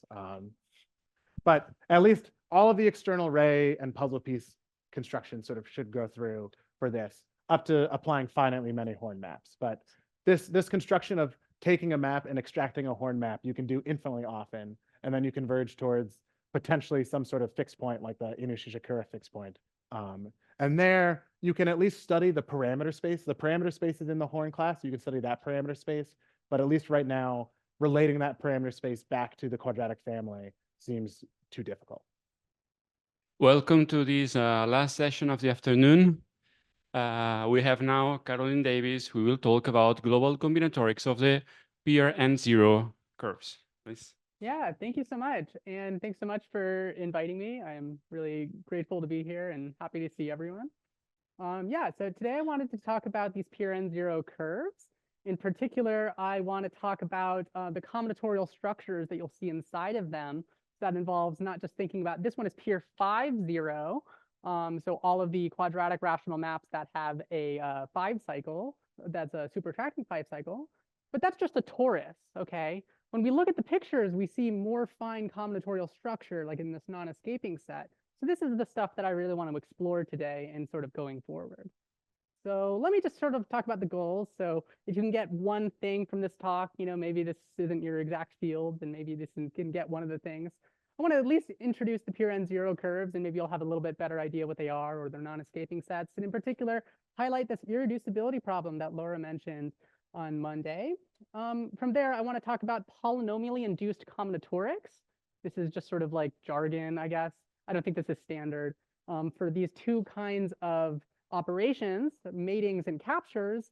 And then I also want to talk about an interplay between them. I've tried to give this talk before in my proof of this sort of things about Pern really intimately use properties of these captures. But for some reason, matings are very sort of accessible and understood in the literature. And for some reason, people like, it's just super mysterious, all this capture stuff. So I want to give you 3 definitions of the captures, and then I'll relate captures to matings, and then you won't have to worry about them anymore. Or at least that's the goal. And then the third point is I'm not going to talk very explicitly about the proof of what I call a combinatorial connectivity of Pern, but I want to tell you the 2 main symmetries of these captures that help you see that it would be true. Okay. And then, of course, we're all friends here. If you have any questions, don't just get lost or check out. Please just let me know as we go. Okay. Okay, so who are our players today? So we're going to be talking about RAT2. This is every single quadratic rational map up to Mobius conjugacy. And through Milner, this is isomorphic to C2. And the real way you do it is by looking at the multipliers of your 3 fixed points. There's a linear relation between the two of them. So that means that you have 2 multipliers up to an identity, and then that gives you your C2. But here's a lie that you can do it by your critical points, is that if you have 2 critical points, then you can sort of imagine that all of the orbits of each one of them being independent kind of parameterize C2 for you. I mean, this is a lie, but I mean, Plato says sometimes noble lies are good generators of, theories or something. So maybe you can grant me a little small fudge here. So up to this lie, we can use Mobius transformations to route 2 to parameterize our moduli space in z squared plus a over z squared plus b. And what this does is that we put one of our critical points at 0, one of them at infinity, and then we have infinity mapped to 1 critically. And the real advantage of working in like a rational moduli space as opposed to a topological moduli space of branch self-covers is that rational maps have coordinates, and for that same reason, we can use this algebraic tools to study moduli space of quadratic rational maps itself. So within this normalization, we can look at our orbits of our 2 different critical points that are essentially independent from one another. And we can call infinity, or by y naught, and this one will be called our marked critical point. And that this one will be going to 1 plus a, because we plug in our 1 into our form here. And then we plug in z equals 1 down there as well. And then we would plug all of this into z squared plus a over z squared plus b, with y2 being equal to z in order to get y3. And this way you can sort of very explicitly compute your orbit. And we would do the same thing for our other critical point at 0 as well, where 0 maps to a over b, which maps to a over b squared plus a over a squared plus a over b squared plus b, et cetera, et cetera. And we would get these 2 infinite itineraries. And then we would get dynamical subvarieties by looking at relations among our xi and our yj. Okay, so that's sort of like the context. The way that I like to think about combinatorial maps is essentially by looking at constellations in the sky. I really like to look, go stargazing. So if you looked at the Big Dipper, it has, 7 big stars. I don't know if they call it the Big Dipper here in Pisa, but this is maybe a natural sort of combinatorial path that you can get. You sort of go along the sauce handle, and then you go around in a 4 cycle. And if you wanted to know what the combinatorial type here was, well, you would see that we have 1 critical point, maybe that's in a 4 cycle. So this means that we're along the line in C2 that says y4 is equal to y naught. And then we would also have our other critical point at x naught map under the 3 steps to y0. So this would define another algebraic equation, x3 is equal to y naught. So these are 2 different codimension one of requirements. And if we were to impose both of them in order to get a map that could satisfy both the constraints, then we would look at the intersection of both of these different sub-varieties. We would get a 2 codimensional, or just points, and that any one of these points would be candidates for having this sort of Big Dipper combinatorics. The important example is not looking at codimension 2 dynamical subvarieties, but codimension 1 subvarieties. And in particular, the simplest case comes from pure n0, which is when we just require one of our critical points to be in an n cycle. Okay, so this is going to be important, and what I'm saying is that it's really a marked critical point that's in an n cycle, and we'll talk about the sort of psychological subtleties of this going forward. But what the question that has been about these curves for at least 30-35 years or so has been, is pure n0 irreducible? Just through general algebraic geometry facts, irreducibility of a variety is equivalent to being smooth and connected. And maybe 18 to 20 years ago, Epstein showed that pure n0 itself is smooth, which means that the show pure n0 is irreducible is equivalent to showing that it's connected. Also, being smooth means that it's a Riemann surface. So the other data that you would want to know about pure n0 is in the number of connected components, the genus, and the number of punctures. And just to give more context about this irreducibility question, I think we get a lot of information from Riemann surfaces. When the irreducibility results over there are things like Dilly-Mumford, which showed that the moduli space of Riemann surfaces of genus G and N is irreducible, meaning that these are the only kind of combinatorial invariants at play. But if you were to look at something like translation surfaces, if you're familiar with those have additional combinatorial structures, like the number, although they all have 2d minus 2 zeros, you can have different multiplicities, and then these would give you further reducible components called strata. So it's kind of the question about why maybe this was originally conjectured, was saying that when we specify a quadratic rational map with an n cycle, it doesn't seem like there's any more combinatorial invariance at play besides there being an n cycle, but that's kind of a step away from actually being able to show anything. Okay, so the way that I want to continue to emphasize this is that here n0 is a smooth underlying variety. So it's not the Mandelbrot set, it's the plane that the Mandelbrot set is contained in. And then a great way for a variety to be irreducible is if you have a global coordinate for it all. And the first 4 Pern0s all have genus 0.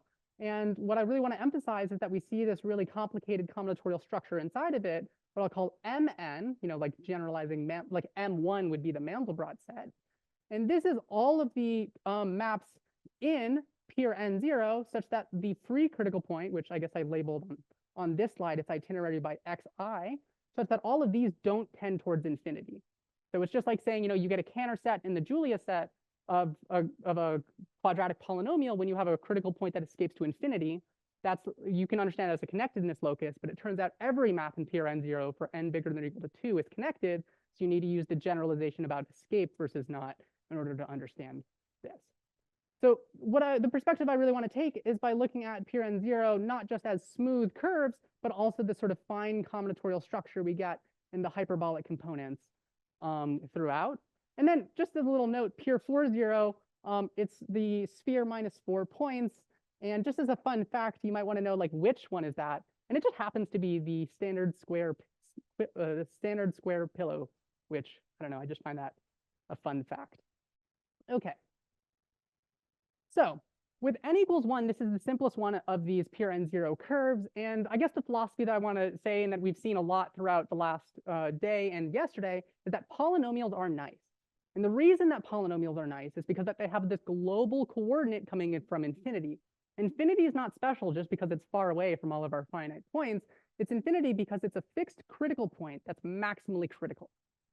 So that's enough to give us a global coordinate coming from infinity. And this is going to give us either in the dynamical plane a Fatou coordinate that touches every part of the Julia set and every other Fatou component, or in the parameter space, it's going to give us a hyperbolic component that itself touches every possible hyperbolic component.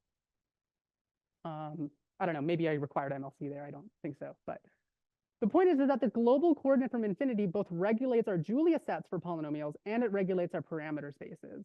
In particular, it means that our Julia sets are what you might call tree-like, and that they have this combinatorial structure that's canonical, known as the Hubbard tree, whose dynamics on there is a way to detect it, but it also is a way of sort of generating the Julia set as well when you take pre-images. And it also means that you have a Butcher coordinate on the complement of the Mandelbrot set, and it's one of the instances of self-similarity between parameter and dynamical spaces. In the combinatorial category, you would see this in terms of external characteristic angles. So these external angles, as people have talked about, when we have an analytic isomorphism from the complement of our fractal to the unit disk that extends continuously to regions on the rational boundary, then we can look at that external image of the radial ray, known as an external ray. And around critical values, there's going to be two numbers that rational numbers of odd denominator that land together at a hyperbolic component in the Mandelbrot set, as well as at what's known as the critical value, or the critical value Fatou component in the dynamical plane. And what I have visualized right here is for this polynomial 5/31 or 6/31, these are known as characteristic angles. And this is a version of the Hubbard tree, except instead of having points at our post-critical points, I have a loop around the Bayesian of the Fatou set.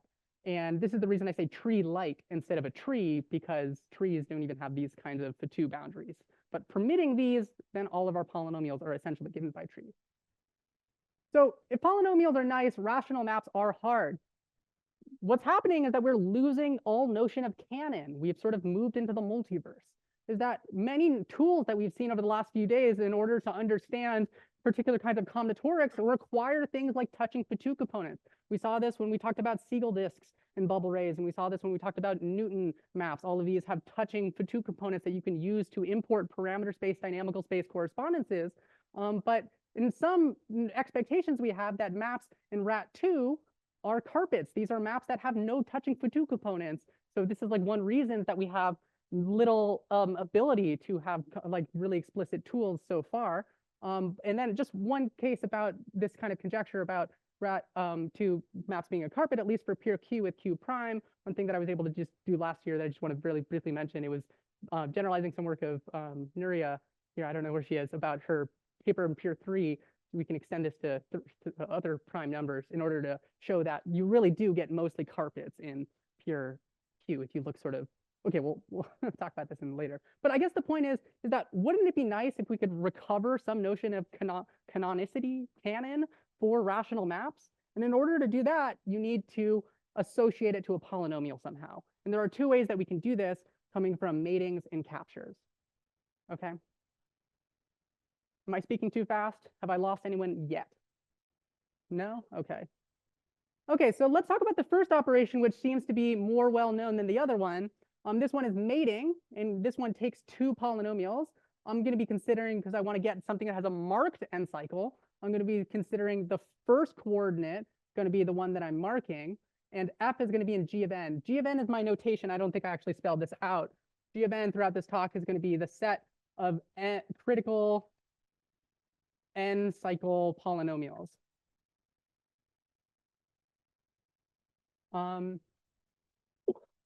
And then f is going to be one of these n cycles, and then g is a polynomial notably, and then g is going to be a polynomial in any non-conjugate limb of the Mandelbrot set. I don't want to go too much into what this combinatorial obstruction means, but there is one restriction, one caveat in order to define, to get, because we're going to be doing a surgery in order to get a rational map at the end of the day.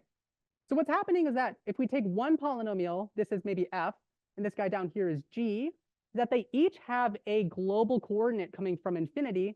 And essentially what mating does is it just identifies the global coordinates.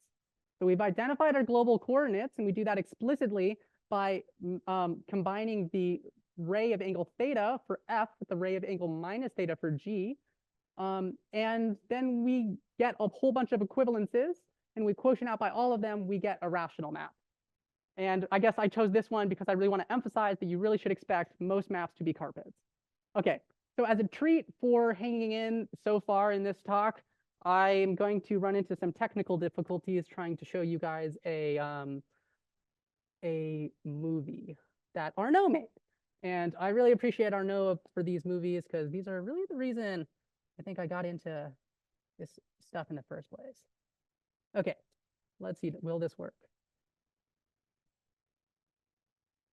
Uh-oh. Oh, there we are. Okay, let's go back. So this one is going to be the mating of these 2 different polynomials that we showed. And it's the way what you're seeing is how the global coordinates for each one are being smushed together.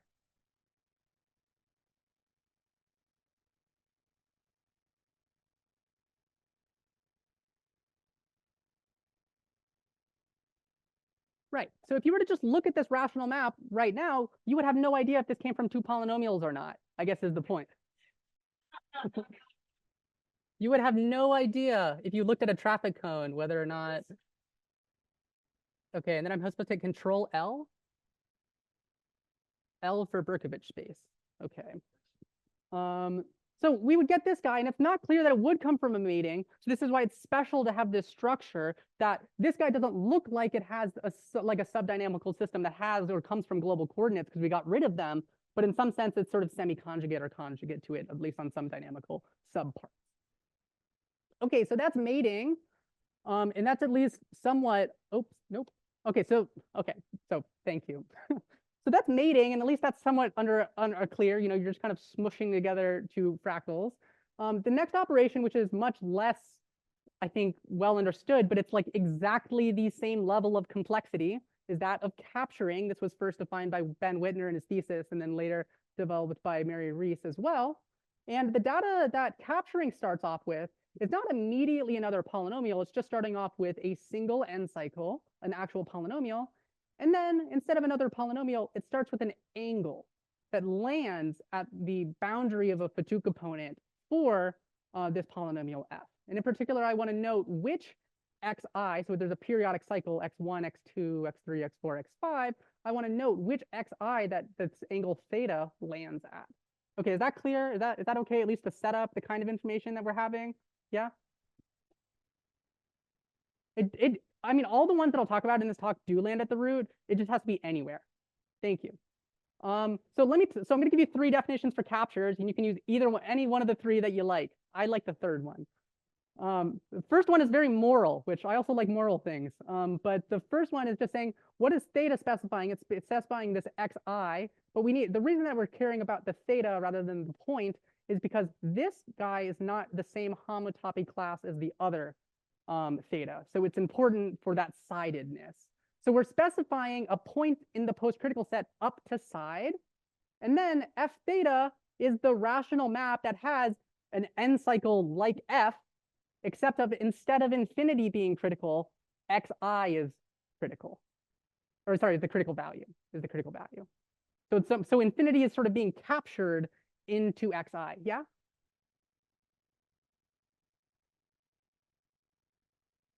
Yeah, so this so all the polynomial Julia sets are tree-like. So you can do this for any, let's just say, critically periodic Julia set. Is that your question? Well, the Hubbard tree, we'll see at the end of the talk that the Hubbard tree determines a nice symmetry of this capture operation. But this capture operation, actually, I think this is related to my third definition of capture. And then maybe if you have a question still after that, then we'll talk after that. This is maybe a more general way you're thinking about sort of shooping in a critical value from somewhere else into a cycle. And I think this is a really great, more larger class of operations that you can just only do for polynomials in degree 2. So, okay, so this is the first definition of capturing. I don't know if we'll pull you at the end of the talk which one you preferred. Okay, this is the second one. This is the second one. This is the first one made more precise, is that we're not just taking the theta, we're taking an actual ray, an actual path connecting xi to infinity. That's going to be called gamma. And then we're going to look at gamma prime, which is going to be the preimage of gamma that lands at the other periodic component. So for a periodic point in the Hubbard tree, or in the Julia set, that's an actual periodic point. There'll be 2 preimages unless it's a critical value. One of them will be in the cycle, and then another one will just be some random pre-periodic point. We want to take the periodic one. And then what the capture is going to be, so we have our 2 capture paths. We have this path gamma, and we have gamma prime, which is the preimage. And the capture, f of theta, is going to be equal to a composition of half-Dane twists. Okay, so we do a half-Dane twist at gamma prime, then we do our map f, and then we do a half-Dane twist at gamma. And this one scares me just because half twists scare me. So maybe it's not super scary, but I mean, all a half twist does is it's exchanging 3 in infinity, and then we're doing f, and then we're exchanging 4 in infinity. So it's really not that scary, but it is intricate. Okay.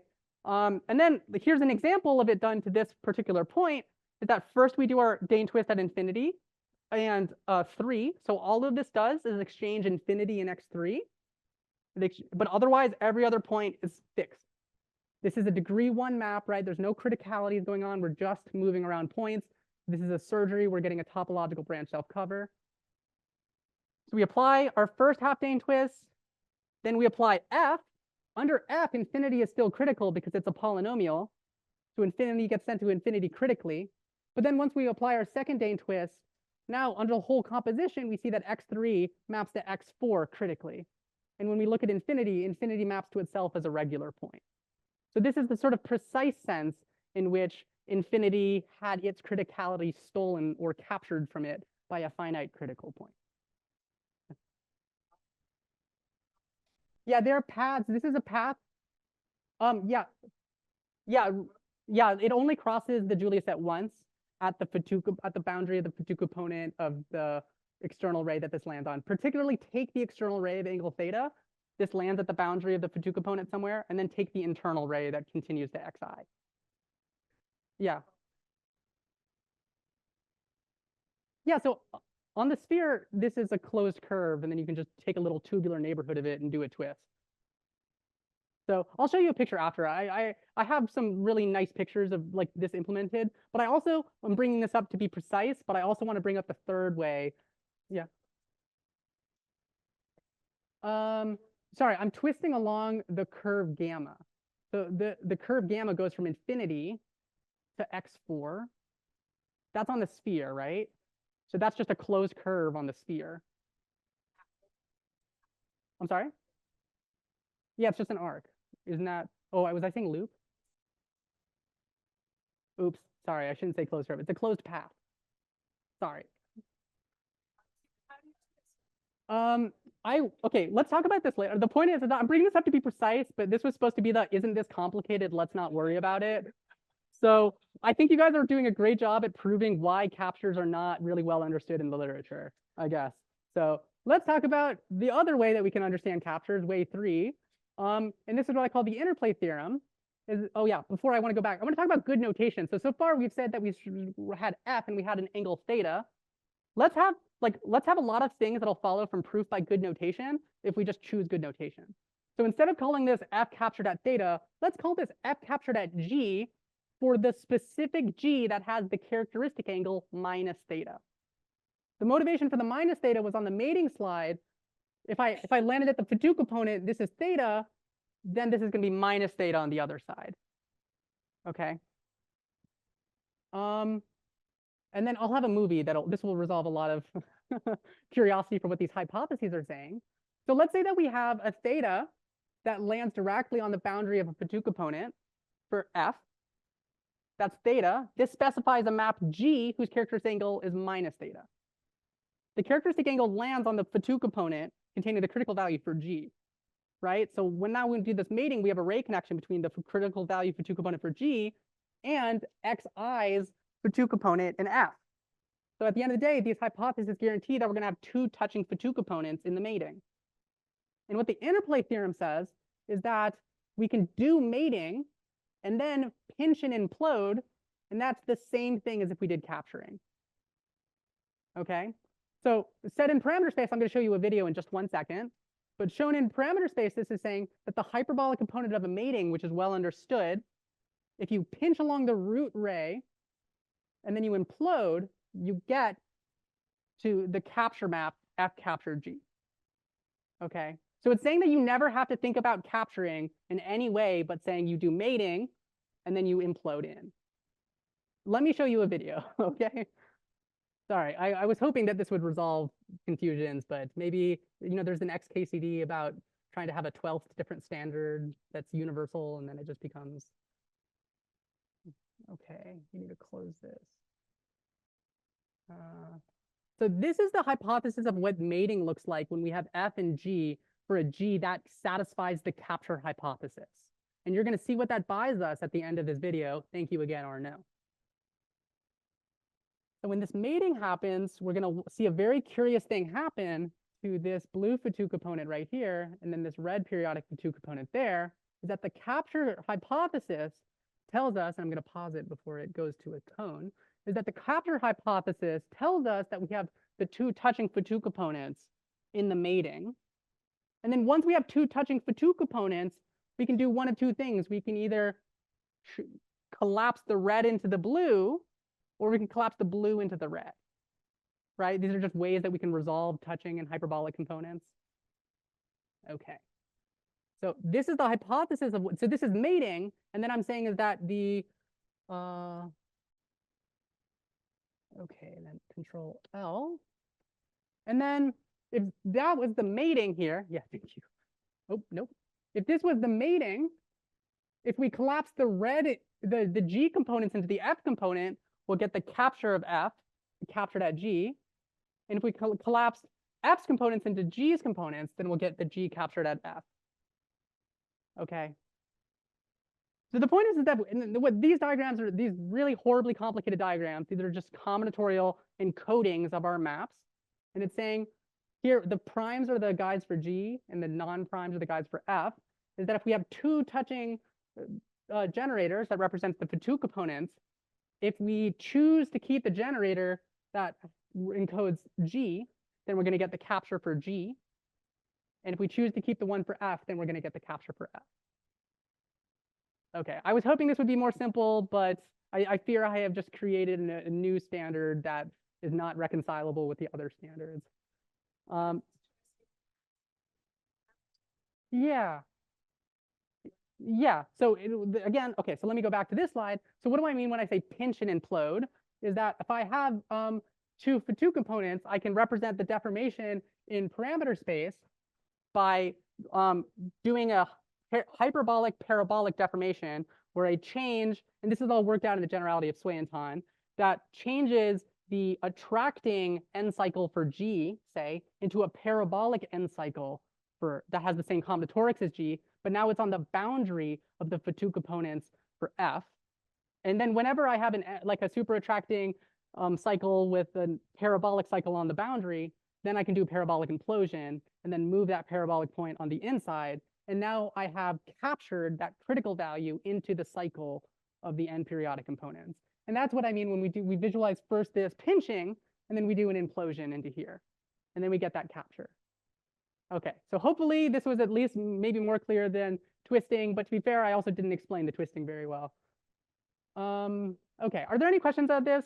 This is, the moral, if you're still just like horribly confused and the two videos were not pay off enough, then the moral that I want to say is that captures are essentially anything that's true for matings should also be true for captures. They're really of the same complexity and the same kinds of objects. Okay, is that okay? Okay, and then when we looked at this, about whether or not we pinched in the G's into the F's or the F's into the G's, the symmetry that I want to point out right now that we just showed is that if we're looking in RAT2, because this was a combinatorial encoding for G capture F, and that was an combinatorial encoding for F capture G, and they came from the same combinatorial encoding. This is just like a subsystem. What this shows by thirst and rigidity is that in the full moduli space, these are the same two rational maps. They vary by a Mobius conjugation. Now, I want to be very clear that this is not the same thing as saying that they're same in pure n. The notable thing is that which critical n cycle that we're marking changes. For this one, we're marking F's, and for this one, we're marking G's. So the marking changes. They're related by a Mobius transformation in RAT2, but we don't get to use our Mobius transformation in pure n. Okay, this will come up later, but the symmetry that then works in pure n is saying that if we have shared multiplicities, if we have F capture G is equal to H capture K, and we can flip that to say that G capture F is the same as K capture H. So this is really the key symmetry among all of what's going to follow. Okay, is this okay? Is anyone like angry with me that they're so confused? If not, I think we can work with that. Okay, so from here, we've defined matings and captures. And from here, I want to talk about the mating locus, the extended mating locus, and then what MLC means to me. So I'm sorry? No, that's this conjecture right here, yeah. You can't prove any MLC. Here's the meta theorem. If you have any math statement in complex dynamics that you can abbreviate to MLC, you can't prove it. That's the meta conjecture. So this is saying for fixed F, then the mating locus is going to be all of the matings with F, right? That's just the mating locus. Abstractly, this is just some abstract set, but I guess we would hope that there's more structure to this. And you think back to Riemann surfaces and you have a chart, right? And what is a chart? It's saying you have a local piece of data that's given by a function to a standard piece of data. And here we have Mandel charts through the mating function where we have this sort of modified Mandelbrot set with a map into pure n0 by taking G in the Mandelbrot set to F mate G in pure n. Okay, and probably the gold standard way of proving MLC, or this MLC, is showing that this function mu of F is continuous in G along veins in the Mandelbrot set. Okay, is this statement clear? This might be the other place where some active participation might be needed. Okay. And then this extended mating locus is just, we look at matings and we look at captures. The interplay theorem told us that all the captures were related just by a pinching and implosions. We just fill in a complementary component of the bifurcation locus. Okay, so where do we know MLC is true? If F is a rabbit, that's pretty much when we know it's true. We have these things called bubble rays. And here we can actually talk about continuous veins because we understand the puzzle structure very well. And a theorem from Whitner, Luo, and Dudko, Dima, is that pure 2,0 is actually equal to the extended mating locus of the basilica. So all the matings and captures of the basilicas. For n that's 3 or bigger, this is not true. Namely, the basilica only has period 2. But for F that has core entropy bigger than 0, what we really only understand in the mating locus is the dense set of points along a vein that are like PCF, right? So the question of continuity is saying, can we promote this structure that we see, this dense set of veins, as we go along this sort of parameter space carpet? Can we actually promote that to a very particular path? That's what this mu of F function being continuous would tell us. And we can draw like sort of expected what the veins would look like from these sort of these dense set of paths, but what the work left to do is really to show that you can promote this dense set to an actual continuous vein. I don't know if that makes any sense. Maybe I didn't even define vein. Okay. So here's the start of Pern0 connectedness program. It comes from a theorem of Milner from his 93 article about the structure of quadratic rational maps, where he says that every connected component of Pern0 contains a polynomial. I don't really want to focus on the proof too much, but I also want to point out it is understandable, especially after Mitsu's talk, is that every connected component of Pern0 intersects Pr10 at the compactification of Rat2, whatever that compactification is. But because we actually understand the compactification and the way that we can degenerate, they actually have to intersect finitely, like not at infinity, meaning actually in the connected component of Pn, not at its boundary. But this is to say is that because all of the polynomials are contained within the mating locus, like the polynomial is in its own mating locus, it is the trivial mating of the polynomial with z squared on the outside, that if the mating locus is connected, this implies then that Pn0 is connected. Because if every connected component would have to have a polynomial, but if every polynomial is in the same component, then we can only have one connected component. And then due to another theorem of Milner, really this talk could be how many theorems of Milner's can we mention in 40 minutes? But in another theorem where he shows that every hyperbolic component in Pn is a disk, then this shows that if Pn0 is connected, if and only if the combinatorial set Mn is also connected. So you can think about also showing this sort of Pn program is connected as sort of an analogy of showing the higher type Mandelbrot set is connected from Duati-Hubbard's original articulation for the Mandelbrot set. And then, okay, here's the result then that I wanted to share with you guys today, is that Pn0 is what I called combinatorially connected. So you can understand this vaguely by saying it's just we understand the dense set of points, but we don't know how to do that continuously. But more precisely, what we do formally is that we construct a graph, and then we show that graph is connected. So combinatorial connectedness is connectedness of this combinatorial graph. This graph has vertices f in our n cycles, g of n, and that has an edge between two different polynomial n cycles if and only if their extended mating loci have non-trivial overlap. Think back to your Riemann surfaces. How do you show that a Riemann surface is connected? Well, one way is if you just knew you had a bunch of charts of your manifold that are overlapping, right? So in this sense, because these are Mandel charts, then this is not a manifold, it's a Mandelfold. Okay, so really this whole project was based on making that joke, and I got 3 laughs, okay. Okay, so the point is the upshot of Pn0 being combinatorially connected is that we've reduced a globally algebraic problem to a locally analytic problem. Okay, so it's kind of, we've changed the sort of type. We're now to show that Pn0 is connected and hence irreducible. Now we just have to do some analysis, I guess. There's some weaker topological statements that we can do that's less than the continuity along veins, but we should talk about that later. But I'm not saying this is easy by any sense. I mean, it's still a difficult analysis problem. There's much more to do. Okay, let me more carefully interpret why should we get edges between f and f prime. What does this mean if we have that the mating loci intersect? Well, this means that for each of our Mandel charts for f and f prime, that we have overlapping Mandel charts between the two of them. So this is sort of like, in the Riemann, if you have a manifold, you work in your sort of abstract disks that are your charts, and then you sort of embed them into your actual surface. So our abstract charts are saying, well, we have some vein in F's Mandelbrot set that intersects the same point in F prime's Mandelbrot set. Okay, and then we import that into Pn. This gives us what is potentially a path between F and F prime. Obviously, this requires that the point in the intersection is in the same connected component as F and in the same connected component of F prime. This is exactly the missing hypothesis from combinatorially connected to just connected. Okay. So is that okay?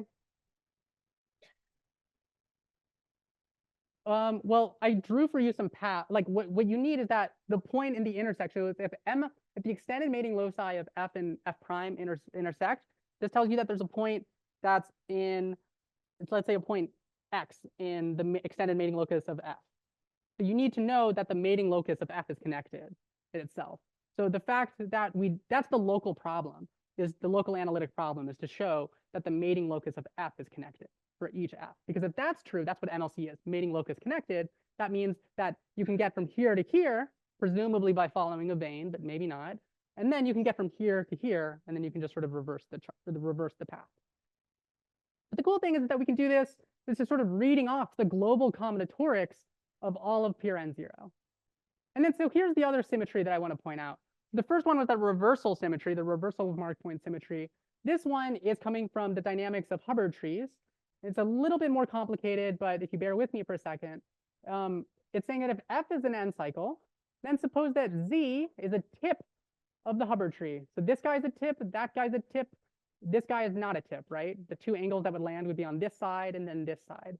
So remember that each point of the Hubbard tree has two landing rays. And if they're homotopic, then it's a tip. But if they're not homotopic, say it's an interior, then they're not a tip.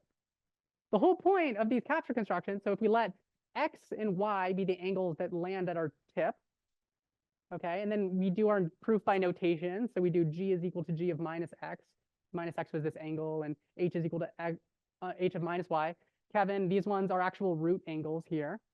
The fact that the root angles means that G and H are actually n cycles themselves. Then we have that F captured at G, if we went on here, is equal to F captured at H. And the reason why is that it's literally, the surgery was defined up to homotopy, right? And then these are just homotopic paths. So there's really nothing, there's no sleight of hand. This is very simple. Yeah? Yeah, this equality is in Pern0. And I'm denoting my markings by blues and reds. So if you ever see blues on the same levels as reds, like the thing that would be bad is if I had like F to the G and then H in red to the F in blue, that would be like a incompatible marking. Okay, or I don't know. Okay, so but the point is that we want to interpret this as an edge in our graph, our G of n. This is not a useful edge. This connects F to itself. I don't know if you've tried to solve a connectivity problem before, but you're not going to get many places if you just connect points to themselves. So the upshot is that even though this is not a useful edge, when we apply our marked reversal symmetry, we do get a useful edge. We get that G of F, G capture F is equal to H capture F, which means that the extended mating loci of G and H intersect. And then that's a useful edge. The point is that then the corollary, and this is like beyond connectivity, is that G of n has an edge for each tip in each Hubbard tree. There are a lot of Hubbard trees, right? And there are a lot of tips in the Hubbard tree. So you expect a lot of structure coming from these. And in fact, because they're not just arbitrary angles, they're coming from the dynamics of quadratic polynomials, you can use some arguments that are essentially saying connect an even number to a more even number. Essentially, that is like the argument to show that G of n is connected. And in fact, we can show that the diameter is less than or equal to n log n, though I suspect we can get rid of this log n. Okay. And then I guess what I want to stop at, I think I'm coming up on the music that's going to start playing, is that what does G of n mean beyond connectivity? Because connectivity is a really weak property of a graph. You really expect to have more than connectivity if you just have like exponentially many edges and exponentially many vertices. And properties of G of n represent global combinatorial properties of Pern0, sort of in the same way that QML speaks to combinatorial properties of the Mandelbrot set. And like QML, both are only true if MLC. The first way that we can understand this is that the two intersections between two extended mating loci, this tells when two polynomials are close. So properties of this graph, I've embedded this is the orange is just a graph. I've embedded it as if veins exist, which we, again, do not know. They tell us when two polynomials are close. So this polynomial labeled by 8 is in some sense combinatorially close to this polynomial labeled by 26, just because there's a path in this graph between them. But there are still more edges to find. For instance, 14 and 28, these guys are close. And in fact, they do have shared matings and shared captures, but just those Hubbard tree symmetries that I found aren't enough to pick up on every possible connection between every possible things that should be close. So there is still more to do. But the other things I want to ask is that, can we get a cell structure for peer n? For peer 5, this is just the edges that came from those Hubbard tree flip procedures. And it looks like it gives a cell structure, you know? And it seems like we should be able to do the same thing at least until n equals 9. N equals 6, the genus is 6. And it's not hyperelliptic. I have no way of getting a picture of peer 6, if not through some procedure like this, you know? But my computer, I gotta debug and stuff. So we'll see. But after about n equals 9, I know I gotta stop. So I'm gonna stop. Thank you.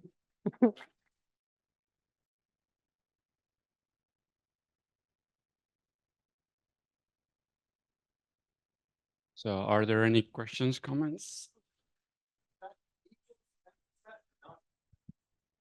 Oh yeah, that is equal, not equals. Good point. Good point. Thanks.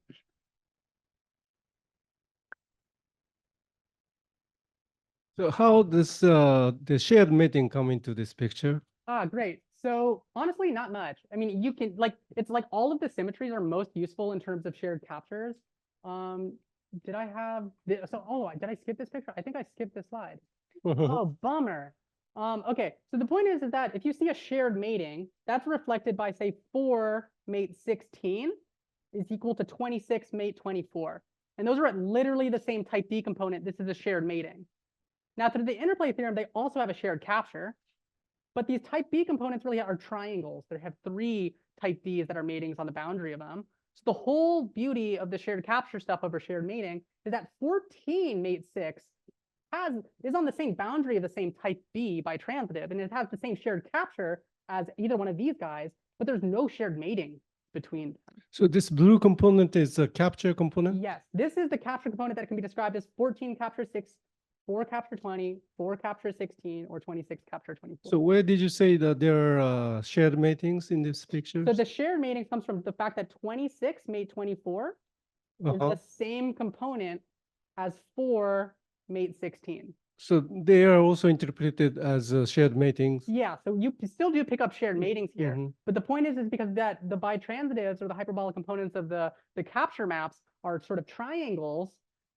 It's saying shared matings are saying you have to be on the same vertex of the triangle. Shared capture is saying that you just have to be any one of the 3 on the boundary of your triangle. So it really opens up a lot more extensions. That being said, once you knew this data, you could phrase it in terms of matings just by, instead of going through, just by going around. And then this would give you shared matings, but you wouldn't know to look for those shared matings unless you already knew about the shared captures. Thank you. Any other questions or comments?